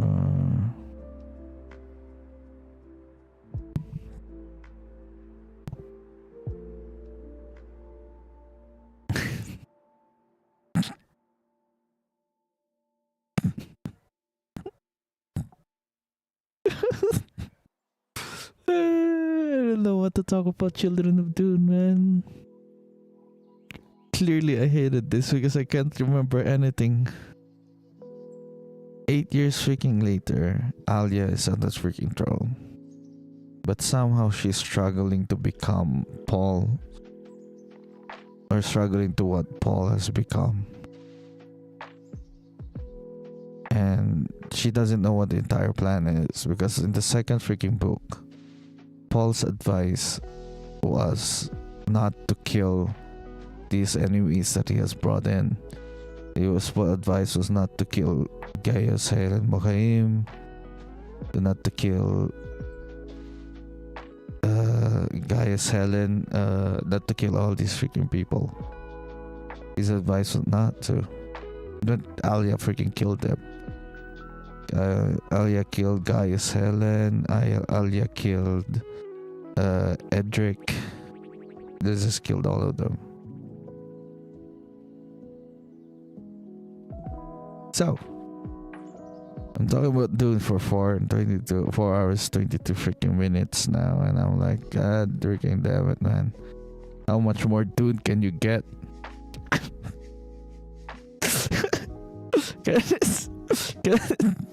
Can this be put in my freaking resume? Talked about Dune for more than 4 hours.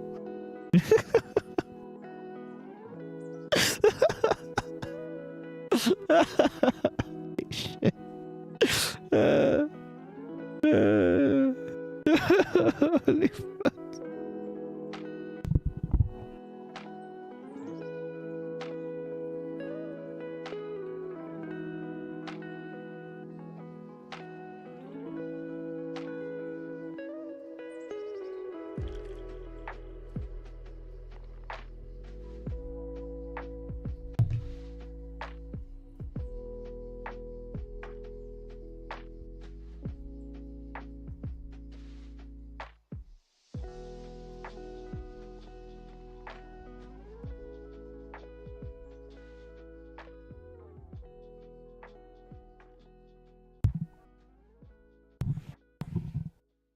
Okay, what am I talking about? Children of Dune. So it was 8 years later. Leto and Ganima has other plans besides Alia's plans. They have to somehow navigate Alia's plans, Stilgar's plans for them, Stilgar and Irulan's plans for them. There are like other things that they have. And somehow Leto and Ganima are also like Alia. They were born with all these memories inside of them. Because that's just what the spice does to freaking Atreides. They have all these freaking things in them. They all these freaking memories. They were born with it, but they have experienced it for 8 freaking years now. So they talk like adults. They act like adults. They all do these freaking things. So,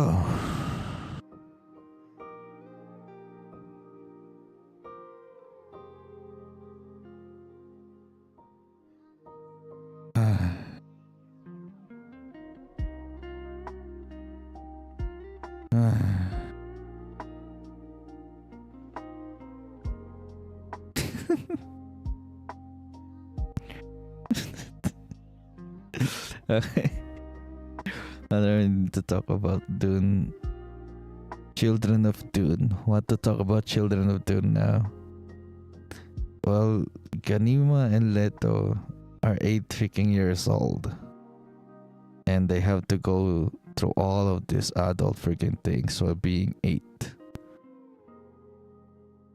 They have like things about them that still want to enjoy being children, but they cannot. It feels like the world is moving forward faster than they are. Also, being people who are like can think very, very advancedly, want the world to slow down around them. Because they have somehow progressed way farther than anyone could ever progress, because I have all these freaking adult memories with them. They have memories that are crazy freaking insane, that they can just look it up and be able to see. Just like freaking Gen Z, who are like born with the internet in the palm of their hands. I mean, imagine Gen Alpha.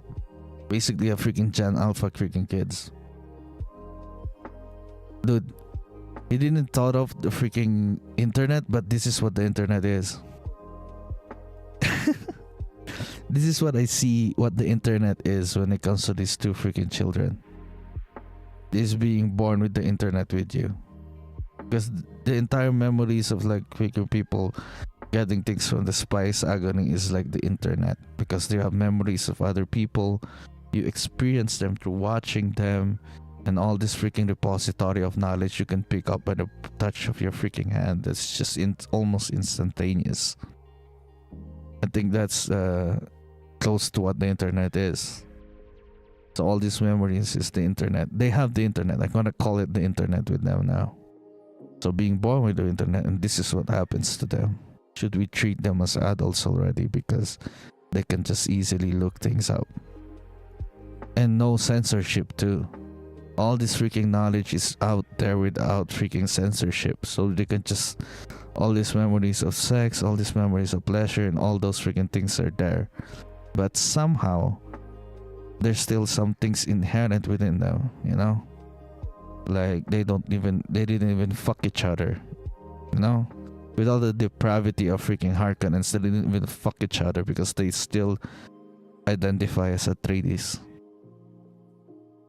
And they could have fucked each other. They were thinking about it too, but they just like concluded that they don't want to.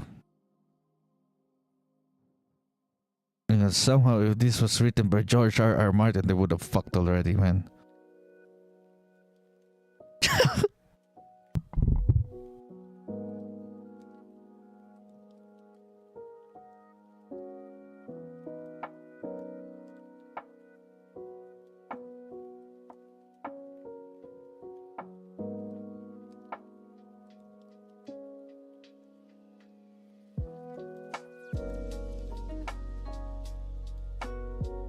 Okay.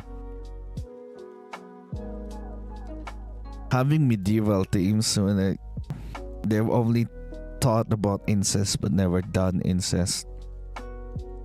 But because there's somehow still progress, but because not an accurate portrayal of a medieval freaking politics.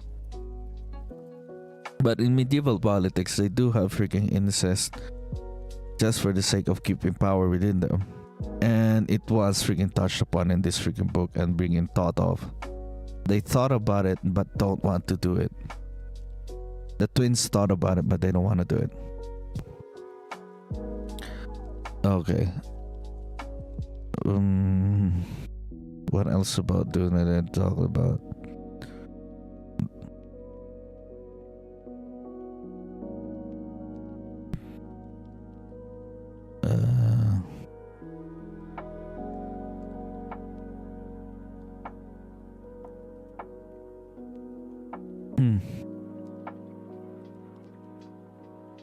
Thinking about it. How do I start the story? Well, it starts the story with this like that, and Alia's descent to madness, the return of Jessica. Why did Jessica fucking return? Because things regarding Hey fucking Wire. I completely cannot remember most of the freaking third freaking book, man. This is the most struggle for me right now remembering it. All I can talk about is my reactions to it because it was like that. Shit, how do I treat people with like access to the fucking internet? You know, how do I treat like younger freaking people like these days? I'm like, damn. So it was like that. Duncan and Idaho has marital freaking issues. They got married, by the way, Idaho and freaking Alia. They're freaking married and ride off into freaking sunset in Dune Part 2. And in Dune Messiah and now in Children of Dune. Ooh boy. Ooh buddy. Ooh la la. And then the House Carino were like plotting some things, right? Like assassination of these two freaking children. But they don't freaking somehow see that these two freaking children are not like that. They're different. They act different.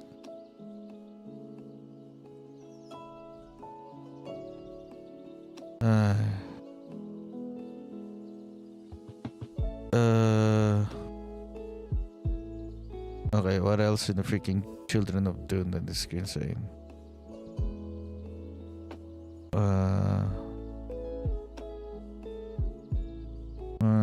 Dune Part 2. Dune Children of Dune. What else is there in Children of Dune? Okay. These are freaking children were prepping themselves up or being hunted. There's like a preparation for their assassination by sending out two fucking tigers that target them. Because they trained freaking tigers. And it was the House Carino. And Salusa second this, there was this House Carino doing some things. And House Carino was like, no, it was something crazy insane. Because House Carino,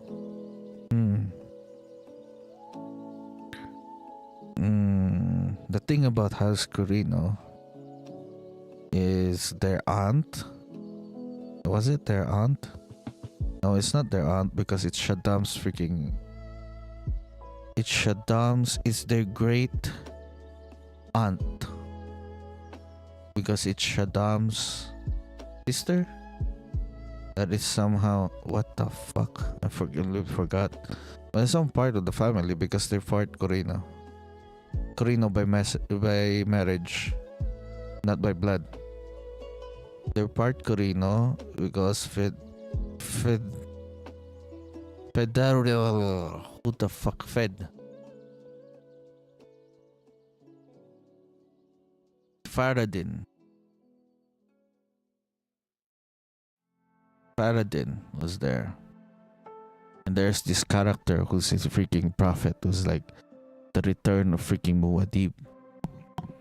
They see him as the return of freaking Muad'Dib because there's this guy preaching among the fucking streets, talking like freaking Paul. He has the voice of fucking Paul, talking about freaking things and then it's creating political freaking unrest among the people. Because somehow Alia is like leading the universe into a different freaking place. Again, Alia is struggling to become Paul because she doesn't want. I don't know. She's struggling when it comes to things, and because of this freaking struggle,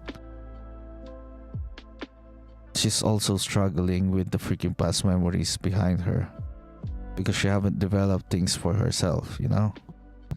Like being someone who has like freed all these memories from freaking birth, even before fucking birth, you'll be able to build. You don't know who you are before all those things, and you identify as those things.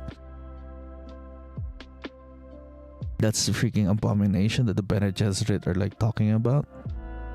Because you need to become someone else first before you take all of these freaking memories so that you have an identity to be able to latch onto.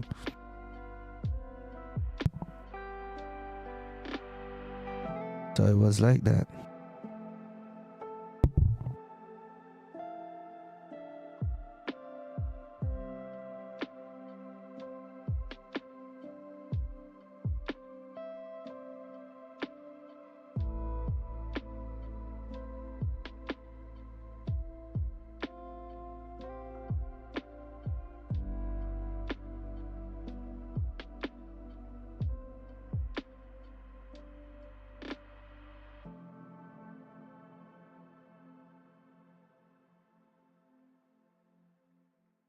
Okay, so that was like that. Children of Dune was like that. It was the exploration of what it is. The abomination is in the Bene Gesserit way. What the Bene Gesserit see as an abomination. What it is to be an abomination. And proving if it is an abomination or it's not an abomination. And I think Leto turned out to be an abomination. Even Ganima probably is like abomination. Those two people are abominations in the Bene Gesserit definition. And we get to see that because in the freaking sixth freaking book, we don't see at the freaking blurb. Just by the freaking blurb, I saw the God Emperor Paul Muad'Dib. And that says something. Because God Emperor is supposed to be freaking Leto. And then there's this discussion about the golden fucking path. And it's just me seeing things like that. It's just from the blurb itself, I already see that there probably is. Because they don't have other identities for themselves other than those freaking things that they have. There's no dominant identity. The dominant identity is supposed to be the person that they've raised to become. And to be able to reel in all of these freaking memories and all these identities that are struggling. But you don't have an identity. You just can't become. You can't you're just gonna succumb to all these freaking previous memories.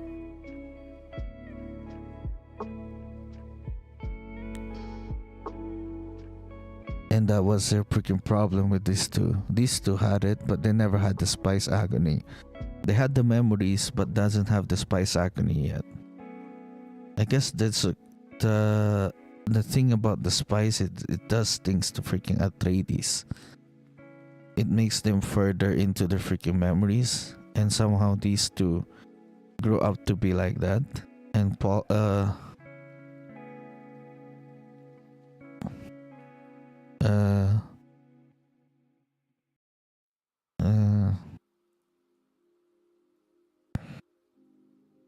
okay.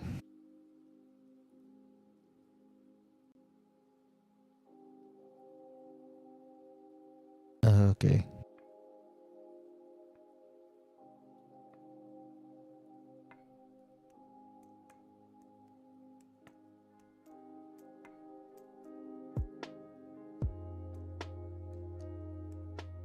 Wait a second.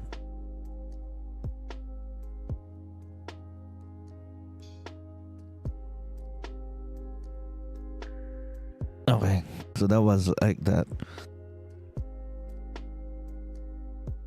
About becoming growing up really fast, but the two of them, you can argue also that they have identities because they didn't have the spice agony. They wasn't the memories aren't as strong as they were as they are for freaking Alia. Alia is the abomination, and Leto and freaking Ganima aren't because they don't have the spice yet. He has 8 freaking years to be able to form an identity for himself to be able to be, because that was what they were talking about. That's why Alia freaking failed, because she doesn't have her own thing before all of these memories came in. And 8 years, is it enough? Is it enough for them to be able to do that? Because the amount of spice that freaking Leto got when he was in Jakuruto is crazy and insane. Okay, about the freaking thing, about the assassination attempts towards them, this was like a freaking part of the freaking book that I was just wanted to skip. Because it feels like a plot device for them to move forward and for them to go away from freaking things. The thing from go away from the freaking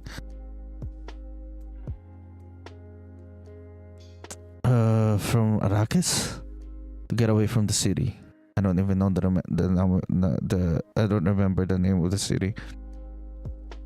For them to get away from the freaking main freaking place and to go out to the outskirts and freaking run away.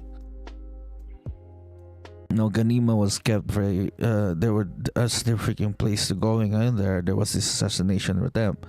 Alia was struggling with it, and she just let freaking Vladimir Harkonnen, her memories of Vladimir Harkonnen, just fucking take over. And this is where she gets freaking crazy and become the abomination. Because when Vladimir Harkonnen was taking over, that's where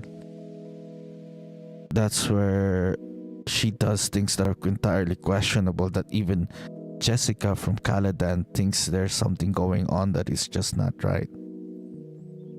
So this brought back Jessica back into the freaking thing to give quote unquote advice. What is it?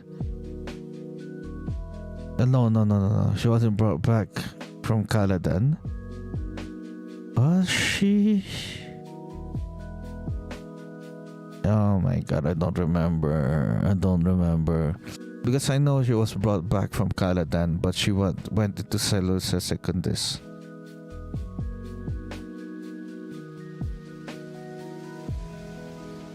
She went to Seleucia Secundus instead to train Faradin of the Bene Gesserit freaking ways. That's what I know about Lady Jessica. Wait, were they kidnapped? I thought they were kidnapped. They were kidnapped.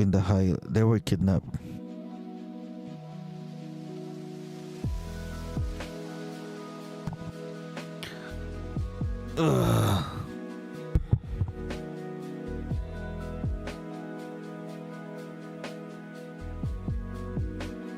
Okay, it was like that. Oh, I need to review and freaking things. But this one, I'm like having a hard time because I just want to hop on to God Emperor of Dune. But to able to talk about God Emperor of Dune, I need to talk about Children of Dune. Because Children of Dune is the massive. There's like these questions about has he become an abomination or not?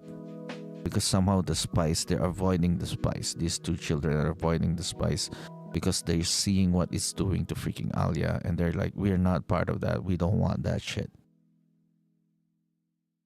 And we have other plans, but their plans have freaking swayed and turns into freaking things. It's somehow people's plans, they have plans, but it adapts as the events go into, and they change their freaking plans. They, they haven't revealed their plans yet, but they know we have the plan. They know I have a plan. Until the freaking final reveal that this is their final plan anymore. It's completely changed to what it is that's going on and everything else. Oh, their plan was to go to Jakuruto and find freaking things and to talk to freaking Paul.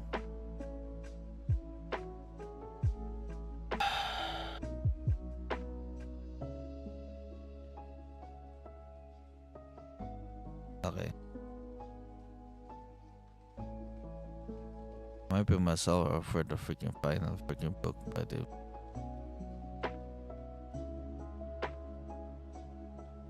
I thought I'd like be able to like talk about it for like 2 freaking hours and I'll be done with it, but I'm like the 4th freaking hour and I'm like, holy fucking shit.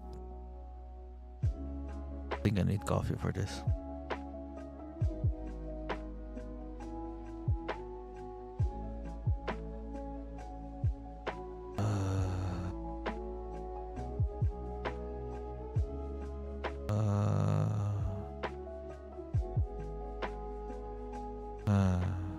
Children of freaking James McAvoy. I hated Children of Dune. I don't know. I kind of like it. I liked it the least, I guess. Like it the least because of I just don't know what they need to do with freaking Jessica. And they just have to show that freaking the Bene Gesserit work in different freaking ways, and this is how they work about it. They just completely turn sides because they have like a bigger freaking thing that they believed on and not on the houses. She is not loyal to House Atreides, but she is loyal to Leto. She loves Leto more than the Bene Gesserit, but the Bene Gesserit and Paul is already Leto and already Paul is already freaking dead because Paul is still the testament of her love for Leto. Because Paul was born out of her love for freaking Leto, and that's how she sees it. But both of them are done now. Both of them are freaking gone, so they have to look at something else. So she has to look for somewhere else and have to do still have freaking purpose because she has to live. So she went back to the freaking Bene Gesserit. Alia's struggle for becoming the abomination is crazy, insane, and questions things. I have more questions in those. What becomes an abomination? Is it the memories? Having the memories of things when you are being young? Like being born a reverend mother from freaking birth? Or is the abomination someone being taken over? An abomination being someone being taken over by this past freaking memory? Is someone who has like all those freaking memories but taking over the dominant one was be becoming the past freaking memories. And that's just what Leto was at the freaking end of it, because he chose this freaking at the end of the freaking book, he chose this freaking leader who ran the freaking world for like thousands of years. That's what Leto freaking did. Freaking at the end of the freaking book, and I'm like questioning, is that what's becoming an abomination? So he is an abomination, but you still freaking love him. How freaking he is with what he can do, sound throughout freaking thing. but not about his thoughts and action. I freaking loved him because of I was convinced because of his freaking coolness. Because man, this freaking series needs a little bit of freaking action. That's the only action we can get. And the way he freaking talks when he was getting the spice, I was like, yes, more power to Leto. He was getting the freaking spice. But all this time that he was getting freaking spice, I was questioning myself, like, is this really the thing? It's really the freaking path that he was going into. All that freaking watch about it that has opinions on it was like Leto was the one taking things over, because I don't think Leto. I was like he was brought in there for freaking accident because it was Alia's plan. It was Alia's plan to feed freaking Leto with all the spice. Start to get deeper about it because it was Alia's plan. It was all this spice and just Leto adapting to it. The freaking reveal, it was like we were thought it was Jessica's freaking plan to feed him with all this freaking spice because they were like trying to make him like freaking Paul. Because it was like the lack of Paul in the freaking universe. They need someone who is like Paul. But they got people who are like him.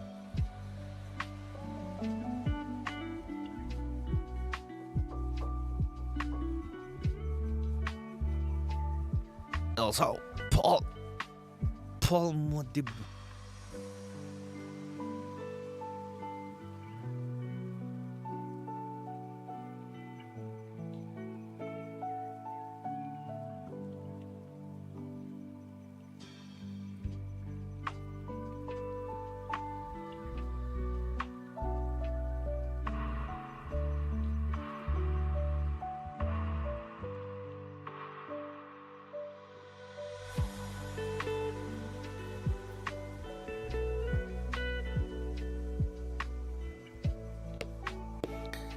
It was like that. Okay, Paul's thing was like crazy insane. Because there's this freaking prophet coming out about saying things, and they were like questioning if it was really freaking Paul. It was like all about this missing freaking Paul, and this might be fucking Paul back again from the freaking dead. Might be a Gola, might be something else. That's what the entire Children of Dune was about Paul. I was like questioning freaking Alia and what an abomination is. Because they was thinking of, yeah.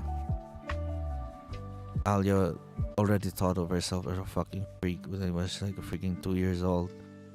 And that freaking confirmation by the freaking third freaking book was like shit. She was struggling in the freaking second book and the freaking first book, man. Those freaking parts about her being an abomination and asking himself that he was looking at herself as an abomination, and me thinking about what happened in the first freaking book is like, fuck. What have become of freaking Alia? I'm more empathizing of freaking Alia now. That's what he has become. Like by the time she let freaking Vladimir Harkonnen take over. Yeah. Fuck that.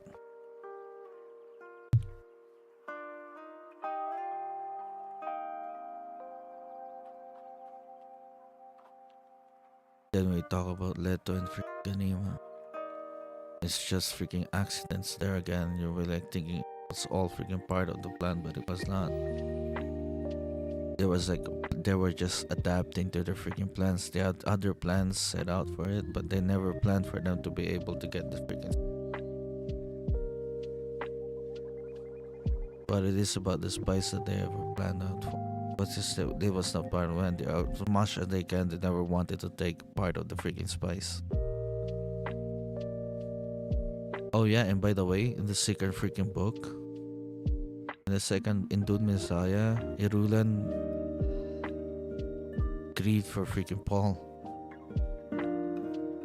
It's like one of those things like I never knew I loved him until he was dead. That was like words from freaking Irulan. Never thought I loved him until he was gone. and then she dedicated herself to the children. Irulan was the only good thing that ever happened to those freaking children, man. Irulan Stilgar.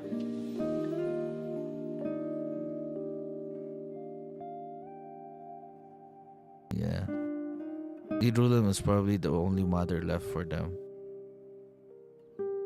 Although, even though they were like freaking way more smarter, way more knowledgeable by her, but she was treating them like they were her fucking children.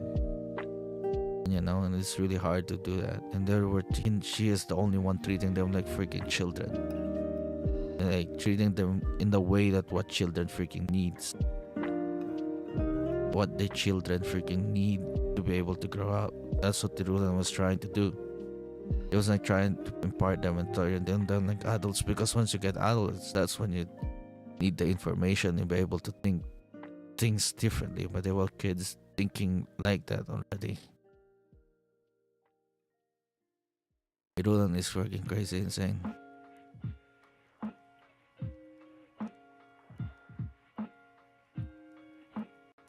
Stilgar too. Stilgar was like still in his Fremen ways. Teaching Ganima about the Fremen ways is good. What else happened? Yeah, the deception, it was really good with the reveal that it was all Alia's freaking plan, and I was like, I knew it. I knew there's something wrong about Leto getting all that spice at that freaking young age. Because they were like freaking spitting him more spice and more spice and more spice, getting him like dripping balls all the way to the freaking thinking things crazy insane like that.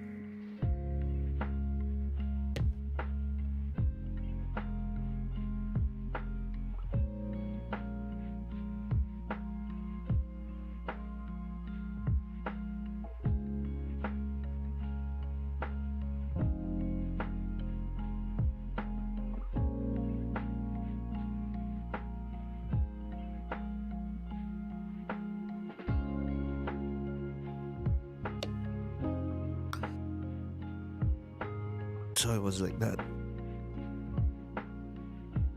That was the thing that I thought about children of freaking Dune.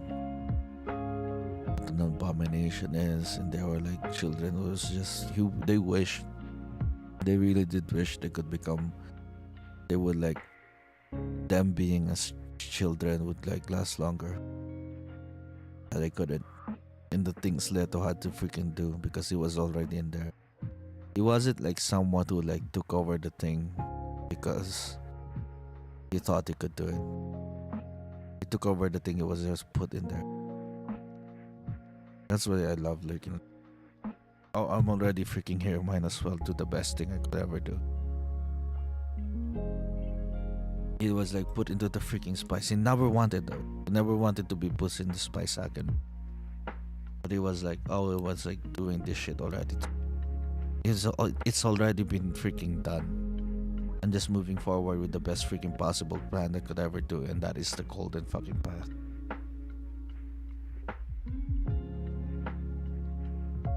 It was a golden fucking path, but the only person who could freaking stop him was freaking Paul. Paul was like, he chose to be a fucking Fremen. I don't know why he abandoned his children like that, man. I don't know why he was abandoned his fucking head away to the desert just because his prescience is abandoned other. Even though he might be blind, the story might change quite different.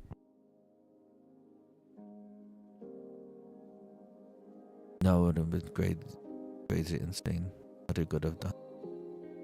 But no, he decided to become a freaking prophet and just talk shit about everybody else. Well, he would become pro-prophet and just talk shit about everybody else, man. That's what he decided to do. I don't even know why. He just freaking left it because he was like, oh, it's not part of my freaking precious, so this is... Well, we got to explore that in freaking Leto's freaking things when he was like seeing everything. His presence was so freaking strong that he was like wanting to see things that he doesn't see. Maybe he left it all the chance because with him having presence in there, which means it controls the freaking future. That means their future of his freaking children. With him being in there, he will control the future of his freaking children. And him being in there doesn't give things to freaking chance. Doesn't give the chance for something better to be able to come up. Yeah, you may be preventing the freaking worst, but you're also preventing the freaking best by having freaking prescience. That's it. That's the thing that I've thought about it in there. So that's what probably he was like thinking when he like left them.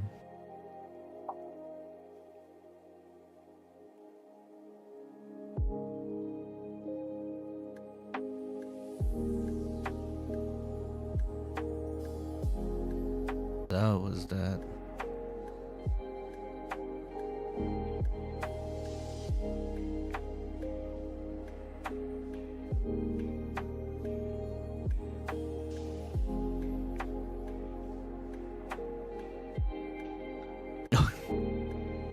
So that was that in Children of Dune. It was being with Spy Son. You could see his freaking marriage and everything with his freaking wife. Supposedly wife. Yeah, these fervent wives and their fervent freaking ways. Yeah, and that's what he's been doing in Jakarta and their conversations, like Bernie believing it was like Jessica's freaking thing. Jessica training Faraday in the Bene Gesserit ways. What else is in there? Corino really wanted to take over the throne again, being part of it. But by the time Leto changed into something else, when he took over the Sand Trout, once he take over the Sand Trout, the part of the freaking worms, and took over his skin already, it was like an exosuit, a living bioorganism, a living organism thingy exosuit. That's what he thought about the freaking Sand Trout in his freaking skin. It was like that. He changed into something no longer human. That's when it is no longer human. And I kept like thinking, oh, it's a story about what it is. I thought it was.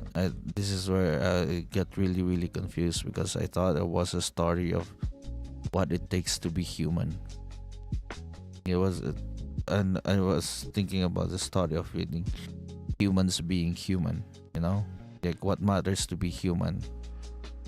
But it's somehow when the third freaking book and Children of freaking Dune, it's just all left out there. My theory is like all left out there, and I just don't know what to think about the entire freaking series or the entire freaking story by the Children of Dune. And I was like, nope, there are still things in there, which is survival.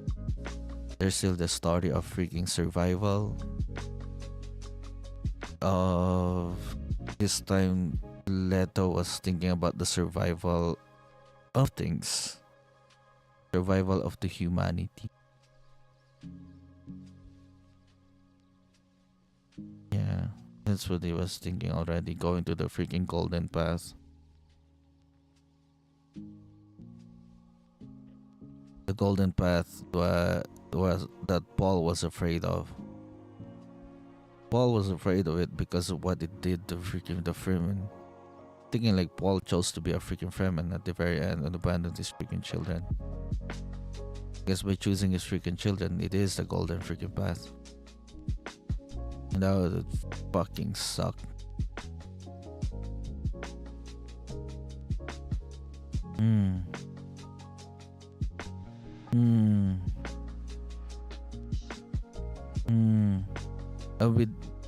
With like if Paul really saw into the future, his child wouldn't, if it was like one child, because he only saw one freaking child and not freaking twins, only one child is surviving but not the two of them surviving. The two of them surviving made them gave them a chance to the freaking leopards, the freaking cats, and got one freaking scarred.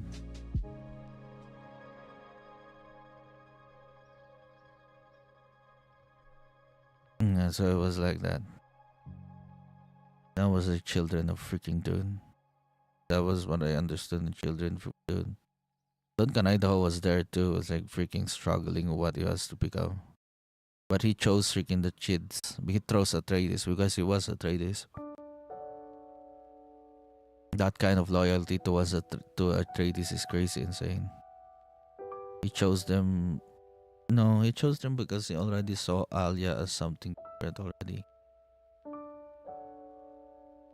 And Alia thinking she could get away with it, but it was so fucking obvious of what she was becoming and what she is freaking doing is crazy insane.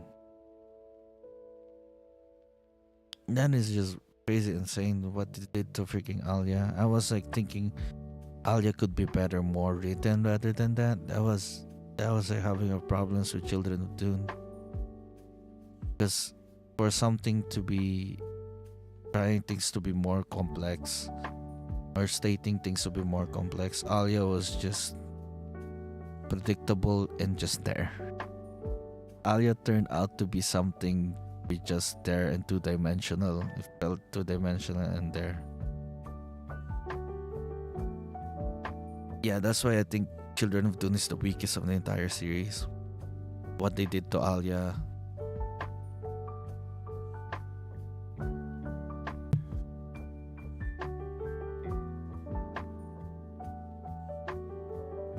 That is Alia freaking thing. What else? That's what I hate about Dune. Children of Dune, what they did to Alia, because I was like hoping for Alia to really become something great. Because all the freaking records are the things built out before Alia. They call her Saint Alia of the Knife. Like Saint Alia of the Knife. I was really, really hyped up for freaking Alia, only to be disappointed like that. Meanwhile, Duncan Idaho was fucking supposed to be dead for the entire freaking thing, but just because of popular fucking demand became the main character in the entire fucking series. Shit. I just hate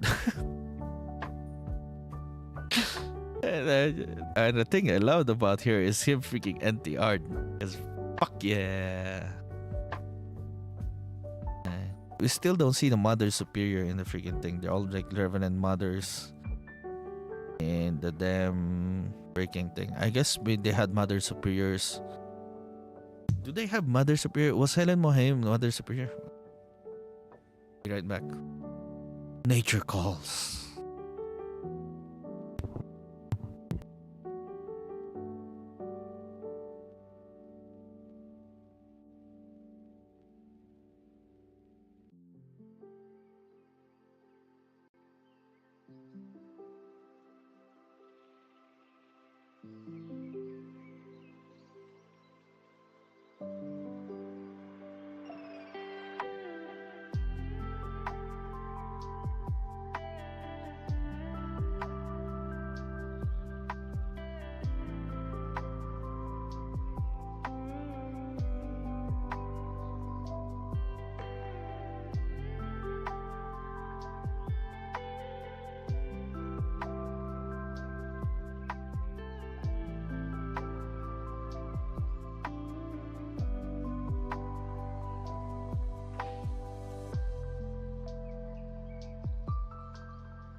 Okay. Hello. Okay.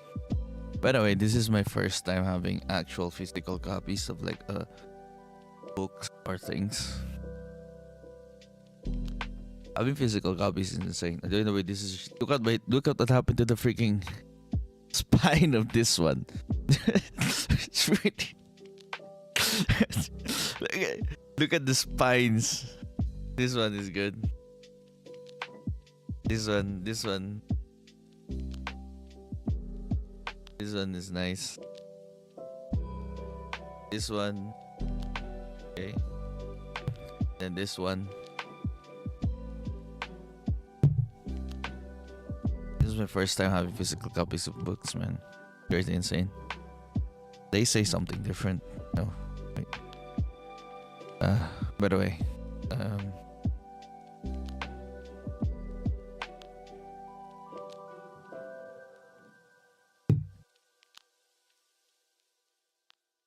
oh, so I was.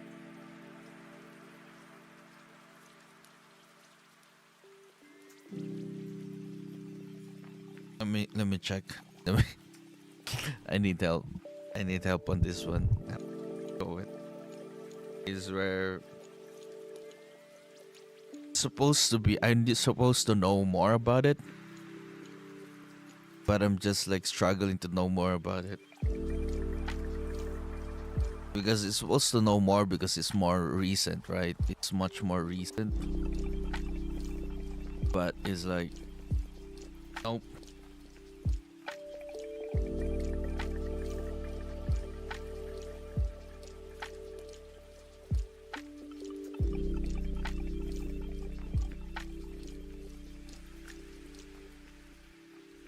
Oh yeah, there was like really fucking good things about it because Jessica didn't. Wait, I don't know, man. I clearly don't know anything about Children of Dune. I'm having a hard time. Oh, 5 FPS. I'm having a hard time figuring Children of Dune out. All I could ever say about it is like the freaking Gola abomination because it's all about the Sisterhood's plans. You get to see Jessica going in there and understanding this is about the Sisterhood and what the Sisterhood does. Jessica is like their actual Bene Gesserit there because they killed the Reverend Mother Gaius Ellen. Let me see. Is Gaius Helen?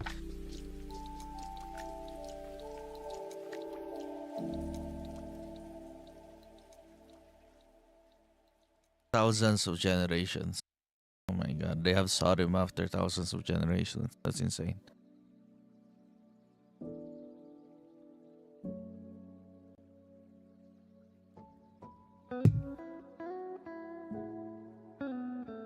So thousands of generations is a million fucking years. Million? They have sought him after thousands of years. Children of the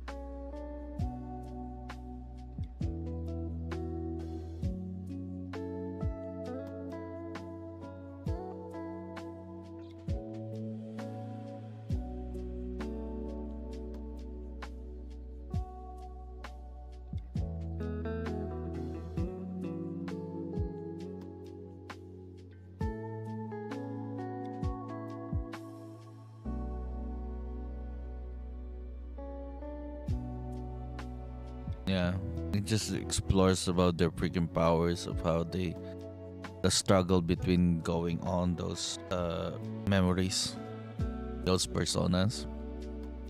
And having the spice just leads on to those personas being freaking stronger grip on the main one, becoming the main persona. Because that's what having all these freaking things, there are actually feels like actual living people inside your freaking head. There are like identities because you experience everything about them, and you kind of forget of who they are and what they become, and they become you. And the problem with them is they don't have like a main freaking persona before they got everything, and that's what I'm talking about. crazy insane is like that.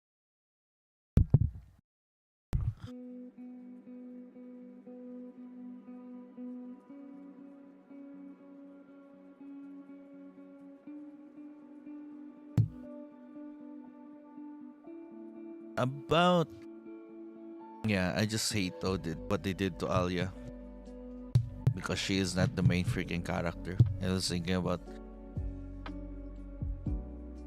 I was hoping Alia would become the main character, but yeah, it led to Leto and Ganima. There was like these things about they're always like people who are like trying to do things because it could be freaking worse. It's always like that. It was like things doing things, but it could be freaking worse. But in the freaking Children of Dune, it was them.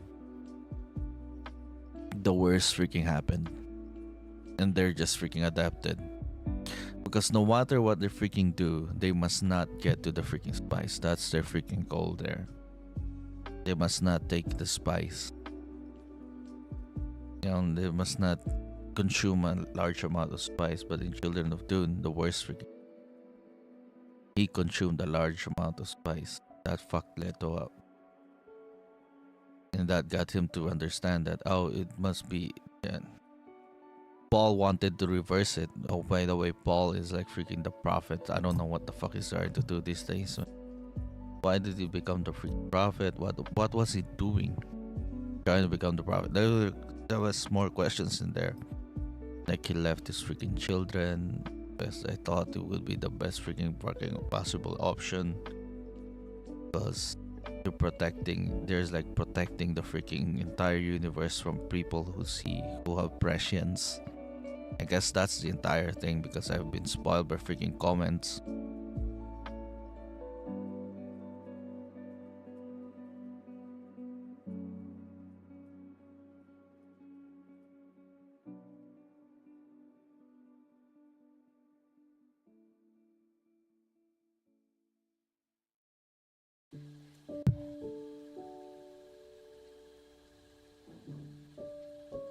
Ah, coffee. Yeah, that's prescient. Entire freaking them struggling. They have plans. They have plans, the best freaking plans, but the worst freaking happened to them. And that's what happened to them in Children of Dune. And Leto was like, nope. I'm just doing what it has to do done. It's already been done, so this is what it takes. So this is what my father sees that he doesn't want to do. But has to do it. But I had to do it now because I'm already here.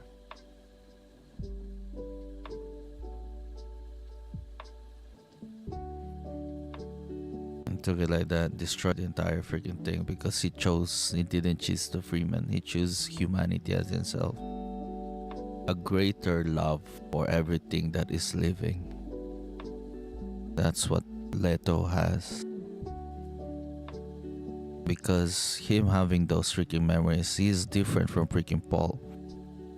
Paul doesn't have those freaking memories. Before he was like, got to the spice agony. He lived as something else before that. But with freaking Leto and Ganima, they have all these memories to be born with.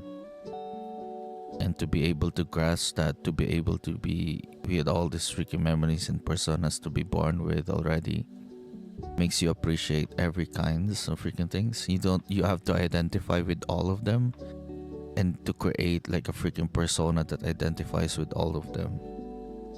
That's what Leto is.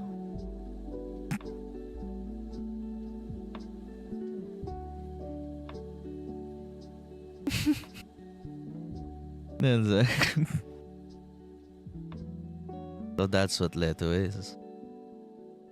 So of course he would choose. He would not just be selfish and just choose the Freeman. And he chose like a better ending for the rest of everybody else. But he was just not that scared.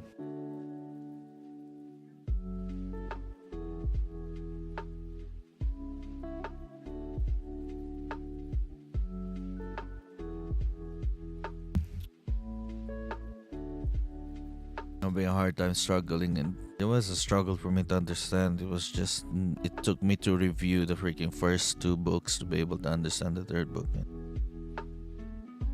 And it'd be like by the fifth freaking book, it made me understand what the third book is about. This is really hard. This one is hard. This one is hard unless you. Probably by the second time I'll be reading this, I'll be appreciated. I would appreciate it much more. So, what was the fucking last pages of the freaking third freaking book?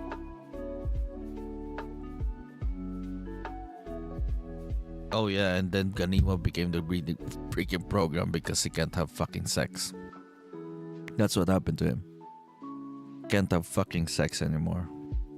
It was like an eternal fucking virgin.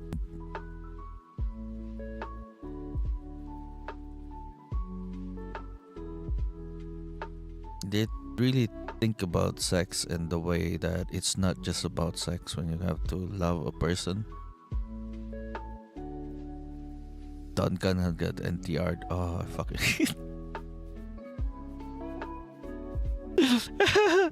Duncan left freaking Alia because the persona, greater persona, the main persona of Alia was like Vladimir Harkonnen.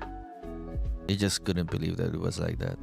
You know, he's loyal to Atreides, or what Atreides stands for. But Atreides doesn't always mean perfect. We see that God Emperor of what Atreides stands for and what they do, or the way Duncan sees Atreides. And this is where I really hated Duncan. That's why I love getting NTR, because it was like, fuck. This one. God Emperor of Dune is holy fucking shit.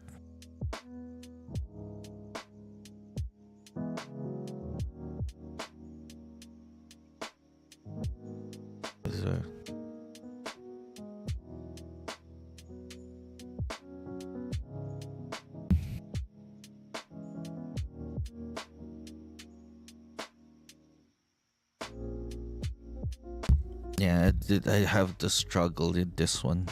Understanding Children of Dune. It was a good read, like the reveals of everything else. But I was like struggling. Why? I was like questioning Lady Jessica going back to the Bene Gesserit, going back to her Bene Gesserit ways, and just abandoning her daughter like that. I was like, I thought she was Atreides. I thought she left the Bene Gesserit, but now she's going back. I was thinking like that, but already it's been like hinted that she's like leaving. Her mind is already gone. And then Leto finally choosing this guy to be the dominant freaking character. This guy that ruled for thousands of years to be the dominant freaking person that he is, because he's completely abandoning who he is as a freaking human. That somehow he needs to abandon his humanity. You'll be like, is this really a noble sacrifice? Is this actually the sacrifice that he needs to do? And the decisions that he also already done. But Paul was like, no, you can do better, but it is what is done. It is the worst that has happened. Children of Dune, the worst happened. It may not look like it, it may not feel like it. In the grand scheme of things, it is the worst that have freaking happened. Thinking about it more, it is the worst that happened. For their freaking plan. Children of Dune, the worst happening. God Emperor of Dune is just...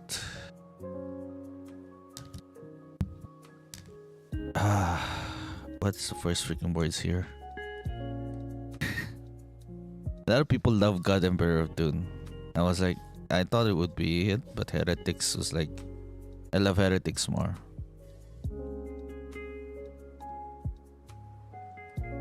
To Peggy Rowntree.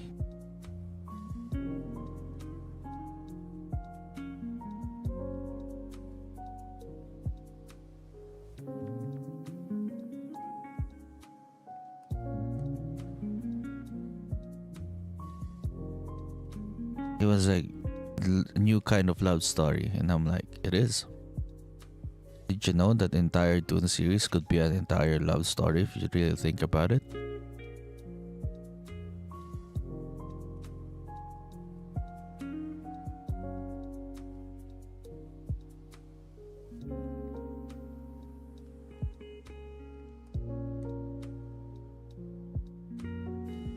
Oh yeah, the freaking stolen journals.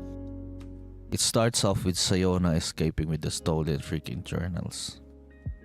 That he has like written words and words and words. Like they just freaking stole his freaking hard drives, man. He just stole his freaking hard drives, his freaking all his freaking thoughts and things that he's ever written. He written down a lot of things with his thoughts and things.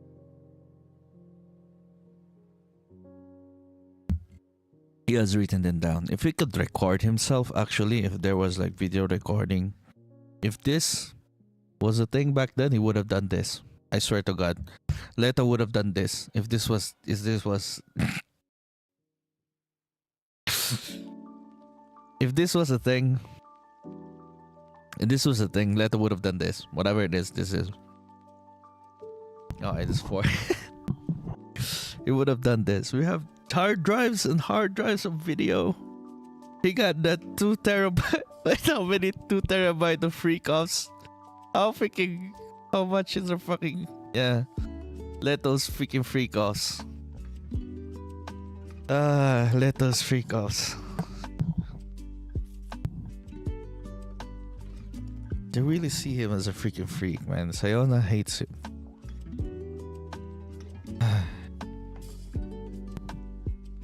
His prescience is so freaking strong that he sees something so far in the future. He was now in the 4th freaking thing, 3,000 years has passed. And you'd be like, dude, what the fuck? Oh. 3,000 years have passed and Leto is still freaking alive. And still cannot see to the ends of humanity being that freaking alive. You'll be like, this is what humanity needs to do for its survival. Freaking thinking that far off, you'll be like, well, for me to think of like that, you'll be like living more millennia. You'll be like thinking the universe freaking that our ending of the universe is somehow everything turning into black holes and sucking everything up, and we'll never get to see anything else. That's what you think would happen, because a lot of freaking things in just freaking darkness. That's just the end of the freaking universe.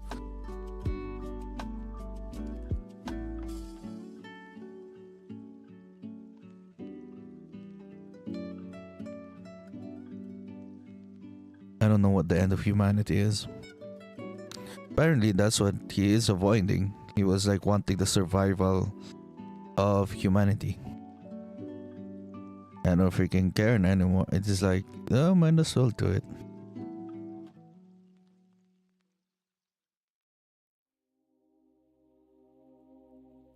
By this fucking point of time, his soundtrack skin is already taking over and mutated his freaking body into something else that is crazy insane.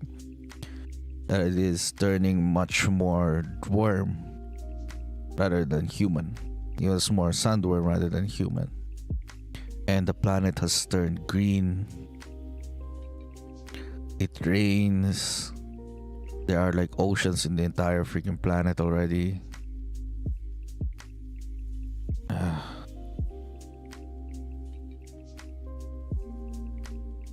The oceans in the entire Arrakis. I remember in the second fucking book when it was like, there's this Freeman the Fedaykin being to experience to see an ocean for the first time. And they all went there.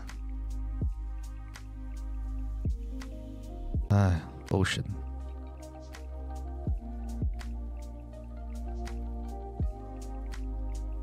To be able to see things differently now. This is what their freaking dream, man. Dune has become, Arrakis has become the dream of every freaking Fremen. the thing that they always wanted the world to become. But somehow, everything else has regressed. It may be the dream of the freaking Fremen. The dream of the freaking Fremen achieved. But everything else is just turned to shit. You know what happened to the Fremen? You know what happened to everything else? Everything else became freaking shit. There are no freaking vehicles, doctors, and no ships. Everything else regressed. Somehow people walk. Only technology. Not every kind of technology is like ever there. Only technology that somehow is favorable to freaking Leto would ever be made. Everything for what favor Leto ever favors, and this probably got him more stuck in being prescient. And this has got him bored because everything else, there's nothing will ever surprise him because everything is all to his freaking favor. And everything that gonna surprise him or everything that's gonna come out of it is something that is against him. That is everything that is against him, which Sayona is. She fucking hates him to the freaking death. She freaking hates him, and she's the one who can like somehow get out of it, get out of him, because everybody either fears him or love him. That's what freaking everybody is to freaking Leto. Anyways, 5 FPS. 5 FPS. Okay, God Emperor.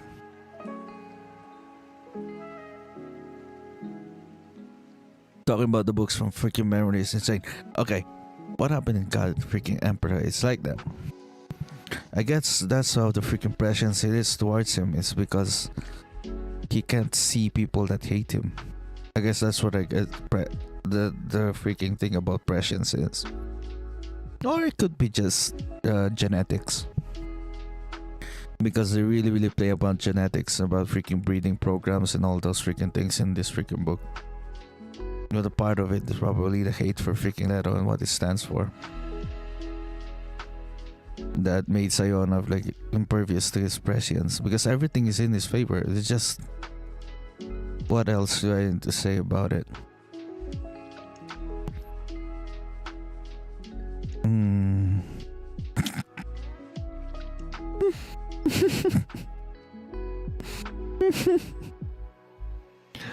Okay.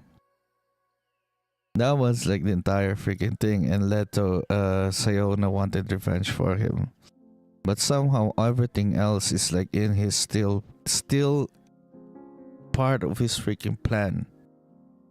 Like part of his freaking plan is always changing this Atreides, breeding this Atreides into something else. And I have been spoiled by freaking comments and freaking YouTube that Leto's freaking plan was actually expanding the freaking universe, and in God Emperor was finding someone who is impervious to prescience so that people will no longer be subjected to freaking people like him that are empowered with freaking prescience, and this is the only way. That is the only way that they ever do everything.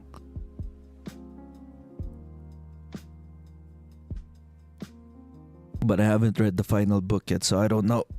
What I know is Duncan Idaho, fuck him. He's a freaking stud in this freaking, in the freaking insulting kind of way, because somehow the word stud has also evolved, you know, the way we say stud these days and the way they say stud back in those days, back in the 70s, the way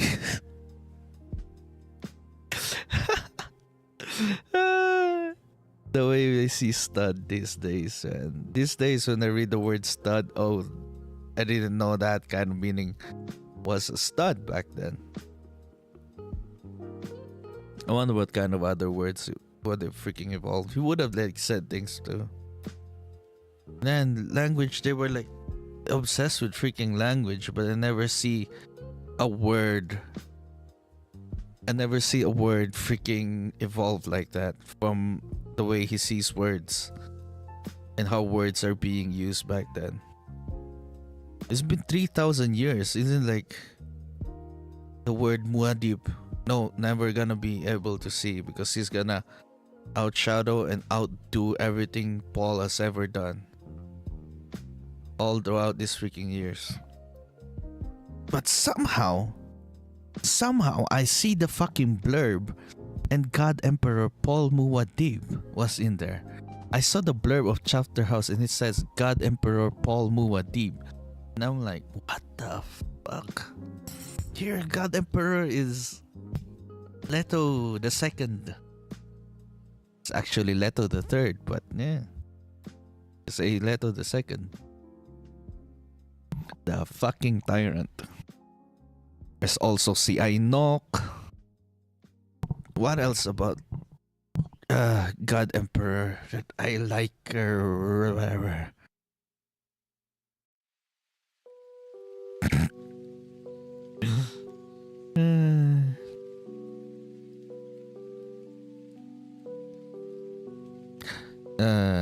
What else about God Emperor that I need to talk about? It was like that 3,000 years. They're living the dream of the freaking Fremen. But the Fremen, I need to talk about later. But it was this struggle with the Duncan Idahos that he keeps breeding and breeding. We don't even know the purpose of the freaking Duncan Idahos. Never actually said the purpose of the Duncan Idahos, but he does all these things to his Duncan Idahos because Duncan Idaho is somehow very, very special to him. If he could fuck him, he already would. I swear to God, he would have sucked Duncan Idaho's dick if he could.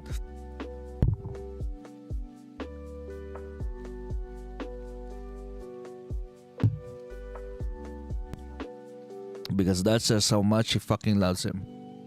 And the way he sees wives. Dude, nothing is freaking sacred when it comes to... God Emperor of Dune should have been heretics of Dune. Because everything they freaking stand for is crazy insane. He just reduced everybody else into nothing. The Bene Gesserit, what? Ixians were his freaking favorite because they somehow produced Queen Ori. The whole shebang. This one is a freaking comedy for me, man, because I freaking love the fucking jokes that they have. The whole shebang.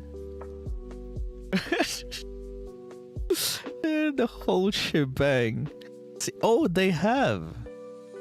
But they somehow being used still properly and not used the way they are. But somehow, when we see the fucking Fremen, their cultures are just doing it for the sake of doing it, and they don't understand the purpose of the freaking thing. And they might have fucking words. Why did he do that to the Fremen, man? I hate him for what he has done to the Fremen. Now that I'm looking at this retrospectively and seeing at it for what it is, oh my god, he has done worse to the freaking Fremen. Maybe because right now I'm clinging on to the past. I'm a viewer who's like, oh, this is the past. The past was the best thing that ever could happen and not the future. Because to progress. Are they really progressing? Technology wise, did they even progress for 3,000 fucking years? I don't think so.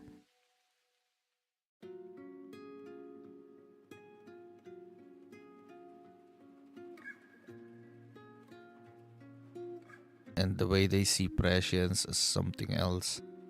Yeah, they can predict the freaking future, but they don't see this. I don't know.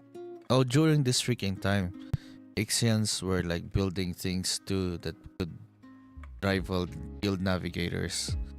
So there's an alternative now for the freaking guild ships. That was really cool too. What else were there going on there?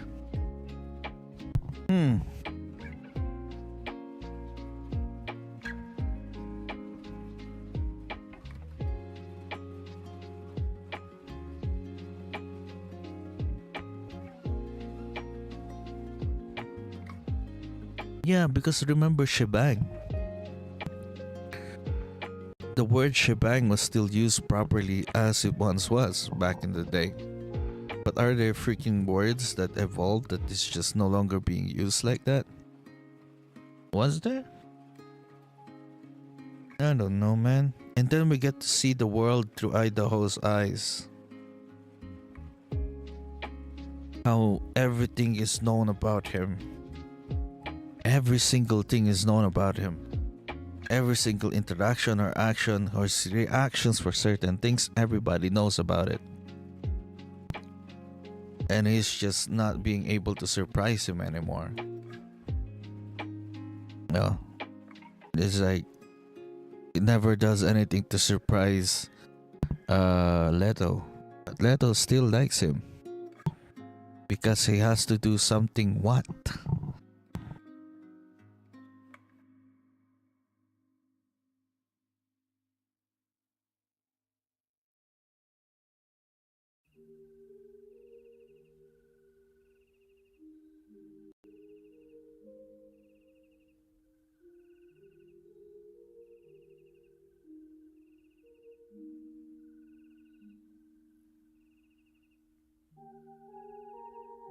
Need to drink a bit. Freaking thirsty.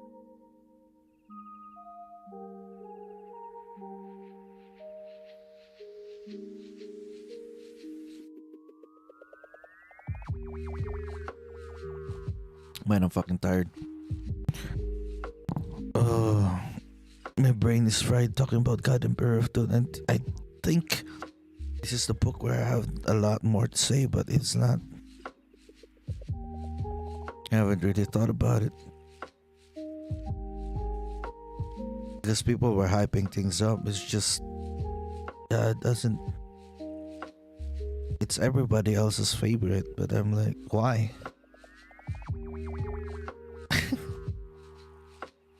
And I don't understand why God Emperor is like everybody else's favorite. Because the way Leto was freaking written, it was so freaking progressive. I think it's like way ahead of its time. That it somehow sees things the way the way we see things these days.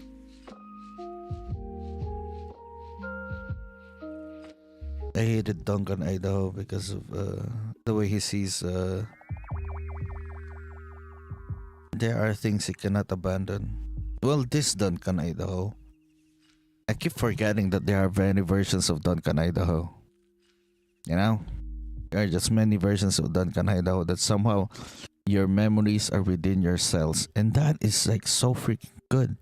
When it comes to freaking DNA these days, like DNA is somehow being treated as memories. As long as everybody got their DNA, if everybody got your DNA, you'd be like, yeah, that is very, very good for this science fiction thing to be able to understand DNA like that. And the way we treat DNA these days. Imagine if you like unlock memories based on DNA. Well, there are memories based on DNA. The way we treat viruses and freaking illnesses, DNA is like a mega memory bank.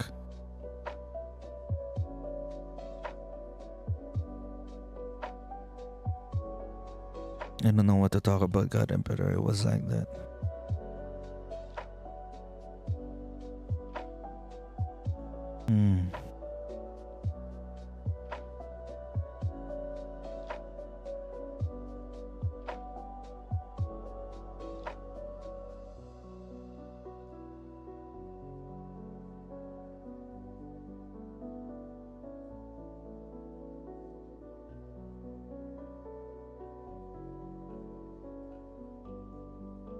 It's so freaking different.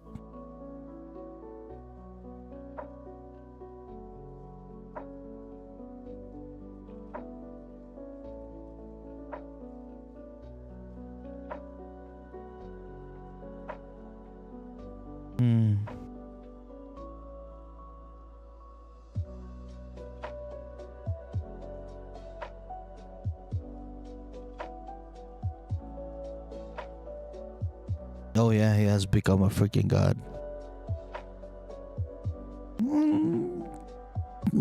as a religious, I have my freaking thoughts about this because it's like, is this what it is to become a god?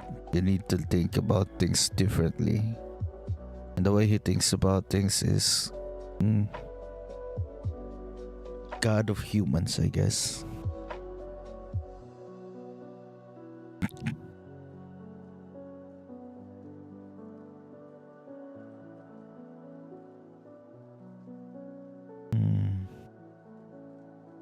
I thought I have more to say about God Emperor of Dune, man.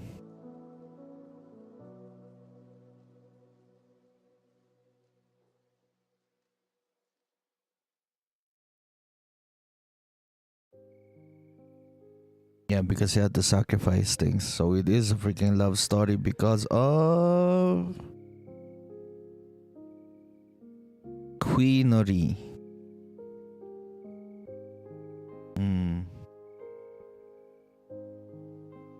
Freaking Queenery.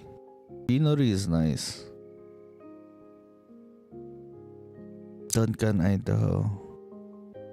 The freaking fish speakers. Duncan, Idaho, fish speakers, Queenery. Who else? Marky.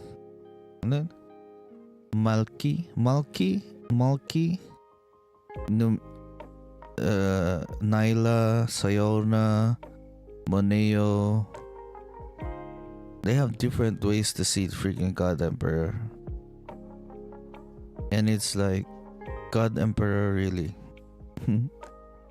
Oh, I need to become their god to be able to do this, because for the sake of humanity's survival, you have to go through all of these freaking things. And they did. They did to go through all of this for 3,500 fucking years, and Arrakis is no longer recognizable. It's something so freaking different now. And the Fremen are like, the way they see the Fremen these days is crazy insane. But you see freaking Duncan Idaho, this is where Duncan Idaho really was like brought into the freaking thing. And it sees you as he's like being written as someone for us as freaking readers to see the changes from what it once was to what it is now. And somehow our reactions are somehow predictable, just like Duncan Idaho, for how things have changed. And I'm like, yeah. Oh, you're right here. How things have freaking changed. So it was like that. And I freaking hated Duncan Idaho because I wouldn't acted that way. I would have been someone who would have served Leto Atreides. If I was like the version of Duncan Idaho, I would be the version of someone who served Leto Atreides who wouldn't hate him.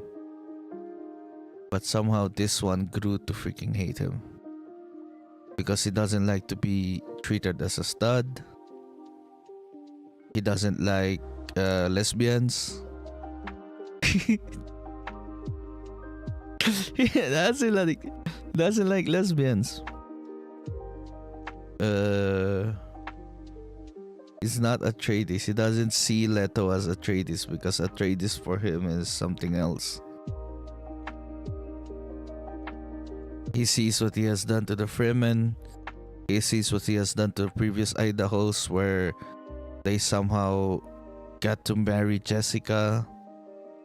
Because everything, there is no freaking restrictions to whatever it is that Leto Atreides is able to do. He's somehow being able to do everything that he wants to do, and that locks him into his prescience. Because somehow the thing about being able to see the future is that is the only future you'll be able to see. And having that much freaking control about everything, that is the only future that we're able to have, and we don't have a choice to make a different freaking future. Like somehow the rest of the freaking world just goes along with him. It doesn't like make the freaking future for himself, because that is just like the path that freaking Leto has for 3,500 fucking years. 3,500 years. There are like sandworms are freaking dying. No, he was like the remaining sandworm already. He's just the only one left. So there's like no freaking spice. Everybody has been hoarding freaking spice all these freaking years, and he has like hordes more. He has like hordes every freaking where. His fish pickers is like people he freaking share with Duncan, Idaho. His love for Duncan, Idaho is crazy freaking insane that I just cannot understand. Maybe if I read the sixth freaking book, I understand his love for Duncan, Idaho. Leto is different. I feel like puking. I don't know.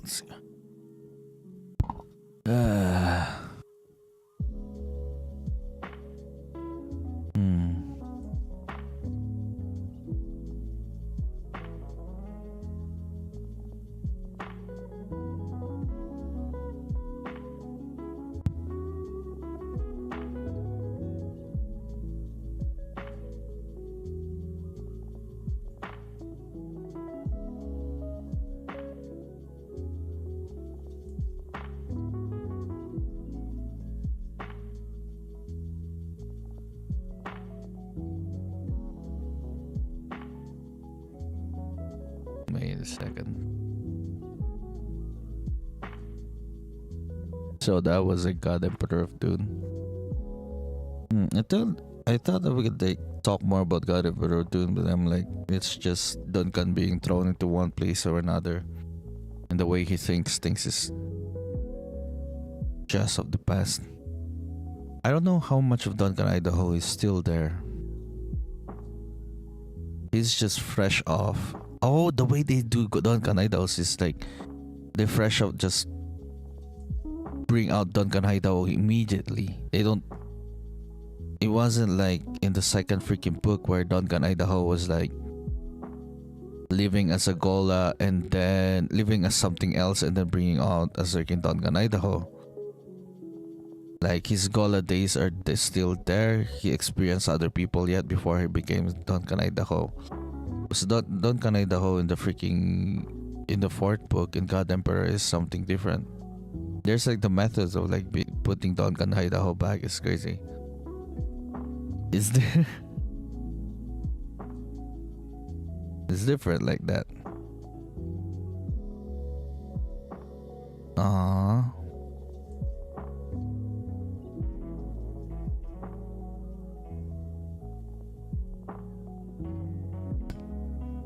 So, speaking of more Duncan, I don't fucking hate that guy.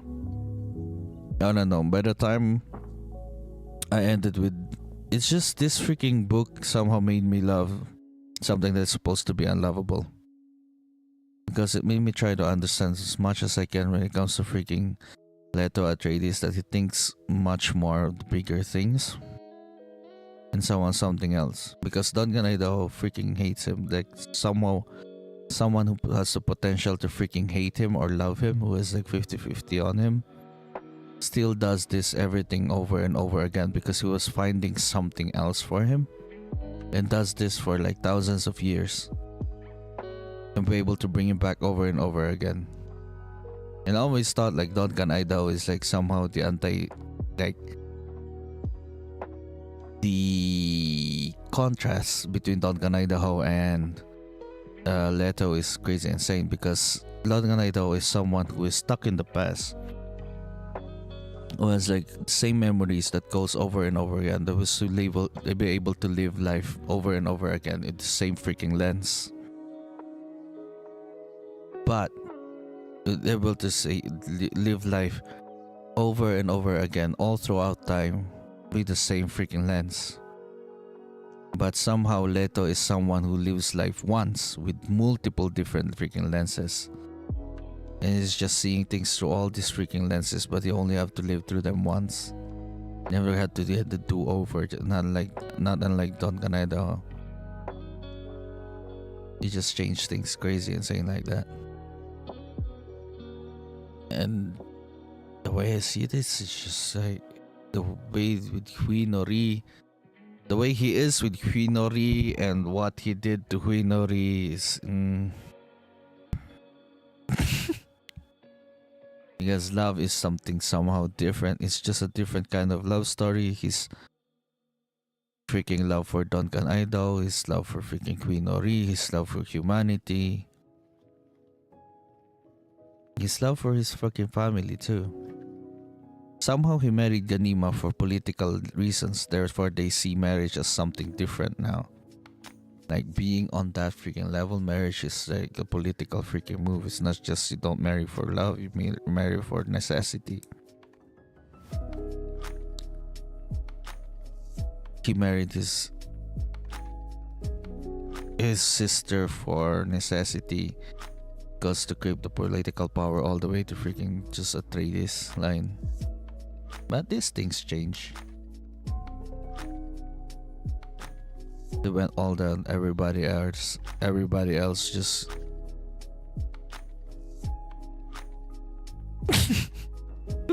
hi. He was there. So it was like that. The way he sees things is it needs to be the survival of everything else, and he sees, but he still succumbs to personal freaking reasons because he was built something freaking crazy insane. Because all throughout these freaking years, he was planning. There was this no rooms where they created Queen Ori, but somehow Queen Ori understands his freaking pain and understands what he has to give up in order to. He wants her to give up for humanity. And what part?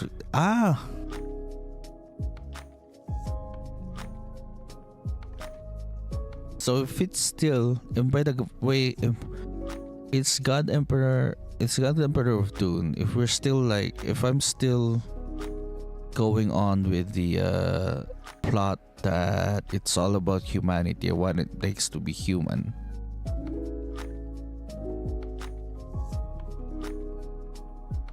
What it is that we have to lose to be able to no longer be human. You know? To be able to love like that and still love humanity.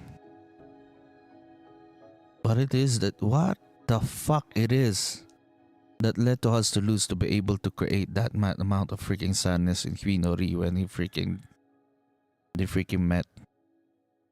I still don't understand it. I thought it was Children of Dune that I don't understand. It was God Emperor actually. I still don't understand it. This is probably where I need to read the 6th freaking book and understand what Leto's real motives are. Because the more I think about it, the more confused I am with God Emperor. I thought I had it. I thought I had God Emperor figured out.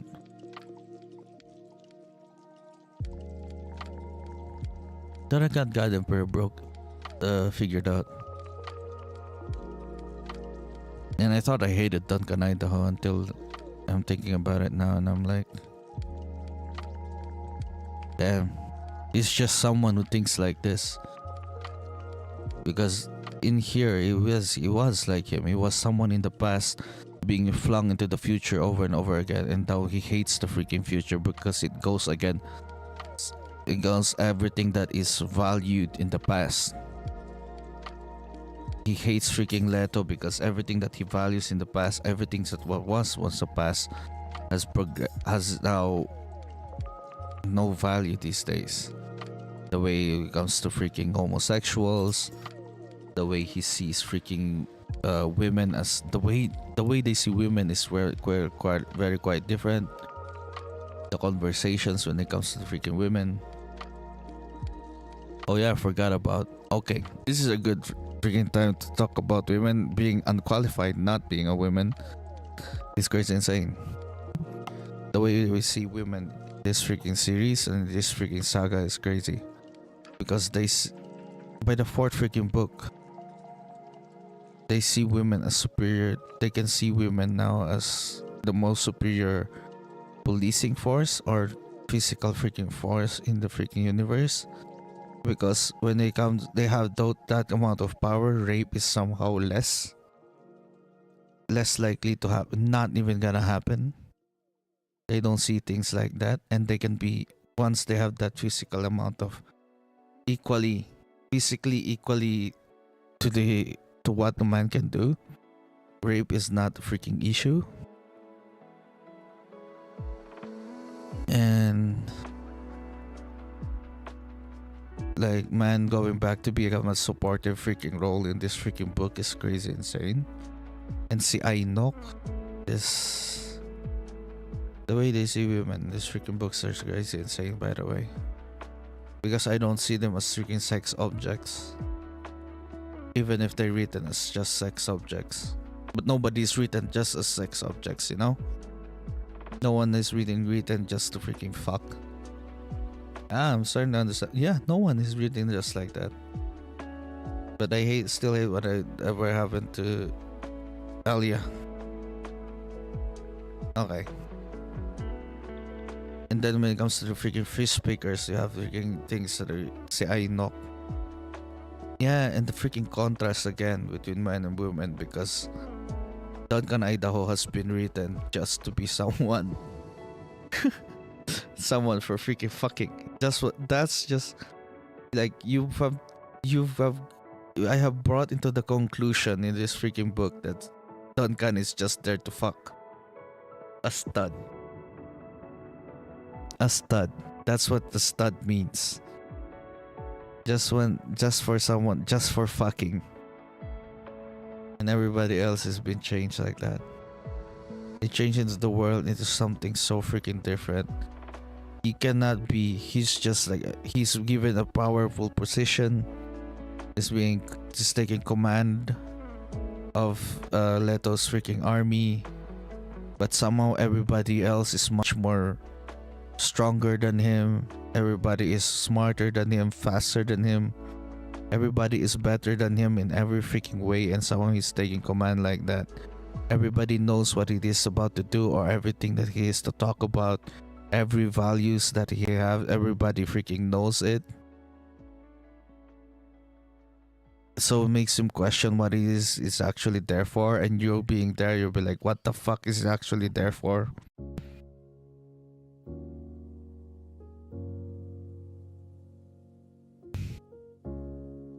You don't know what he's there for. Like, you don't know what it's actually there for, and you see it on a meta level. You're here to see the contrast with what it was in the past and what it is now. You're just a plot freaking.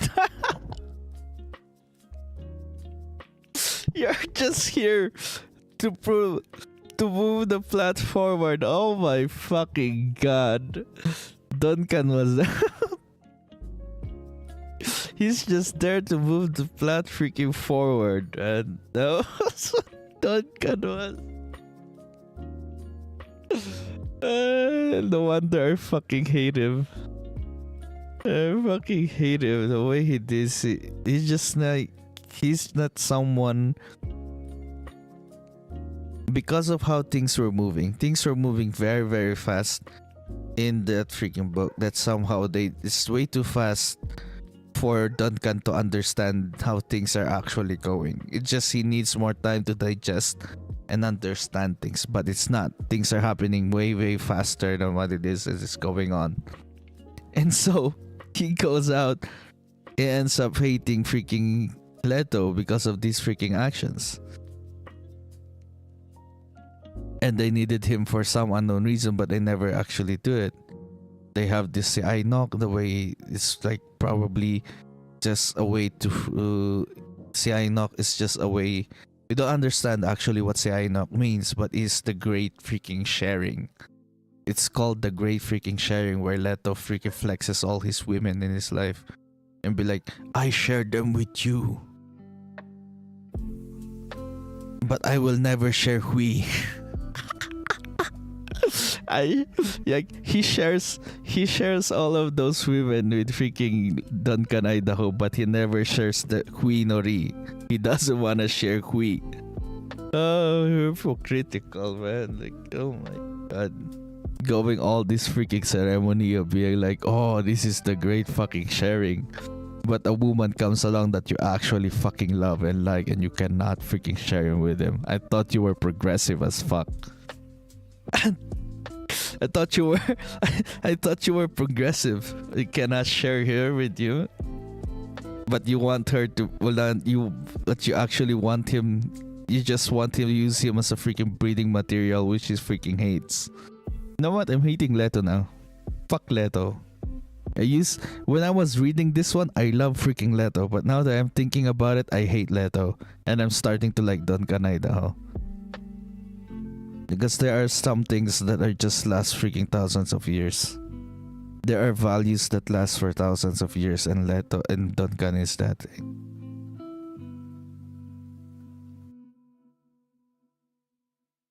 There might be. There might be values that last thousands of freaking years that we need to keep, and not just there for ceremonial freaking purposes. You know? The freaking Fremen, the way they did the freaking Fremen, because there are things that the Fremen freaking actually do, but treat it as something just for ceremonial purposes, and do not understand what were those things done in the freaking first place. And Duncan goes there and wanted to teach them what a Fremen might have to be. Because Duncan was once to be a Fremen. They see him as a Fremen, not born in a Fremen not born in Arrakis. I'm starting to like Duncan now that I'm thinking. I thought I hated Duncan, man, but now that I'm thinking about it, I really like Duncan now. God fucking damn it, I hated him because it's just Jason Momoa. Jason Momoa goes in my freaking head, and I'm like, is this really is this really the face of Duncan Idaho? And I'm like, shit. Yeah, it is the face. Looking at it more shallowly and things like that, it is someone that women actually like. So I'm like, yeah, it's really good with women, and that's a face that's good with women, I guess.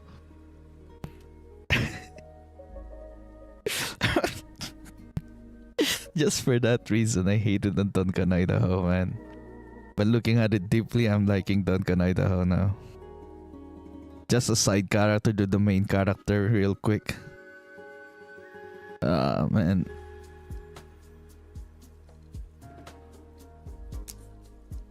No, it brought him, took about 4 fucking books to have him like a major freaking character. No, this book 2 is already major character by book 2. He has more screen time. He has more pages in God Emperor of Dune. And by Heretics of Dune, you get to see more of him. Yeah, he is someone who is the standing of like old freaking values if they ever stand throughout time. Because somehow he's like, yeah. I guess that's what being human is, right?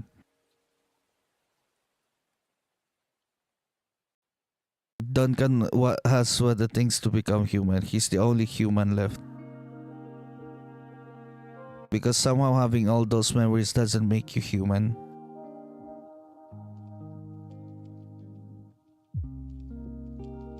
Having all those different freaking memories doesn't make you freaking human.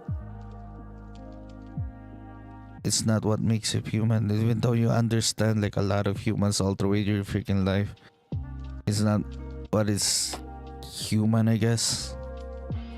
Because Leto has them, and he already says that he's no longer human. You know? Leto has them. Leto has all those freaking memories.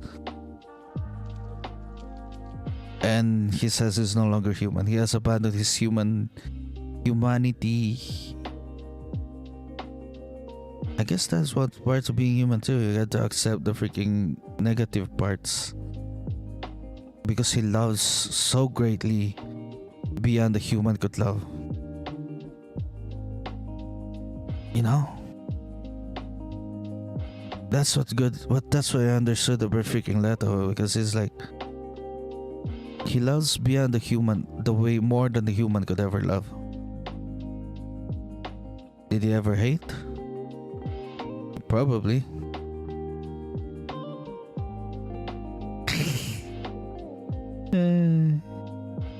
I freaking love that the freaking Duncan Idaho, how freaking good he is at freaking fucking. how good he is at being a fucking stud. It's like one conversation with Queenori, and the next time they fucking meet, they fucking fuck. Oh, there's another fucking sex scene for you. Oh yeah, they fucking fucking. They're the next time they fucking meet, they fucking fuck.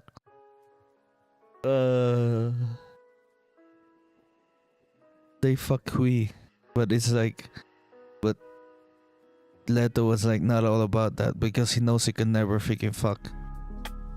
And Hui was like, he will understand because he knows he could never fuck. He's physically unable to fuck her. And he'll be like, he will understand. I'm like, shit. Fuck, that sucks. No, that fucking sucks. That's why I freaking hate Duncan, man.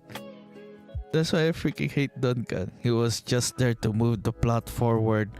By God Emperor, he was just there to move the plot forward. It was just a plot fucking device.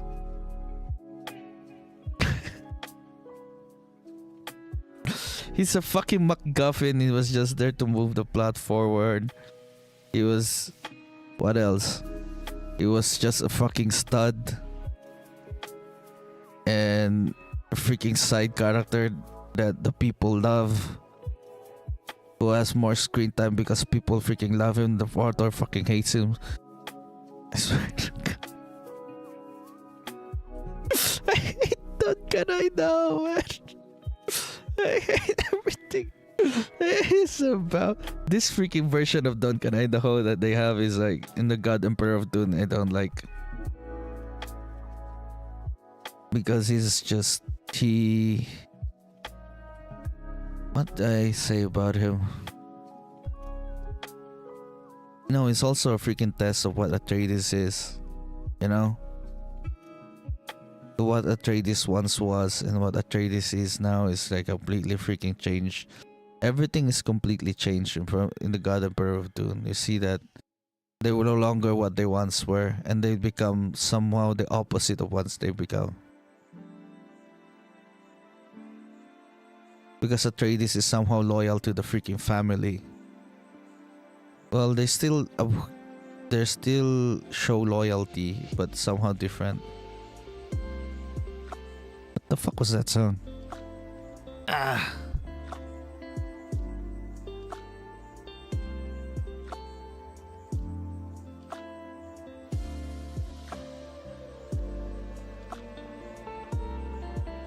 Okay, that was that.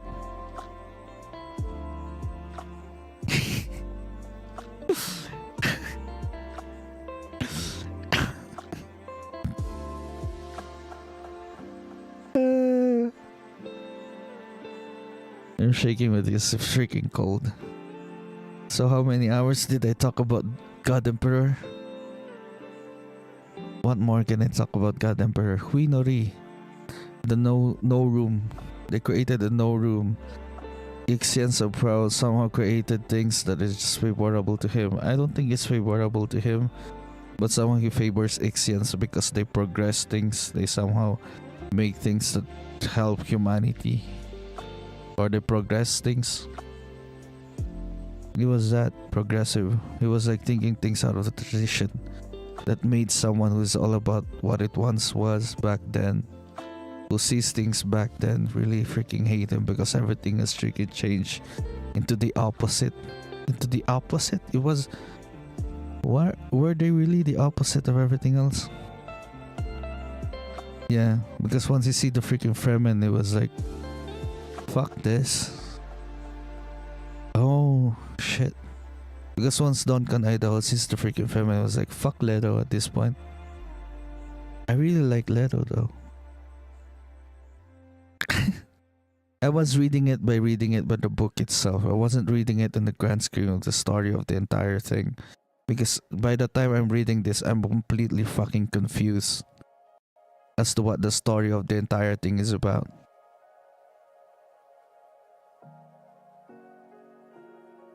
Because Children of Dune confused the fuck out of me. I was like, what is this all about now? I'm like, by the fourth freaking book, I'm just gonna read this for the sake of reading this. I'm just gonna read this and hopefully it will land me into great conclusions while reading this. But I'm like, it made me really like Leto, actually. I really like Leto in here when I was reading this.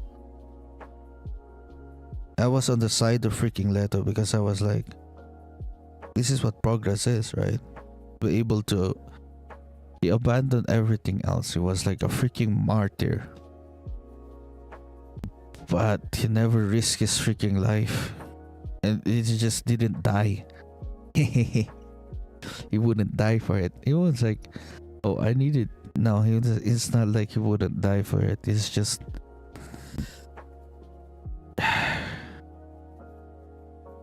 I don't know, man.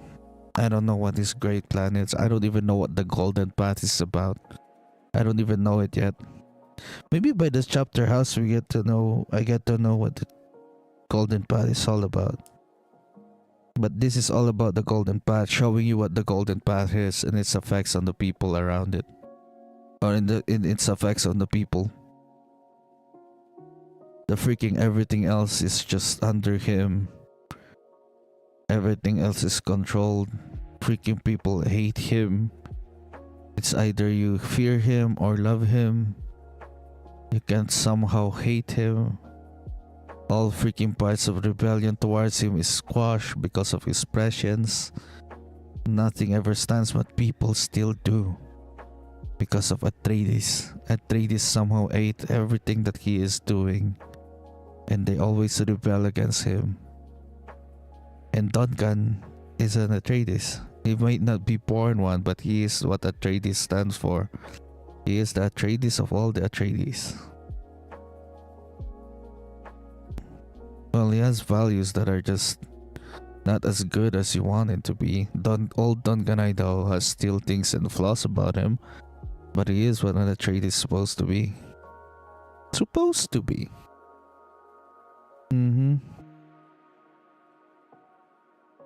So that was that. Huinori. I wonder what Huinori would look like when they ever make a movie of God Emperor Dune.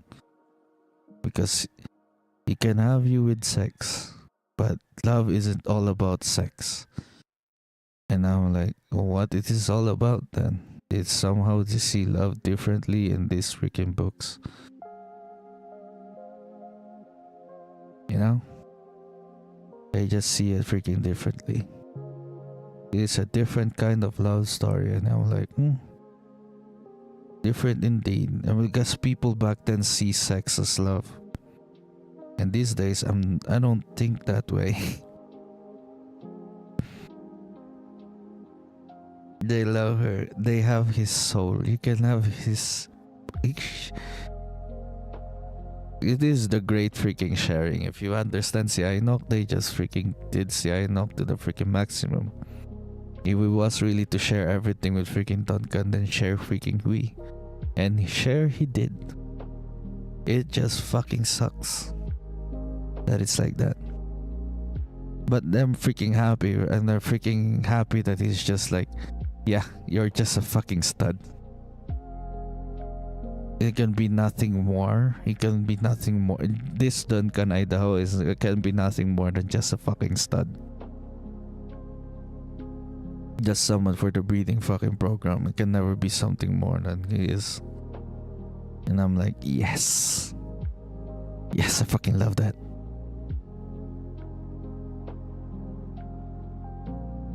Yeah, there was Siainok.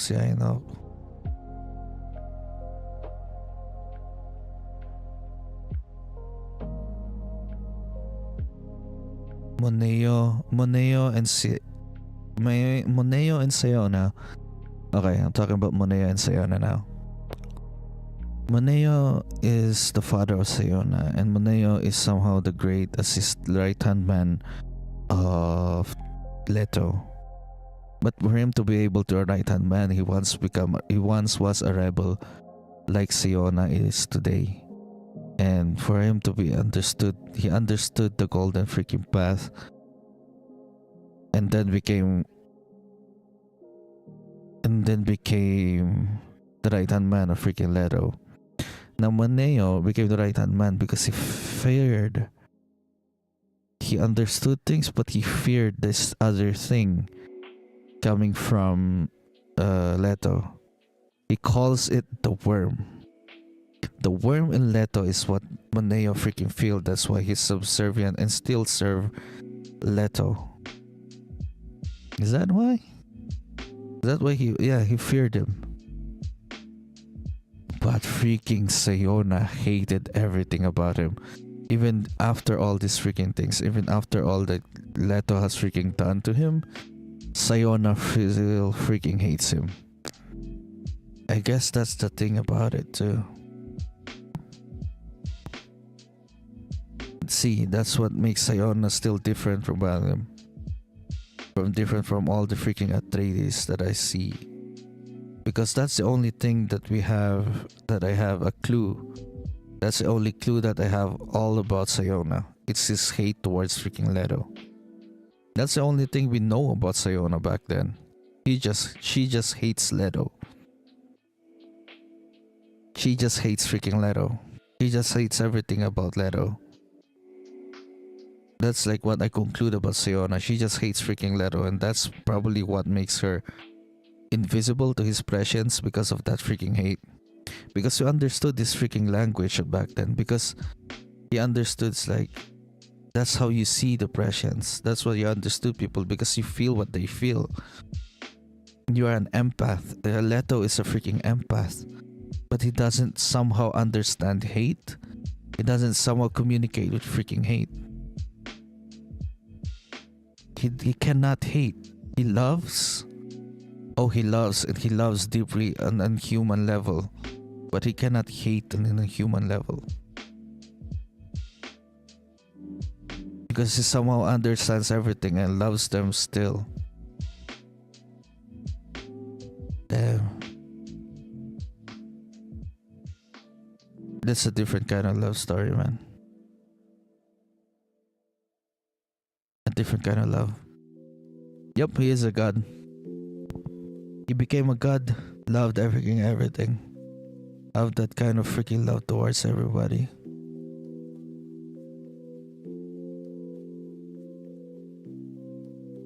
I guess that's what it takes to become God, right? Yeah, because our understanding is in a religious freaking aspect, because we always see, because I know Herbert understands the freaking Bible or something, right? So what does it mean to become God? Is be able to love on a non-human level, and that kind of love is quite insane, without freaking hate and not just understanding.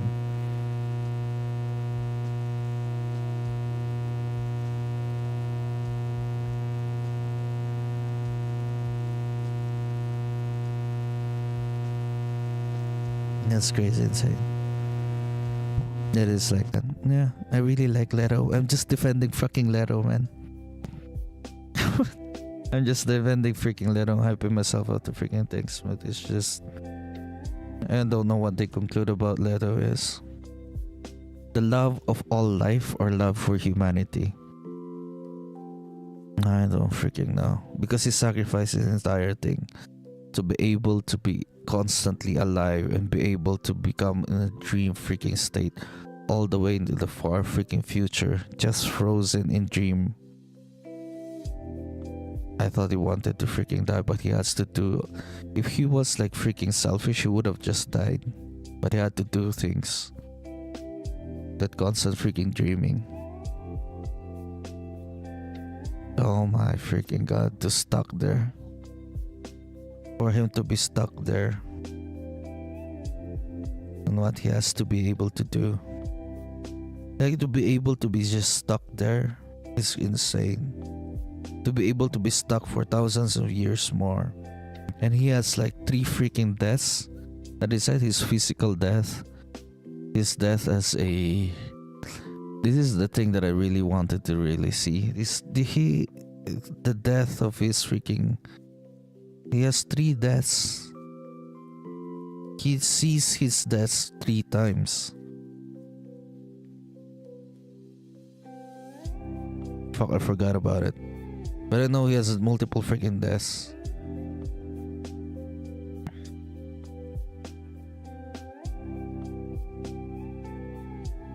My thoughts vanish on contact.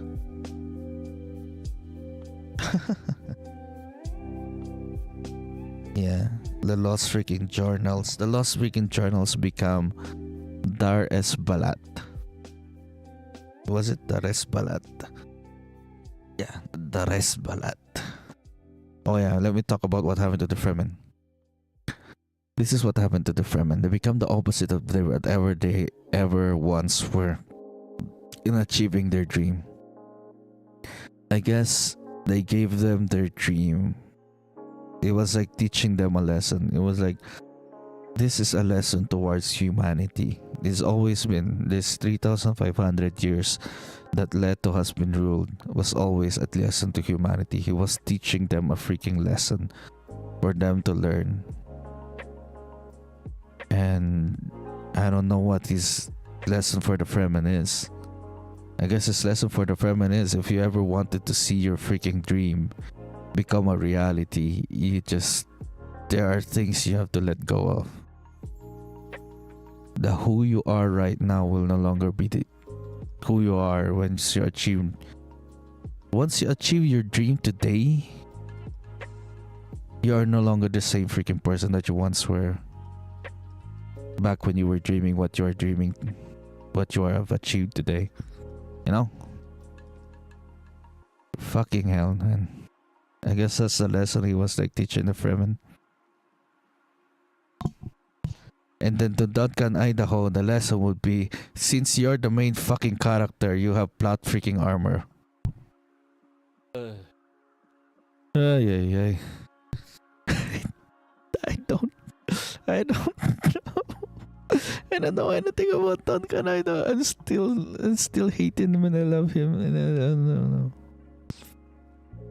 I guess that's the lesson for the freaking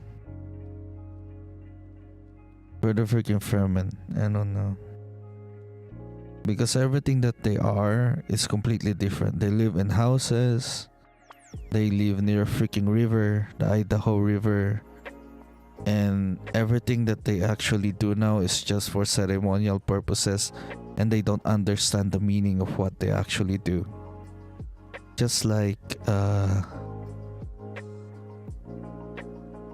okay, in the Philippine culture, we have this mano po.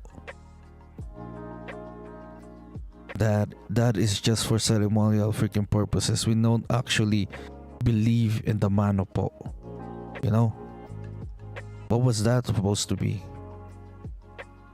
Like, children don't understand what mano po is.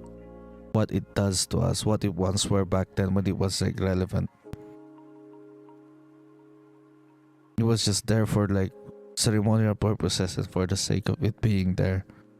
Because it was just taught to you. You don't understand the true meaning of it. And the real purpose of it. We have things like that. A lot of things like that.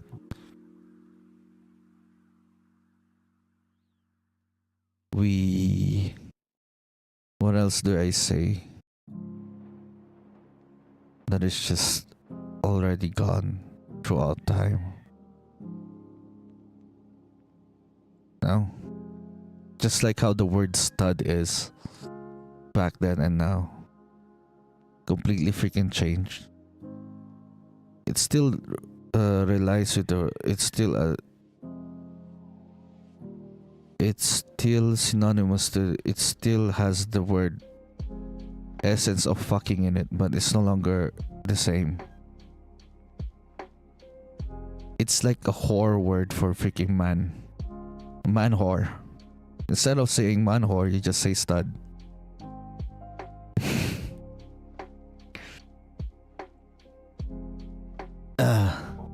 What else did I see things back then? The way it was like that. Flung 3,000 years into the freaking future. What would I see that would freaking offend me? What would I see that freaking offend me as much? I don't fucking know. What are the values that I see these days that are somehow flung into 3,000 years in the future? Cuckoldry. Yeah, that would freaking cuckoldery being a norm.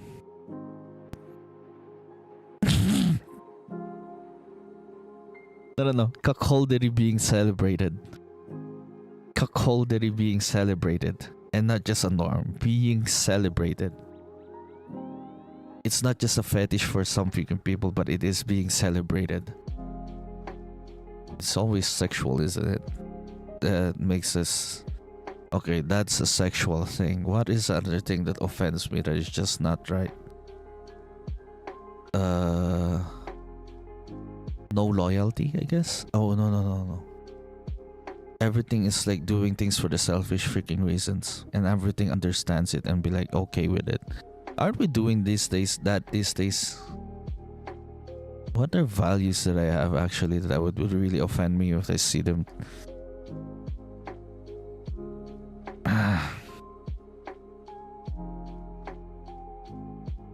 What are actual values that I have that would be like that? What would be? What would offend me the most?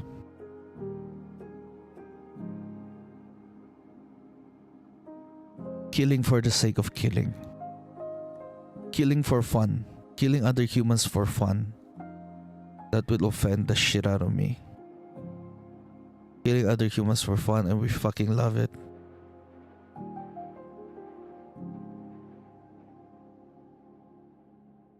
What else?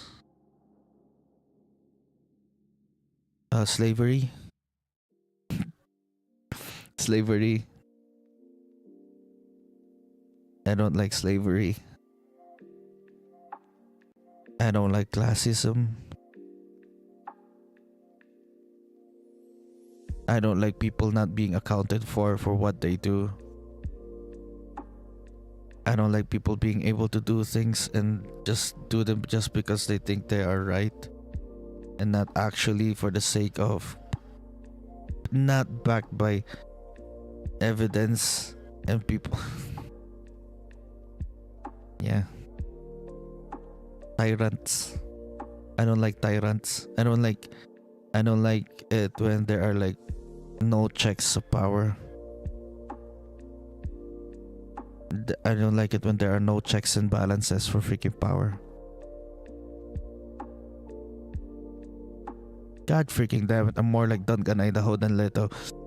I hate that shit. If I was flung in there, I would have hated that. As a fucking reader, I like Leto more than Duncan Idaho.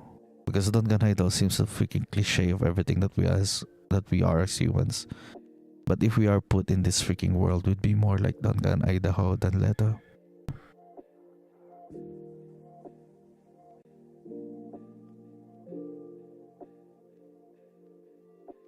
You know? That's fucked up. I'm like, ugh. I'm like, no. I'd be more like Leto. I can't even fucking share food. I can't even share with my mother. You know? That is so fucked up because I have freaking food that I bought with my mother's fucking money and I can't even share that with her. You know that fucked up that is?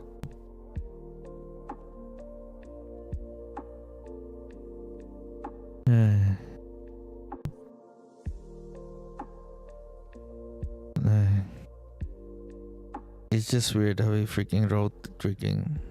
It's just so fucking good how he wrote Leto, and for me to be able to like and understand and love Leto as a freaking character in this freaking book. When I was reading it, I really love Leto. I really was on the side of Leto. But to think about it, I'm like, if you really think about it, Leto is not as good as you think it is. It's just no. Abomination. Thinking about it, Leto is an abomination because he let like one being of his past became the superior freaking, the main freaking guy. The freaking personas. The personas in his past, he let one persona freaking take control. And that's just what worked in the past. So I think those 3,500 years was what? It wasn't for the progress of humanity. It was teaching humanity a lesson. Was it still? What was the lesson? I don't freaking know. Because there are so many freaking lessons that I can pick up by just by what he did and what he said.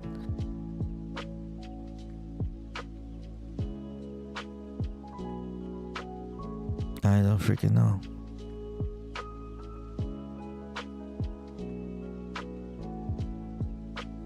I don't freaking know. That's what Leto is. He sees himself as a professor, as someone who sees things, but it's just like it's someone who teaches humanity. Humanity's professor. What would he freaking teach us that we don't already fucking know?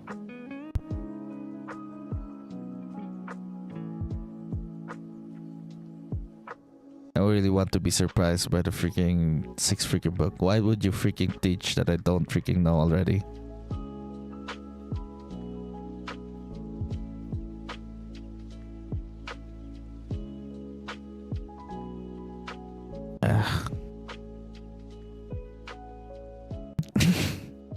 Arrogant.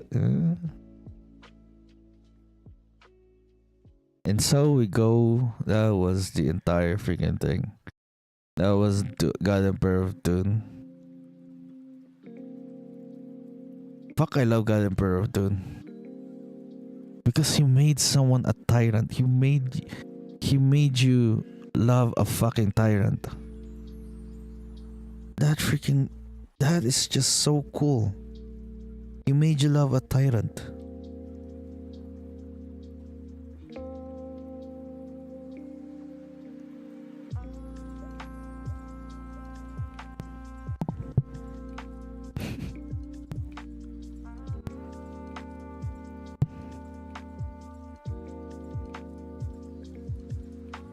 Oh yeah, he's also hungry all the freaking time.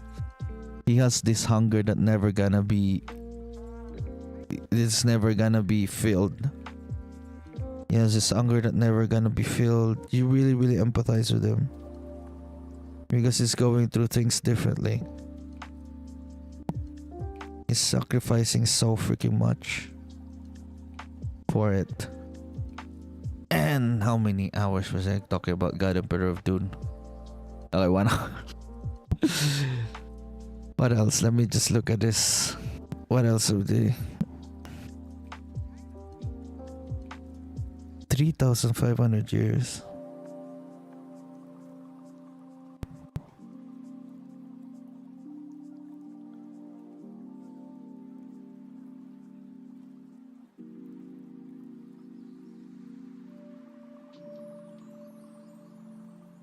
The alternatives are worse. In time, you will know them. It's always like this, just like Paul.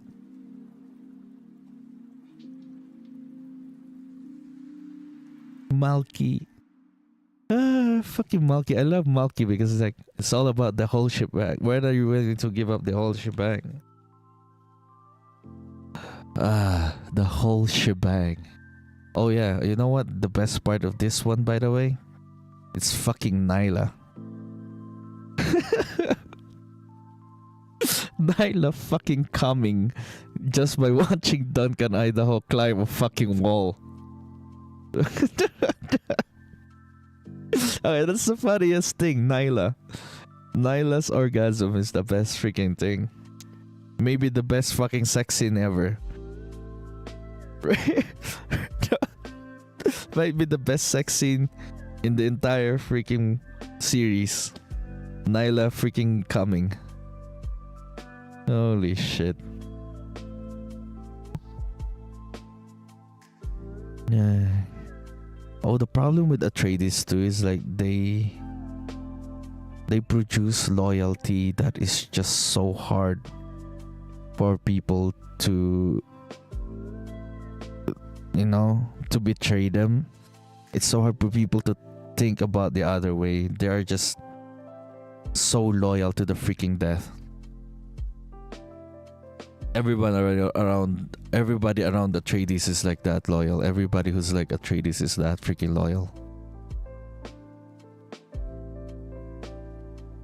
But they have Sayona, an Atreides who doesn't.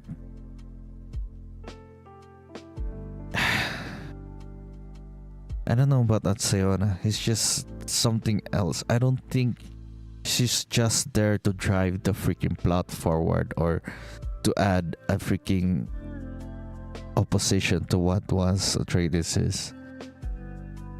She's not just there as a plot device. I don't see Sayona as that one. I don't see Sayona as, I don't know, going to freaking sunrise now. The sun is rising already. So, what about Sayona? I don't think she's that thing yet. I think she's hate. She's an Atreides that hates.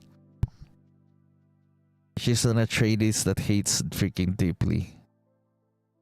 That's what I see Sayona is. She's like against. She's willing to do what Atreides is doing against. And everybody has been doing the same things over and over again, right? She's willing to do something different. No, she is something different because she hates a fellow Atreides like that. Even after learning the golden freaking path, she still hates Leto.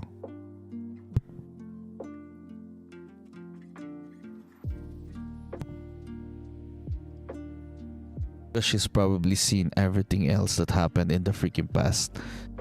All of her ancestors doing the same thing after learning about the golden freaking path.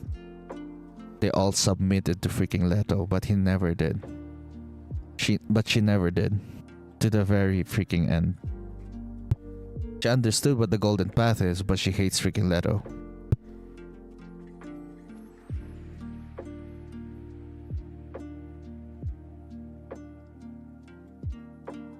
She hates everything that Leto stands for, man. Which is a freaking love now.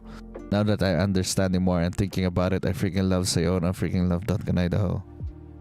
But when I was reading this, I was like all about freaking Leto, and I was like all about freaking Leto, and I was reading this thinking that I could think like him, but no. Thinking you could think like him, thinking like, no, it's not like that. Because by the fifth freaking thing, prescience somehow locks you in the same freaking thing as locks you into certain freaking things and freaking freaking futures, and that you do things you'd be so freaking bored that you do things out of freaking prediction, just for you to surprise you.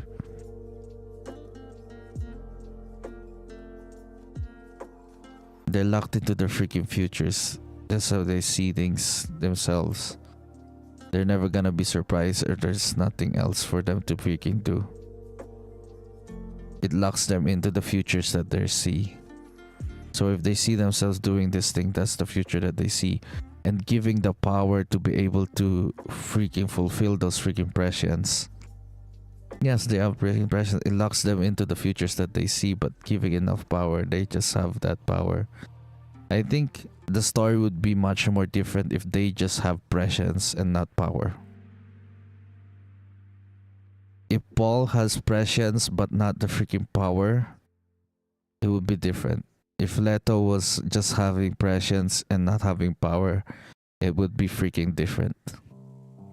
Because of his power, he was able to lock himself in all these futures that he ever sees, and he locks everybody else in this freaking prescience, which is there's no room for it. There's no escaping it. There's no escaping this impending freaking doom. So by not knowing the freaking future, we set ourselves to be able to survive through whatever it is that's going to come. Just like Sayona.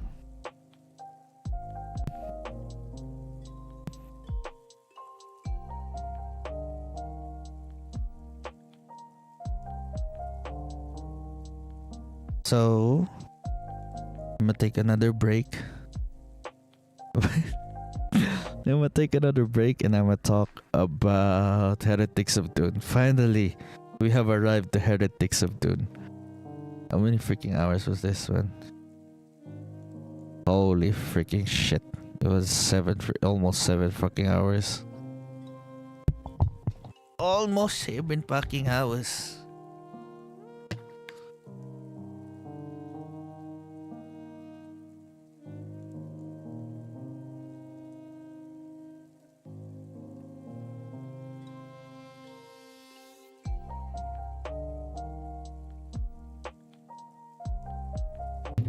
Look at the sunrise first. There.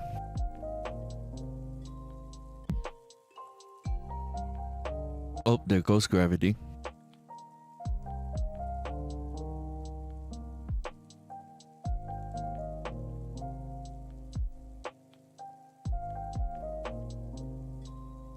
There. Sunrise. Let me go back.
Okay. Back. Banana. Banana. Banana, banana, banana. Oh shit. Oh no. 5 FPS. No. Banana. Wait a minute, no banana. Go look at the sunrise. There. Stare at it while I eat the banana.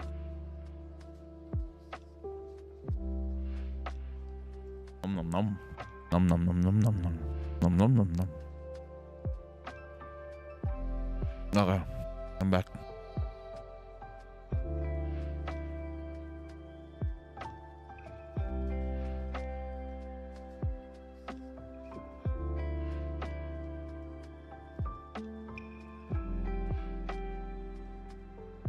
If there's nothing missing in her life, then why do these tears come at night?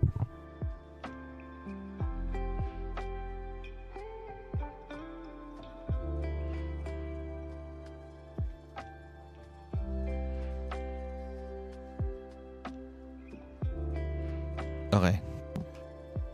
Oh fuck.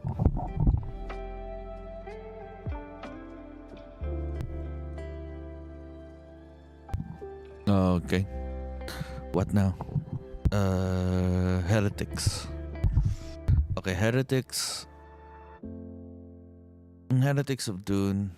In Dune Part 4, Dune Part in God Emperor of Dune, Leto freaking dies at the very freaking end because he sees something that is just he cannot foresee. For someone who sees the freaking future, he did not see his freaking death, or he probably sees his freaking death. He just doesn't want to. Probably the death that he wanted. But we'll just stick with the death that he doesn't freaking see because Sayona somehow hides herself from his prescient visions. He doesn't see her sometimes from his prescience. And because of this, that they were hidden from it, they were able to kill him. And do you know how they killed him? They put him in the freaking... They drowned him.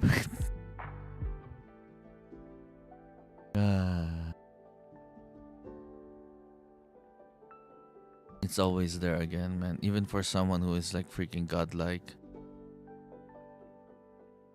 Oh, this is a great thing about Sayona too. Because by the time that I'm reading God Emperor of Dune, I see him. I see Leto as someone who is really be able to see the freaking future so freaking accurately that there's nothing to stop him.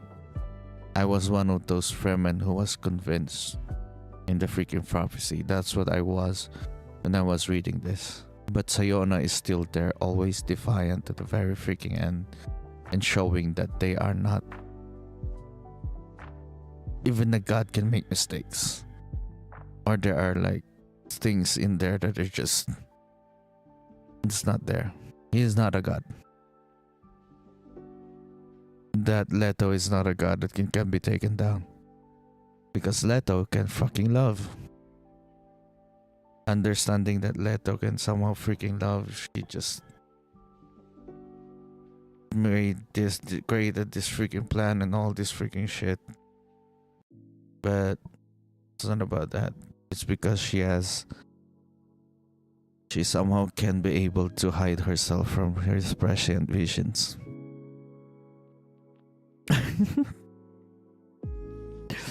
That was Sayona. And so we go to freaking him dying because the bridge was taken down because he was supposed to marry Hui. He was gonna marry Hui Nori. And the bridge where they were crossing got freaking taken down.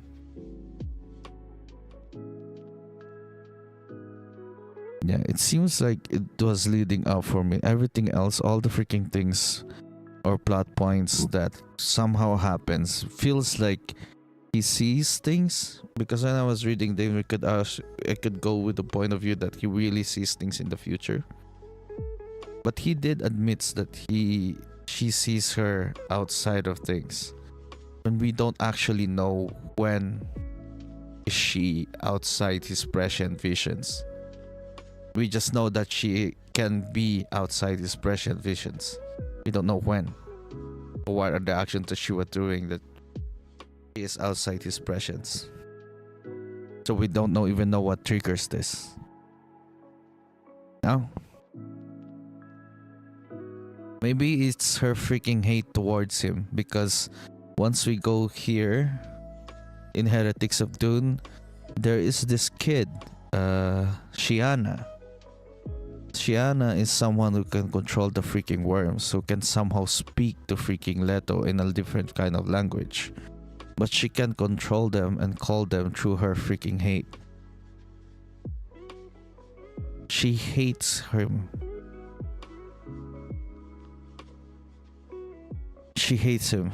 She hates the freaking worms. She is filled with freaking hate again.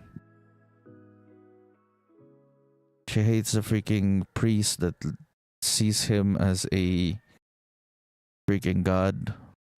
She hates those things. Doesn't want to see him as a freaking god. She sees him as an enemy. I think that's what takes her from prescience. Okay, anyways. let's go with heretics. I guess that's the thing. That's a theory that I'm building up upon that hides you from prescience. It's the freaking hate. But probably it's not. Probably it's in the genes again. It's probably in the genes, in the mutations, you know. There's so many freaking questions for yet to be answered in this freaking series. So in Heretics of Dune, finally I'm with Heretics. I still think you can hype myself up to read chapter house after this one. So Heretics. During Heretics, what is about Heretics? Heretics, everything they do here is heretical to was back then in Dune. The first Dune book. Everything that they did here in Heretics is very heretical. For doing things in the Bene Gesserit way.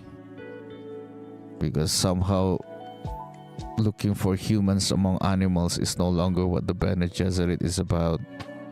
Building the Kwisatz Haderach. What was the Kwisatz Haderach? Isn't like something is a Bene Gesserit is about. It's all about survival of the Bene Gesserit now. Or has been always what the Bene Gesserit was about. The survival of the Bene Gesserit. And someone building the Kwisatz Haderach no longer is the survival of the Bene Gesserit. I don't know now, man. No, I don't know anything about the Bene. It's just about the Bene Gesserit. We're introduced about Bene Gesserit having a freaking Gola now. I guess they're the only ones that remained all throughout these freaking years. The Bene Gesserit and Duncan, Idaho.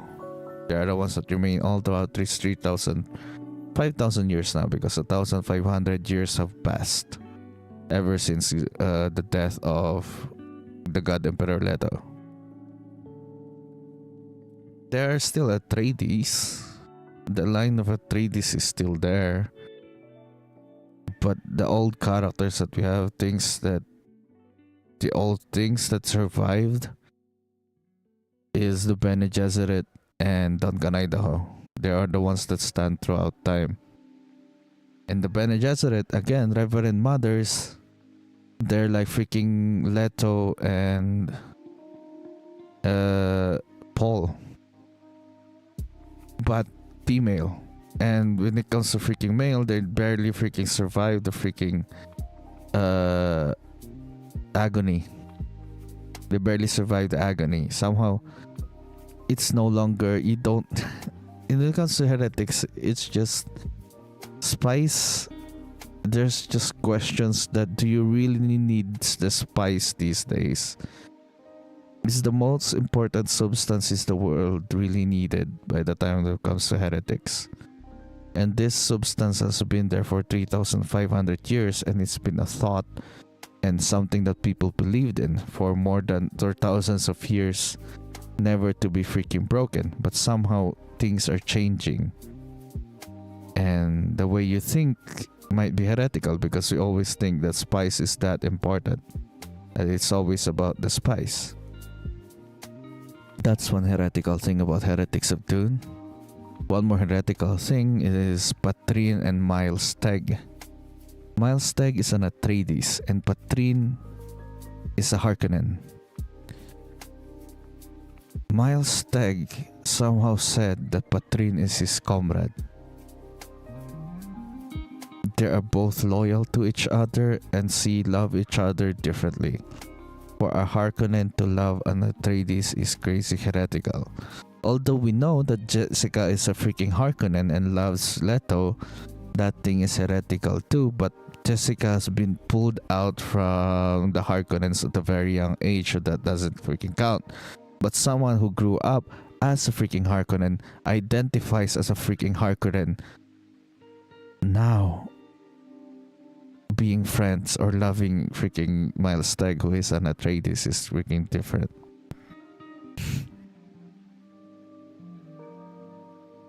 The heretical things too, the way Bene Gesserit see their way of survival is heretical. because it's heretical to go against the Mother freaking Superior. But the thing about it is the way they do things and act things. Dario Adrada said and did things far outside this Mother Superior. What the Mother Superior needs. It's there too.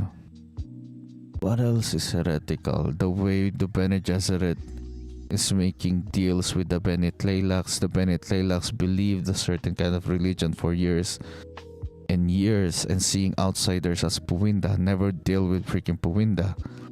But somehow Darwe like took hands on her own and somehow made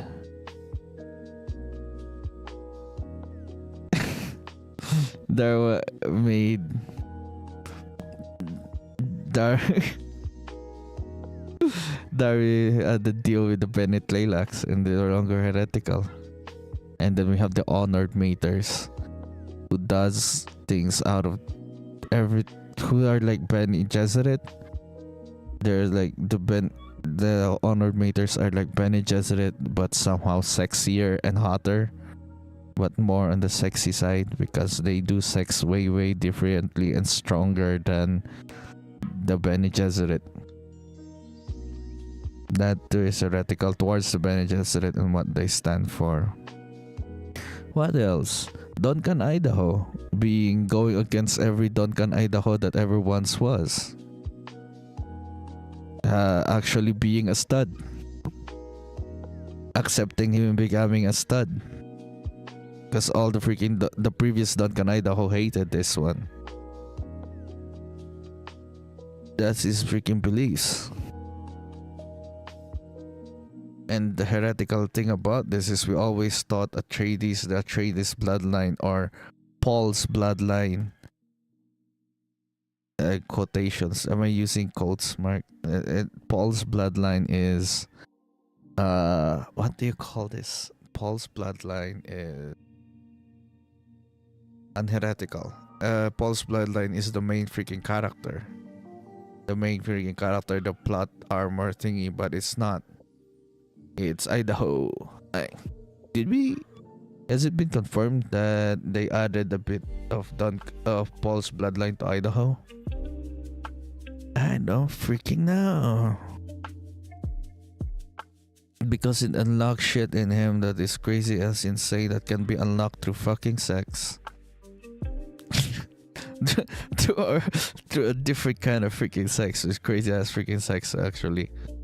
Best freaking sex scene ever. If you ever want, yeah. Okay, what else in Heretics of Dune? Shiana is heretical. Goes against every 3 days.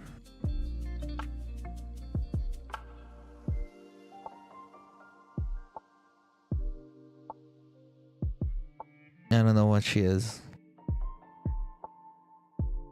The freaking Fremen are... They are Fremen descent. The descendants of freaking Fremen are just reduced to fanatical worshippers of God Emperor Leto. Or fanatic worshippers of Leto. Apparently he's not the God Emperor. Wait. What else? It's there in Heretics of Dune.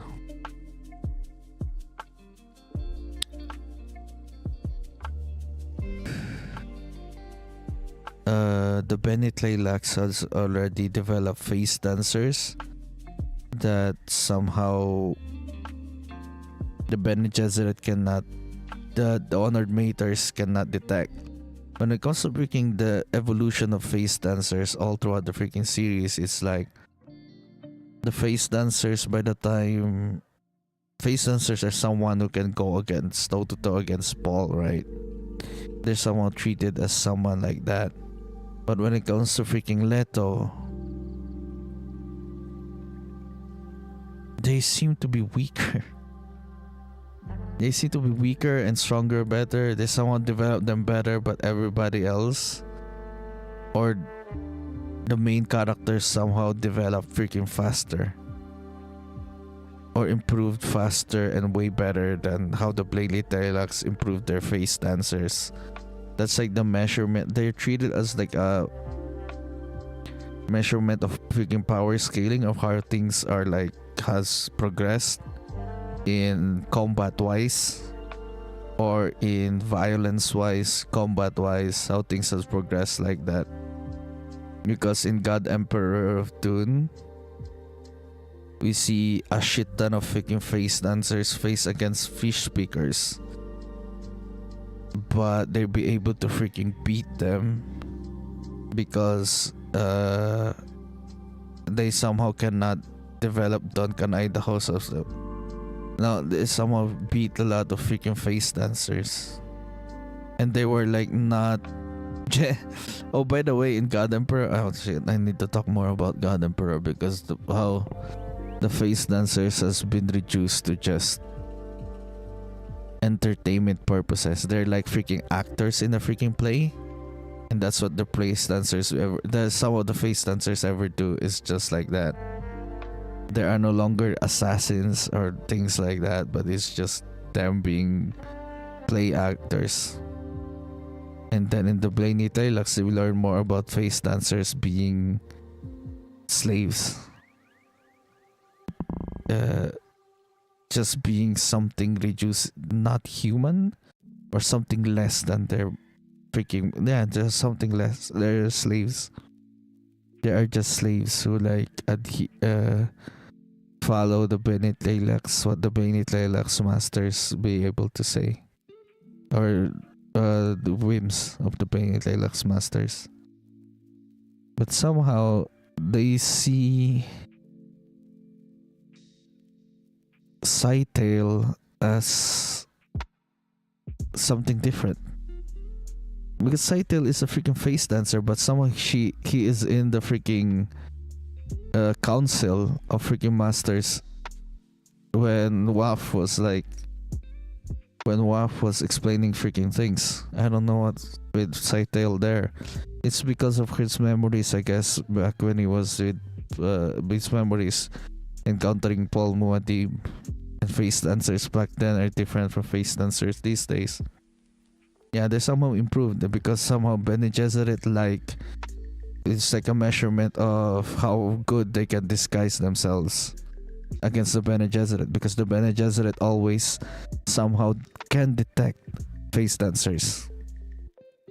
And in this book, we give you doubt of the Bene Gesserit's ability to be able to do that.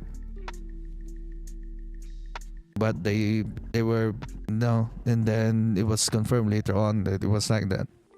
Bene Gesserit can still do that with all the freaking improvements. These kinds of Bene Gesserit are still better than the Honored Maters in some way. I guess the only thing that the Honored Maters are better than the freaking Bene Gesserit is sex. And they submit everyone through sex. Because they got so freaking good fucking pussy that you're like, oh, please, let me be your slave. I will honor everything that you ever really ever do. That's how good their sex is. That you become a slave afterwards. A slave to them. And then you have freaking Duncan Idaho, who was better at them with it, who was better at the sexy freaking time than them. I mean, what a fucking stud. Am I right? He's just there for the fucking sex. Again. The freaking heretics. He was just there for the fucking sex. But like, because in freaking God Emperor, we were thinking about the Duncan Idahos, right? Like somehow he has a higher freaking purpose rather than freaking sex. It was always showed to us like that. That Leto's purpose for the Duncan Idahos is somewhat more than freaking sex. But no. in freaking Heretics, he was just there for sex. And that's what he did. And he did it. And he freaking did it. And by the way, in the freaking Heretics of Dune, it's no longer just Atreides. They're going against everything. They're doing prescience like it was like nothing. Like the Bene Gesserit was doing the freaking prescience. Like Taraza is Atreides and she's having prescience, some form of prescience, in which they freaking hate because they don't like it after Leto, right? After Leto they don't like it, but somehow they're using it. You will see Miles freaking tag. Yeah, that's the only thing heretical about Miles freaking tag. And then them having a base in Gaidi freaking Prime. Gaidi Prime was freaking changed. Caladan is being a freaking gambling addict. So many crazy things that Lucilla has seen that is very heretical. Isai, the city of Isai is insane. The city of Isai, everything freaking changed, man. Heretics is freaking cool. It has the most action ever. It has the best freaking action scene when Miles Teg became the Flash. Yeah, Miles Teg became the Flash, man. Miles Teg becomes a Flash and has prescient freaking visions due to agony. But not spice agony, just agony. He went through all the hands. He went through so much freaking pain that he was unlocked his freaking prescience. It's not spice agony, but somehow you can be able to do that thing. You can have prescience not just through freaking spice. It's still again a question of the spice really that important. You're going to the most heretical thing to be able to think about here is spice really that important in the freaking book? Do you see that the spice really that important now? Do we really need spice at this point in the future? And you'll be like, do we really need it's also heretical because there are religions are freaking built upon the words that Leto has freaking left them. The words that Leto has freaking left them, it was like that. And you'll be like, nope. Do we really still need Leto's freaking guidance?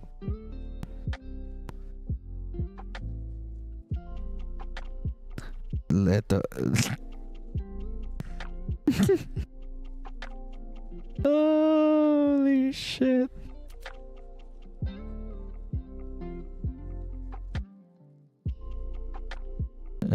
It's like that. Holy shit. Holy fucking shit. It was like that. And what else did Leto guide the freaking heretical in this freaking thing? It's all about doing heretics, man. It really went with the freaking title.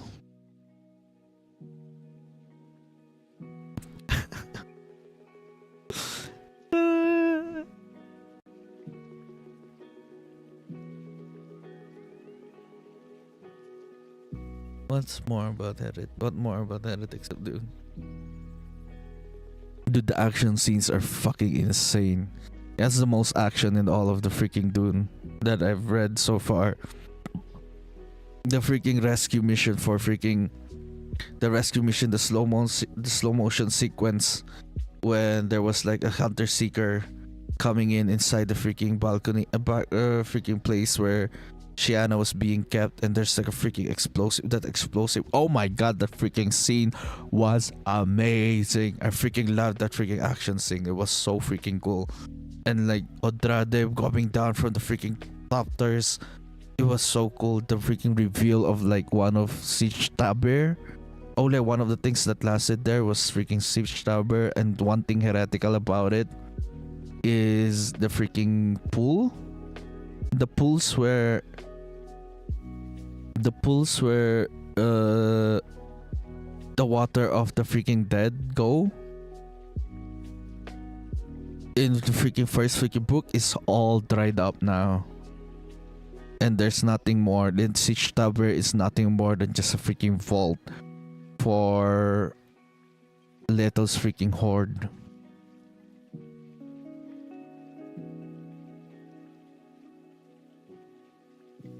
What more is heretical there? Oh yeah, freaking Shiana. The way you're supposed to yeah, she sees Shai Hulud. Shai Hulud was like the god of the freaking desert. She doesn't call it Shai Hulud, which is with utmost reverence to call Shai Hulud the Dune, the worms as Shai Hulud, but she calls them Shaitan. It can be Shaitan and it can be Shai Hulud, but she calls them Shaitan because she freaking hates it. And for someone who hates the freaking Dunes to be able to control the freaking, for someone to be able to hate them, and she's the one that hates them. She hates the freaking worms, and be able to do that is crazy insane.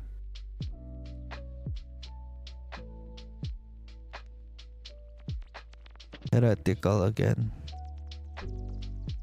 What else in Dune?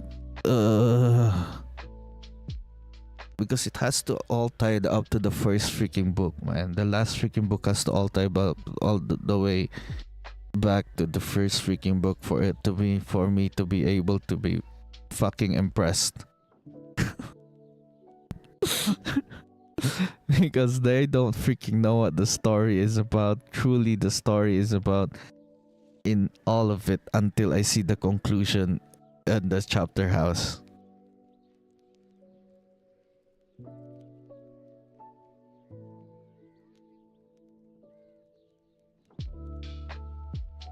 Yeah, there's always this thing. It's a language that they feel and see things, that the way she controls the freaking worms, because she is like a person who can control the freaking worms, and to be able to control them is there is a language between her and the freaking worms that she's somehow talking to, and it's, I don't know, she's somehow talking to this inner consciousness of Leto left within the freaking worms. Because that's what Leto did. He's gonna be reduced to those things. Is his predictions gonna be the same? Is his predictions to the world is gonna be the same? Is gonna be fulfilled or not?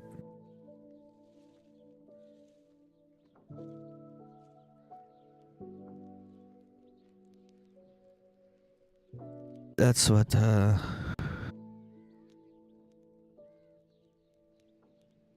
Heretics is. Dario Dredd had never been more attracted to a woman when reading Diary.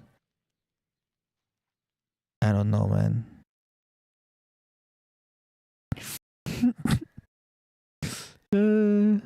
Dario Dredd is like, holy freaking shit. I'm simping for that woman. And she gonna be dead. The way Taraza freaking died, she was like so freaking cool. Oh, and yeah, it's also heretical the way they transfer things now, because back then it was like a ritual when you transfer freaking memories that you need the freaking spice agony and all that shit, right? But this time it's like instantaneous. When you're on the person's freaking deathbed, it's instantaneous and it's something different. The way Taraza transferred her memories to Darby. It's something far from the traditions that they're doing.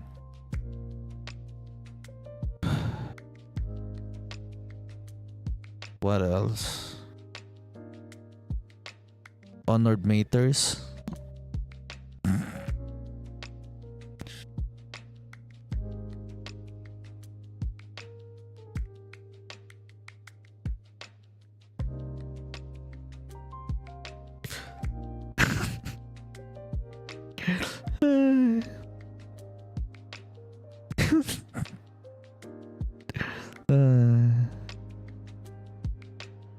Yeah, it's getting chilly now.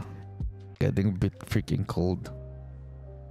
So that is Heretics of Dune. Miles Tegg's the way people, but somehow there's still things that stay the same. After all 5,000 years, a trade is still inspire loyalty from other people. They still drag loyalty from other people, and to be able to have people loyal to you is something different. To be able to have people loyal to you, you have to do something for them to be loyal to you, and that is just a different kind of love. When Miles was going through all that freaking shit and being showed with that amount of love from people he helped, I can't. I freaking love Miles Tech, man. I thought I hated him because it's like another Atreides. Atreides working for the Bene Gesserit. That is heretical too. Like Atreides being like a freaking servant to the Bene Gesserit is insane. And then Bene Gesserit from people who just serve to actually people who are like actually in power now is heretical too. They switch places with the Atreides. They change, and by the time it's heretical, it's no longer the men that are the main character, it's the women now. You know? They switch.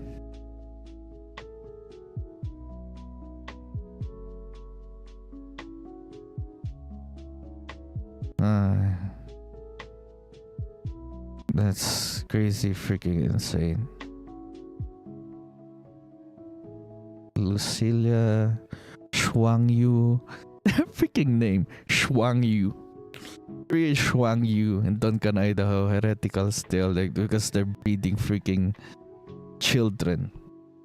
That's how freaking young they want to breed them, man. Freaking 8. She's like 13, I guess, now. She's 13 and 15 for freaking Duncan, Idaho. Yeah, Duncan, Idaho is freaking 15. Holy shit. Shuang Yu. Oh, it's freaking heretical too because I have a theory. This is my grand theory for all of these things. That love is freaking evil in... they see love as a freaking tool and you must be wary of it. Bene Gesserit see it that way, and so they must freaking hate. So instead of love, they must control people through hate. But no, because love is much more dangerous, it's unwieldy, because you succumb to it and you do things out of love. And I'm like, they see love as freaking something that is evil in this world. But that's, I guess, what makes people things human.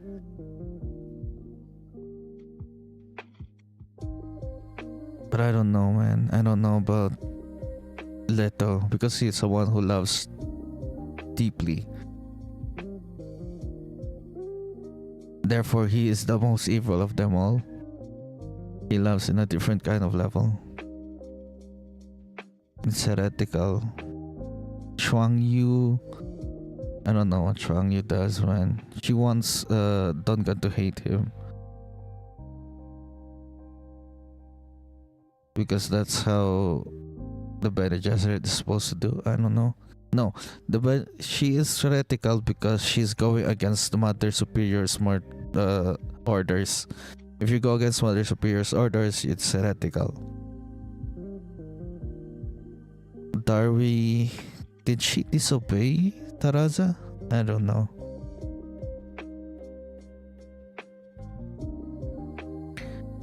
I'm going... No, what else is so good about the Heretics of Dune? I freaking love Heretics, man. But there's just nothing more to talk about it. I freaking loved reading this. I love how the women are freaking growth. I don't know.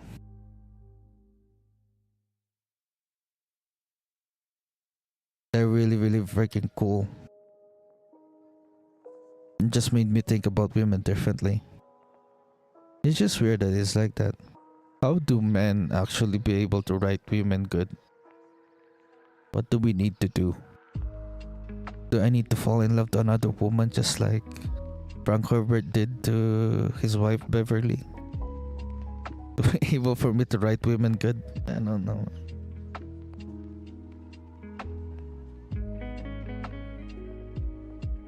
I don't fucking know.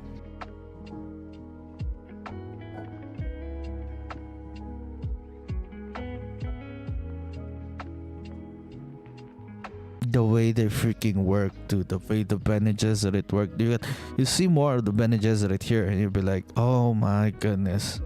It's freaking heretical because they're very secretive in how they work and their freaking motives back then. So right now, as we see and we unveil more of what it is that they're doing, it's like, oh my goodness. No more secrets and all those freaking things. Because somehow they operate individually. I guess it's just freaking different.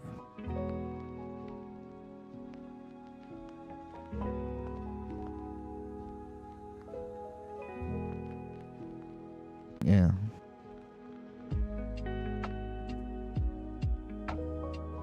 Oh, they really show here too that even though we're writing women, they're seeing women as these kinds of things, right? He's portraying them as strong and smart, but they can be sexy too. Strong, smart, and sexy. 3 S's. SSS ranking. With all the freaking manuals that you freaking read about SSSs. SSS rank and all that. Man. Strong, smart, and sexy. Triple S rank.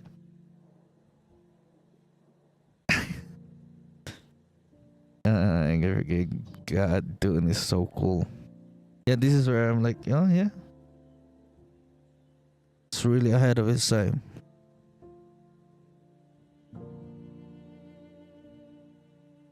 But it's just freaking weird. I don't know, man. I don't know what to say about it because I'm not a freaking woman. Is this what women want to freaking read? If you ever gonna read about freaking women in freaking fantasy or in sci-fi, I do not freaking know. I'm just questioning now because I don't feel like I'm in the place of things. But I'm seeing it as a woman that I would freaking like. I really, really like Dario Andrade.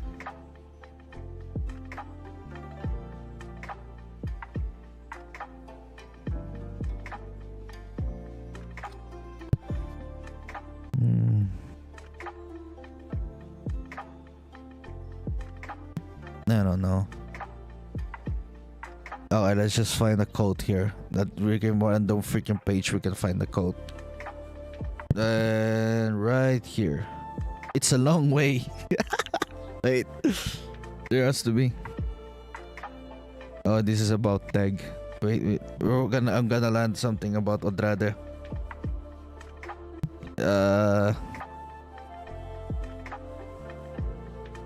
Yeah, the way this is like set in no longer Arrakis. It's heretical because it's always all about the freaking Arrakis. This is a freaking scene freaking change and we went to KD freaking Prime. Because we're no longer seeing Arrakis as that freaking important. But somehow it's still important to the honored freaking maters.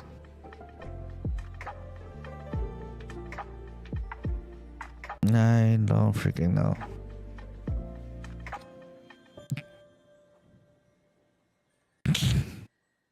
No.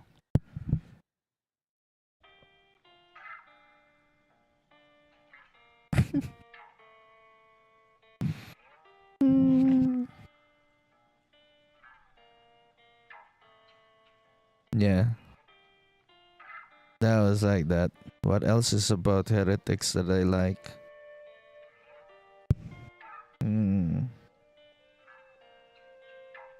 Oh yeah, the way they use face dancers to replace people of politics now because they're that good.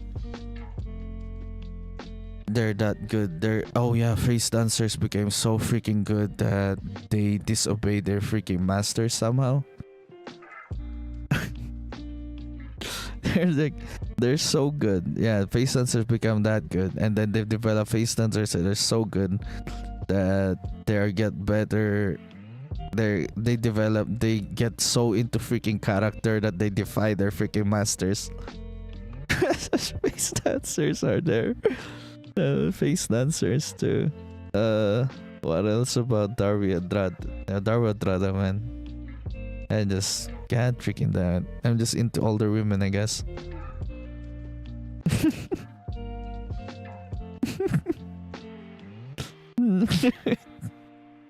Okay.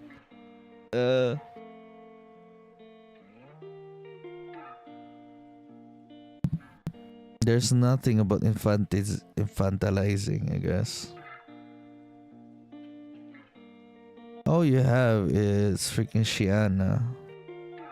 The way they're teaching her is it's different. Okay.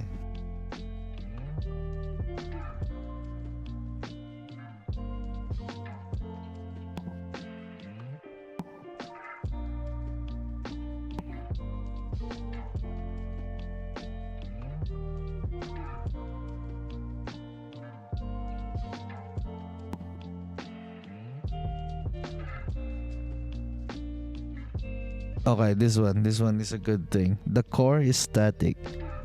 Shiana, we have been almost at a standstill for thousands of years. Lives and movement are out there with the people of the scattering who resist the horse. Whatever we do, we must make that resistance even stronger.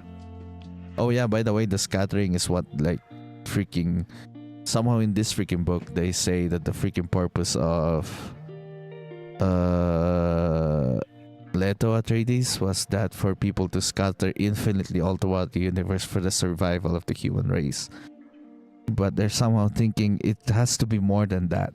Like somehow Odrada was thinking it has to be more than that and not just that. And it's not just that. And it's probably not just that. It's probably not just that. Probably gonna be confirmed in the sixth freaking book in the chapter house. Or probably I'll see it in the Soundworks of Dune. Heretics is nice. I really like Heretics. Really a change of scenery and somehow change things, a lot of things.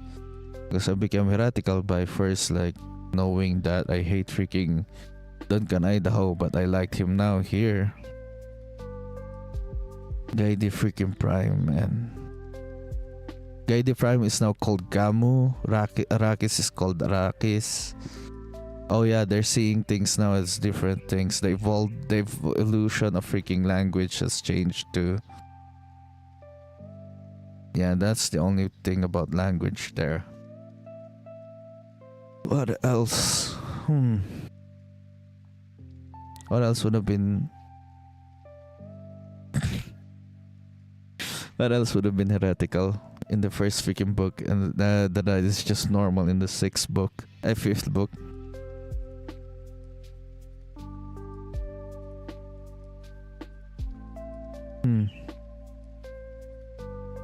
Yeah, people understanding the way sandworms.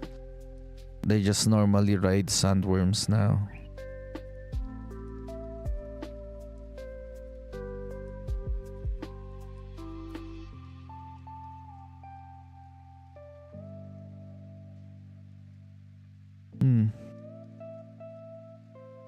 What else with Dune? What else do we need from Dune? Heretics of Dune. But I like this more. I enjoyed this more when I was reading it than God Emperor. But when I was thinking about it, I thought about it more in God Emperor than Heretics.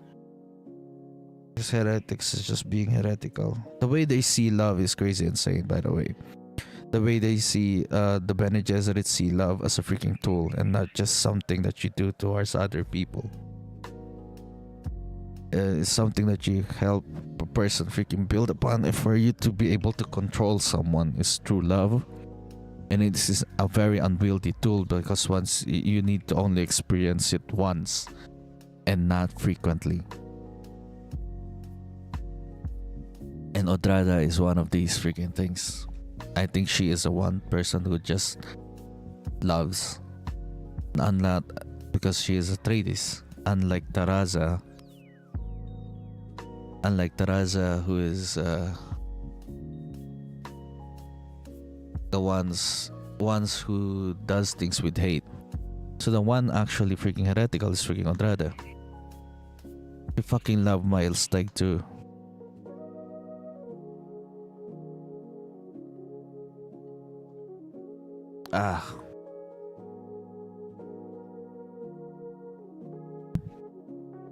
Yeah, she loved Miles Teg. And the way the Dune, there was like, they were just riding this freaking sandworm who does somehow still knows things. You kind of see things like,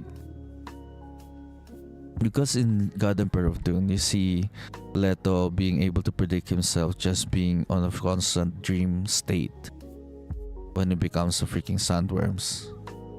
So in the constant freaking dream state, these freaking sandworms will be able to freaking know or somehow predict the freaking future because it somehow led them. Nobody was controlling it. We understood that Shiana was not controlling the freaking worms, that she was just riding the worms, whatever it is that they wants to lead them to. And they were riding the freaking worms and they go through and just arrive to where Miles was like preparing the no ship for them. That was that.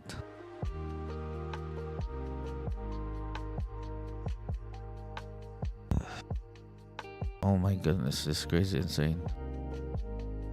They have imprinters now. Bene Gesserit has imprinters.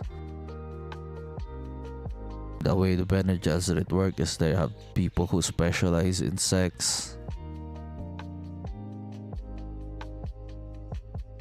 And what more about the Bene Gesserit? That's pretty much about it, and that's the entire Heretics of Dune. That's his training, Duncan's upbringing. He was like being brought up by the Bene Gesserit, and one of them was Shuang Yu, which he freaking hates. But he cannot hate to the point of freaking wanting. He freaking feels guilty about wanting to kill her. It was also heretical for them to be able to unlock the freaking Gola's memories.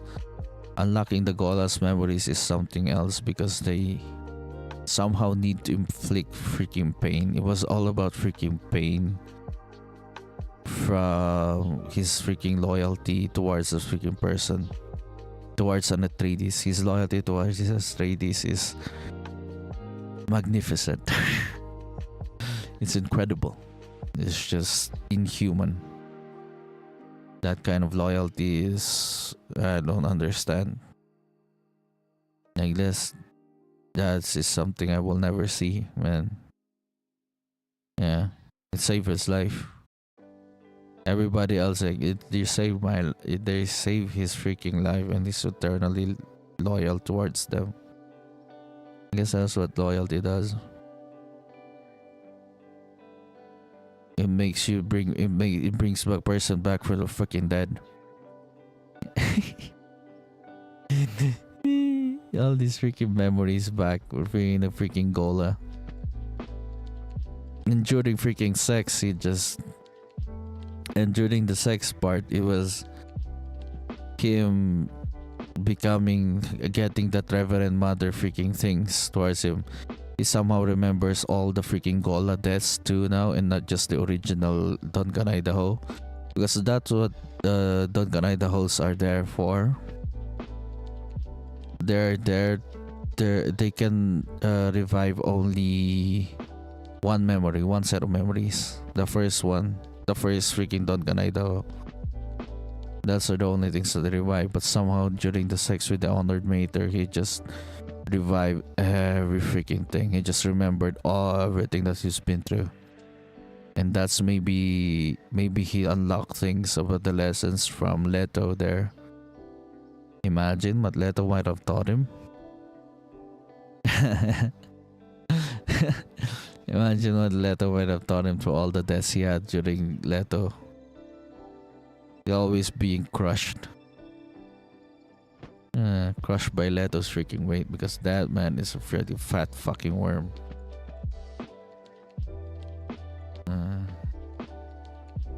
Yeah, that old worm.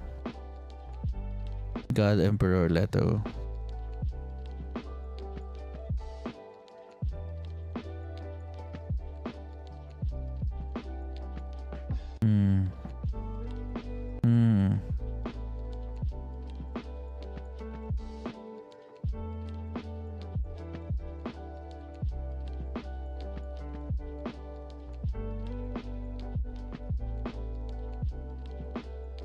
And doing whatever it takes for the Bene Gesserit's survival is insane.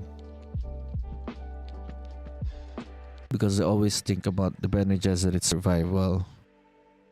But Leto, there's always things about somehow sees the Bene Gesserits somehow similar to him. Because he's thinking about the survival of the human race and not just the Bene Gesserit. That you have to think about everybody else's too. So they think they similarly just like that.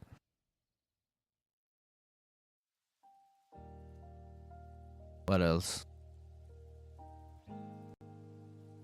I think it's still survival. Survival is the main freaking theme, right? Survival of everything. Is it the survival? What do we actually really need? It's the survival of everything, or is the survival of what we think is important? Because humanity did survive, but nothing about the past ever actually survived. Their ideals, the way we act, the way we see things, entire worlds no longer survive. Even Arrakis did not survive. What survived is freaking Dotkan, Idaho. All these freaking things and the Bene Gesserit, but the Bene Gesserit are something different now. And what they stand for and what they believe in is different now. Because they somehow have axolotl tanks. Oh yeah, the Golas come from axolotl tanks, and we don't know what axolotl tanks are. They get revealed to us, it's just some huge ass freaking disgusting motherly figure.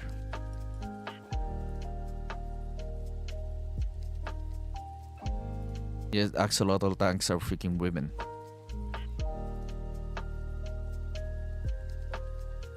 Women turned into freaking machines.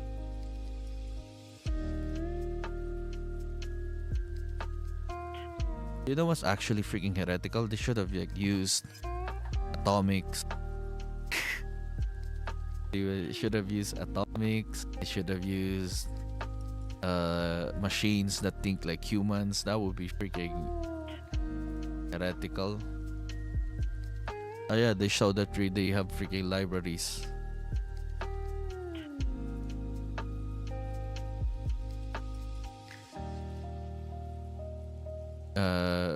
Freaking what the do you call this?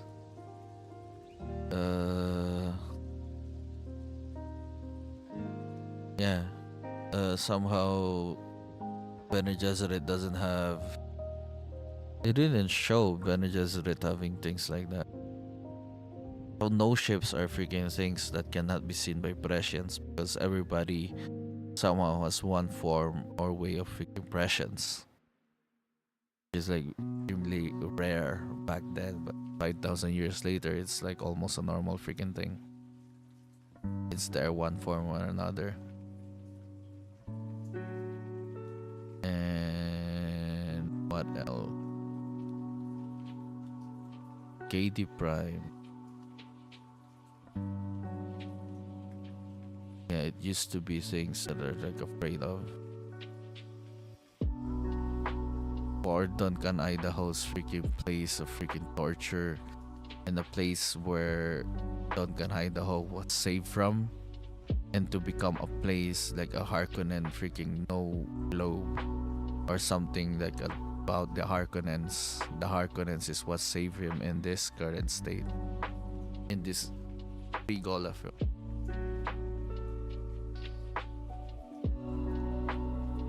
In this freaking pre-Gola freaking form. And pre-Gola form? Yeah, pre-Gola. Pre-Gola. Pre-Gola is the thing before he did this original Idaho, and then this Gola freaking memories are there. He was saved by the freaking Harkonnen no globe, which is heretical to freaking Duncan, Idaho.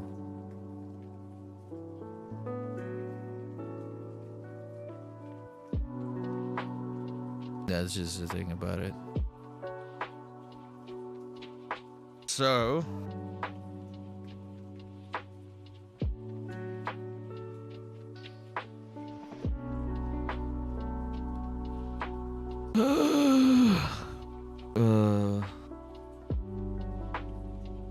what else? Yeah, that was heretical for Duncan, Idaho, man. To be able to be saved by Harkonnens. You would never do that back then. Back at the first freaking, it would never rely on a Harkonnen and everything that is built by Harkonnens. But he was there. He stayed in a freaking Harkonnen no globe. Damn. What more is heretical? Oh, someone from freaking Siona's freaking lineage to be able to understand the freaking worm. Understanding the worm and be able to like control the freaking worm. Coming from Siona's bloodline. Siona would never understand Leto. She understood the Golden Path, but the Golden Path wasn't Leto's. It was Paul's. I think it's Paul's. The Golden Path is Paul's, but Paul doesn't want it to. Leto just picked up the Golden Paths from Paul's freaking memories and just adds 1 and 2 together, and it was that. What more?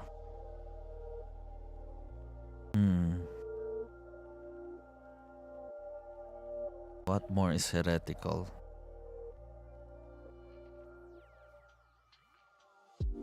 What more is heresy that deserves to be freaking burnt by a melta? To be melted by a melta. More is heretical. Heresy, brothers. How about heresy?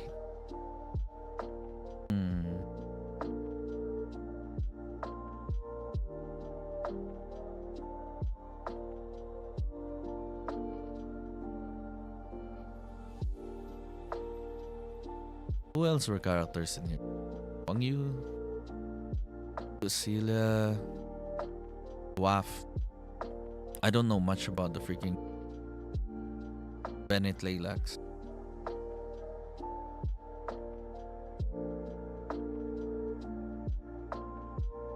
The Great Scattering. The Great Scattering coming back. I guess that's heretic. For people who was like the only freaking thing to be able to do is like go out. That they are coming back after the Great Scattering. I think that's about it. That's about everything I could ever talk about Heretics of Dune. Thought I would.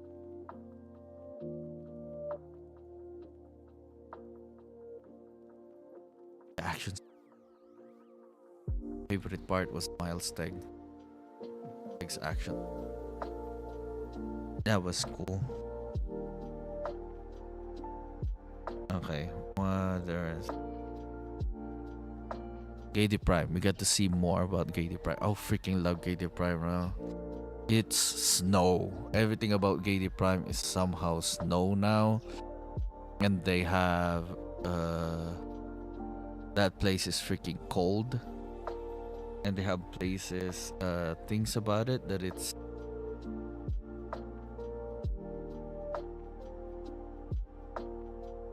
this. Forgot about it. I forgot this thing about Gaidi Prime. This thing Prime. Gamu. Gamu now. It's called Gamu.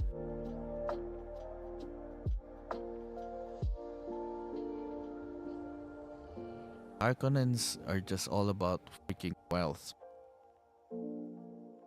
I get to know more about the Harkonnens, and that's to understand how fucked up it for Patrin and Miles Teg to be friends. Patrin and Miles Teg being friends is a theoretical thing ever that to understand. I don't what Harkonnens are, what Harkonnens is crazy thing about Harkonnen. Oh, we get to know more the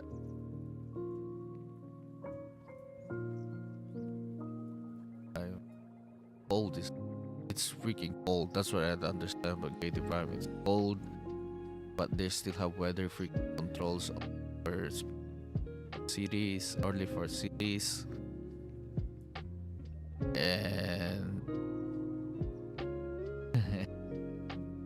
for the most human of them all, probably the most human above them all is Duncan freaking Idaho, and Duncan Idaho on his way for freaking survive was like going a path of made by animals, turning into an animal, and for him to talk less, I guess. He was walking paths of animals, were going to survive and going to meet up with Lucilla and Burzmali. Burzmali was really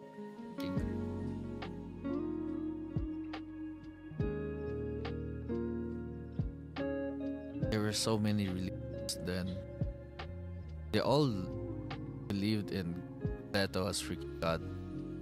Either God or someone a very important freaking person. I think he's just important because he had power. Well, that made him important. Power makes and prescience. Universe, those things make him important. More.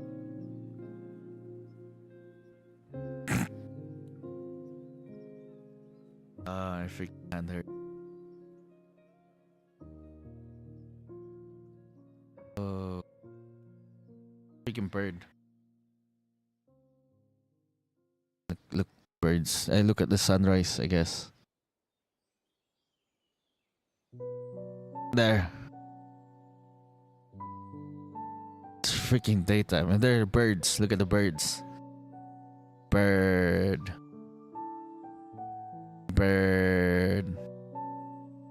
Look at the freaking sunrise. Looks good. Do we have sunrise scene? Do we have sunrise scenes of freaking heretics? I don't fucking know. Imagine heretics are freaking.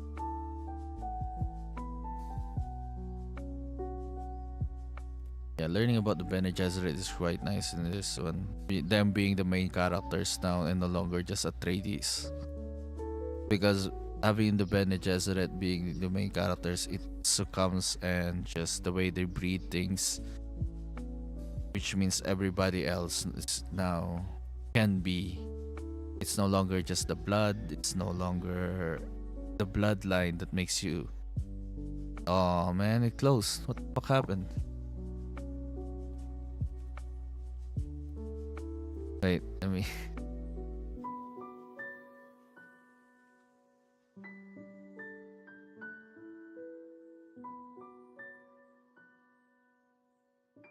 There, it's back again. Okay, freaking sunrise is there. Just watch the sunrise as I talk about the Bene Gesserit being a much better bloodline or a much better group of people to be able to become the main freaking characters. Because having the Bene Gesserit, they don't actually care much, or they don't have that much about grudges when it comes to everybody else. Unlike the Atreides who really hate the Harkonnens.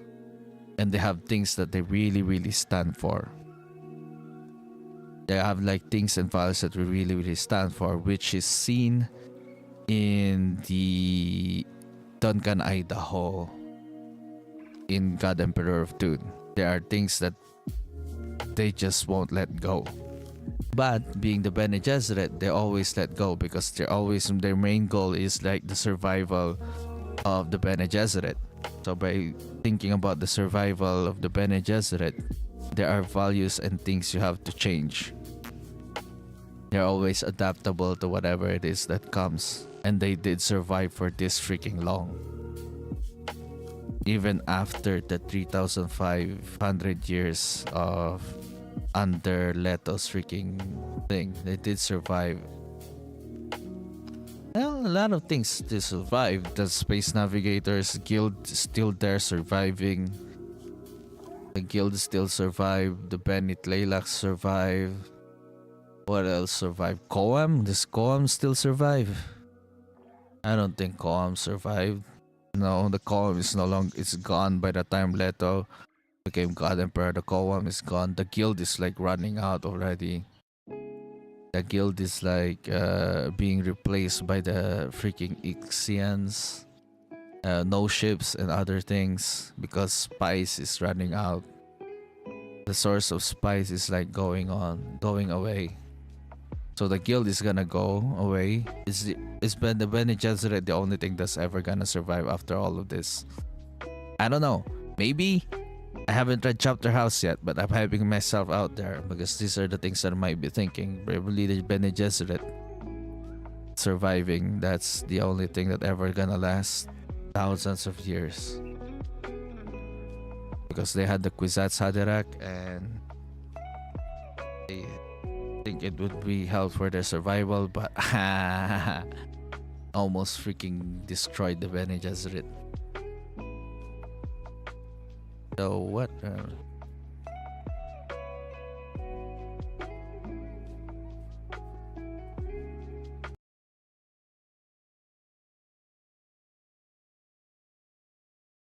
Okay. That's a freaking sunrise. Now back to me.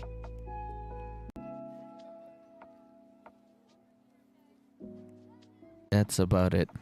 8 freaking hours. Okay, 8 hours is freaking good. I don't wanna get 12. No freaking way. Anything else that I did? Yeah, that's a Benny freaking Gesserit. I'm hyped up for Prophecy. Doing Prophecy. I get to learn more about the Bene Gesserit because they're somehow propping them up as the main characters for this freaking thing. Imagine. You get a series of Children of Dune after the Paul's freaking thing. Anyways, that's about it. That's everything I could ever talk about. That's all I could ever talk about for the final freaking book.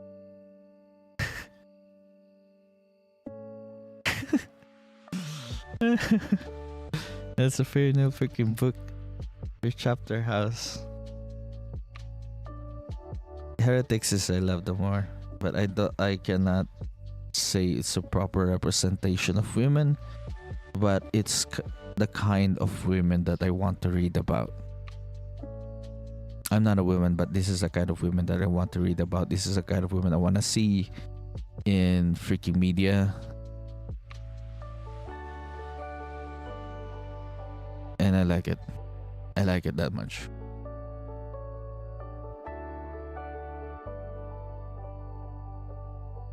I like Heretics just because it's the kind of women that I ever want to write about if I'm ever gonna write about women. Heretics is a good freaking reference and I love it. I love all of them. And Heretics seems is like my number one right now. Because I've never fell in love with the freaking character as much as I fell in love with freaking Andrade. Darwin. She's freaking old, but it's like, you know.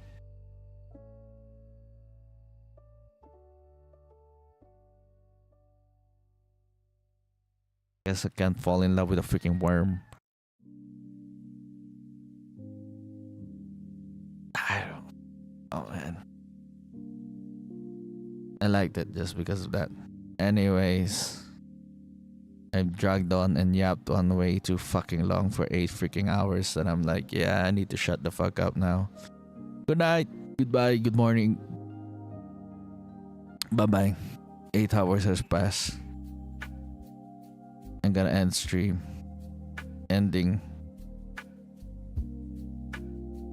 I'm gonna end the freaking stream. Bye bye, everybody. Bye bye. Bye bye now. Say goodbye. Bye bye. Bye bye. Bye bye. Bye bye.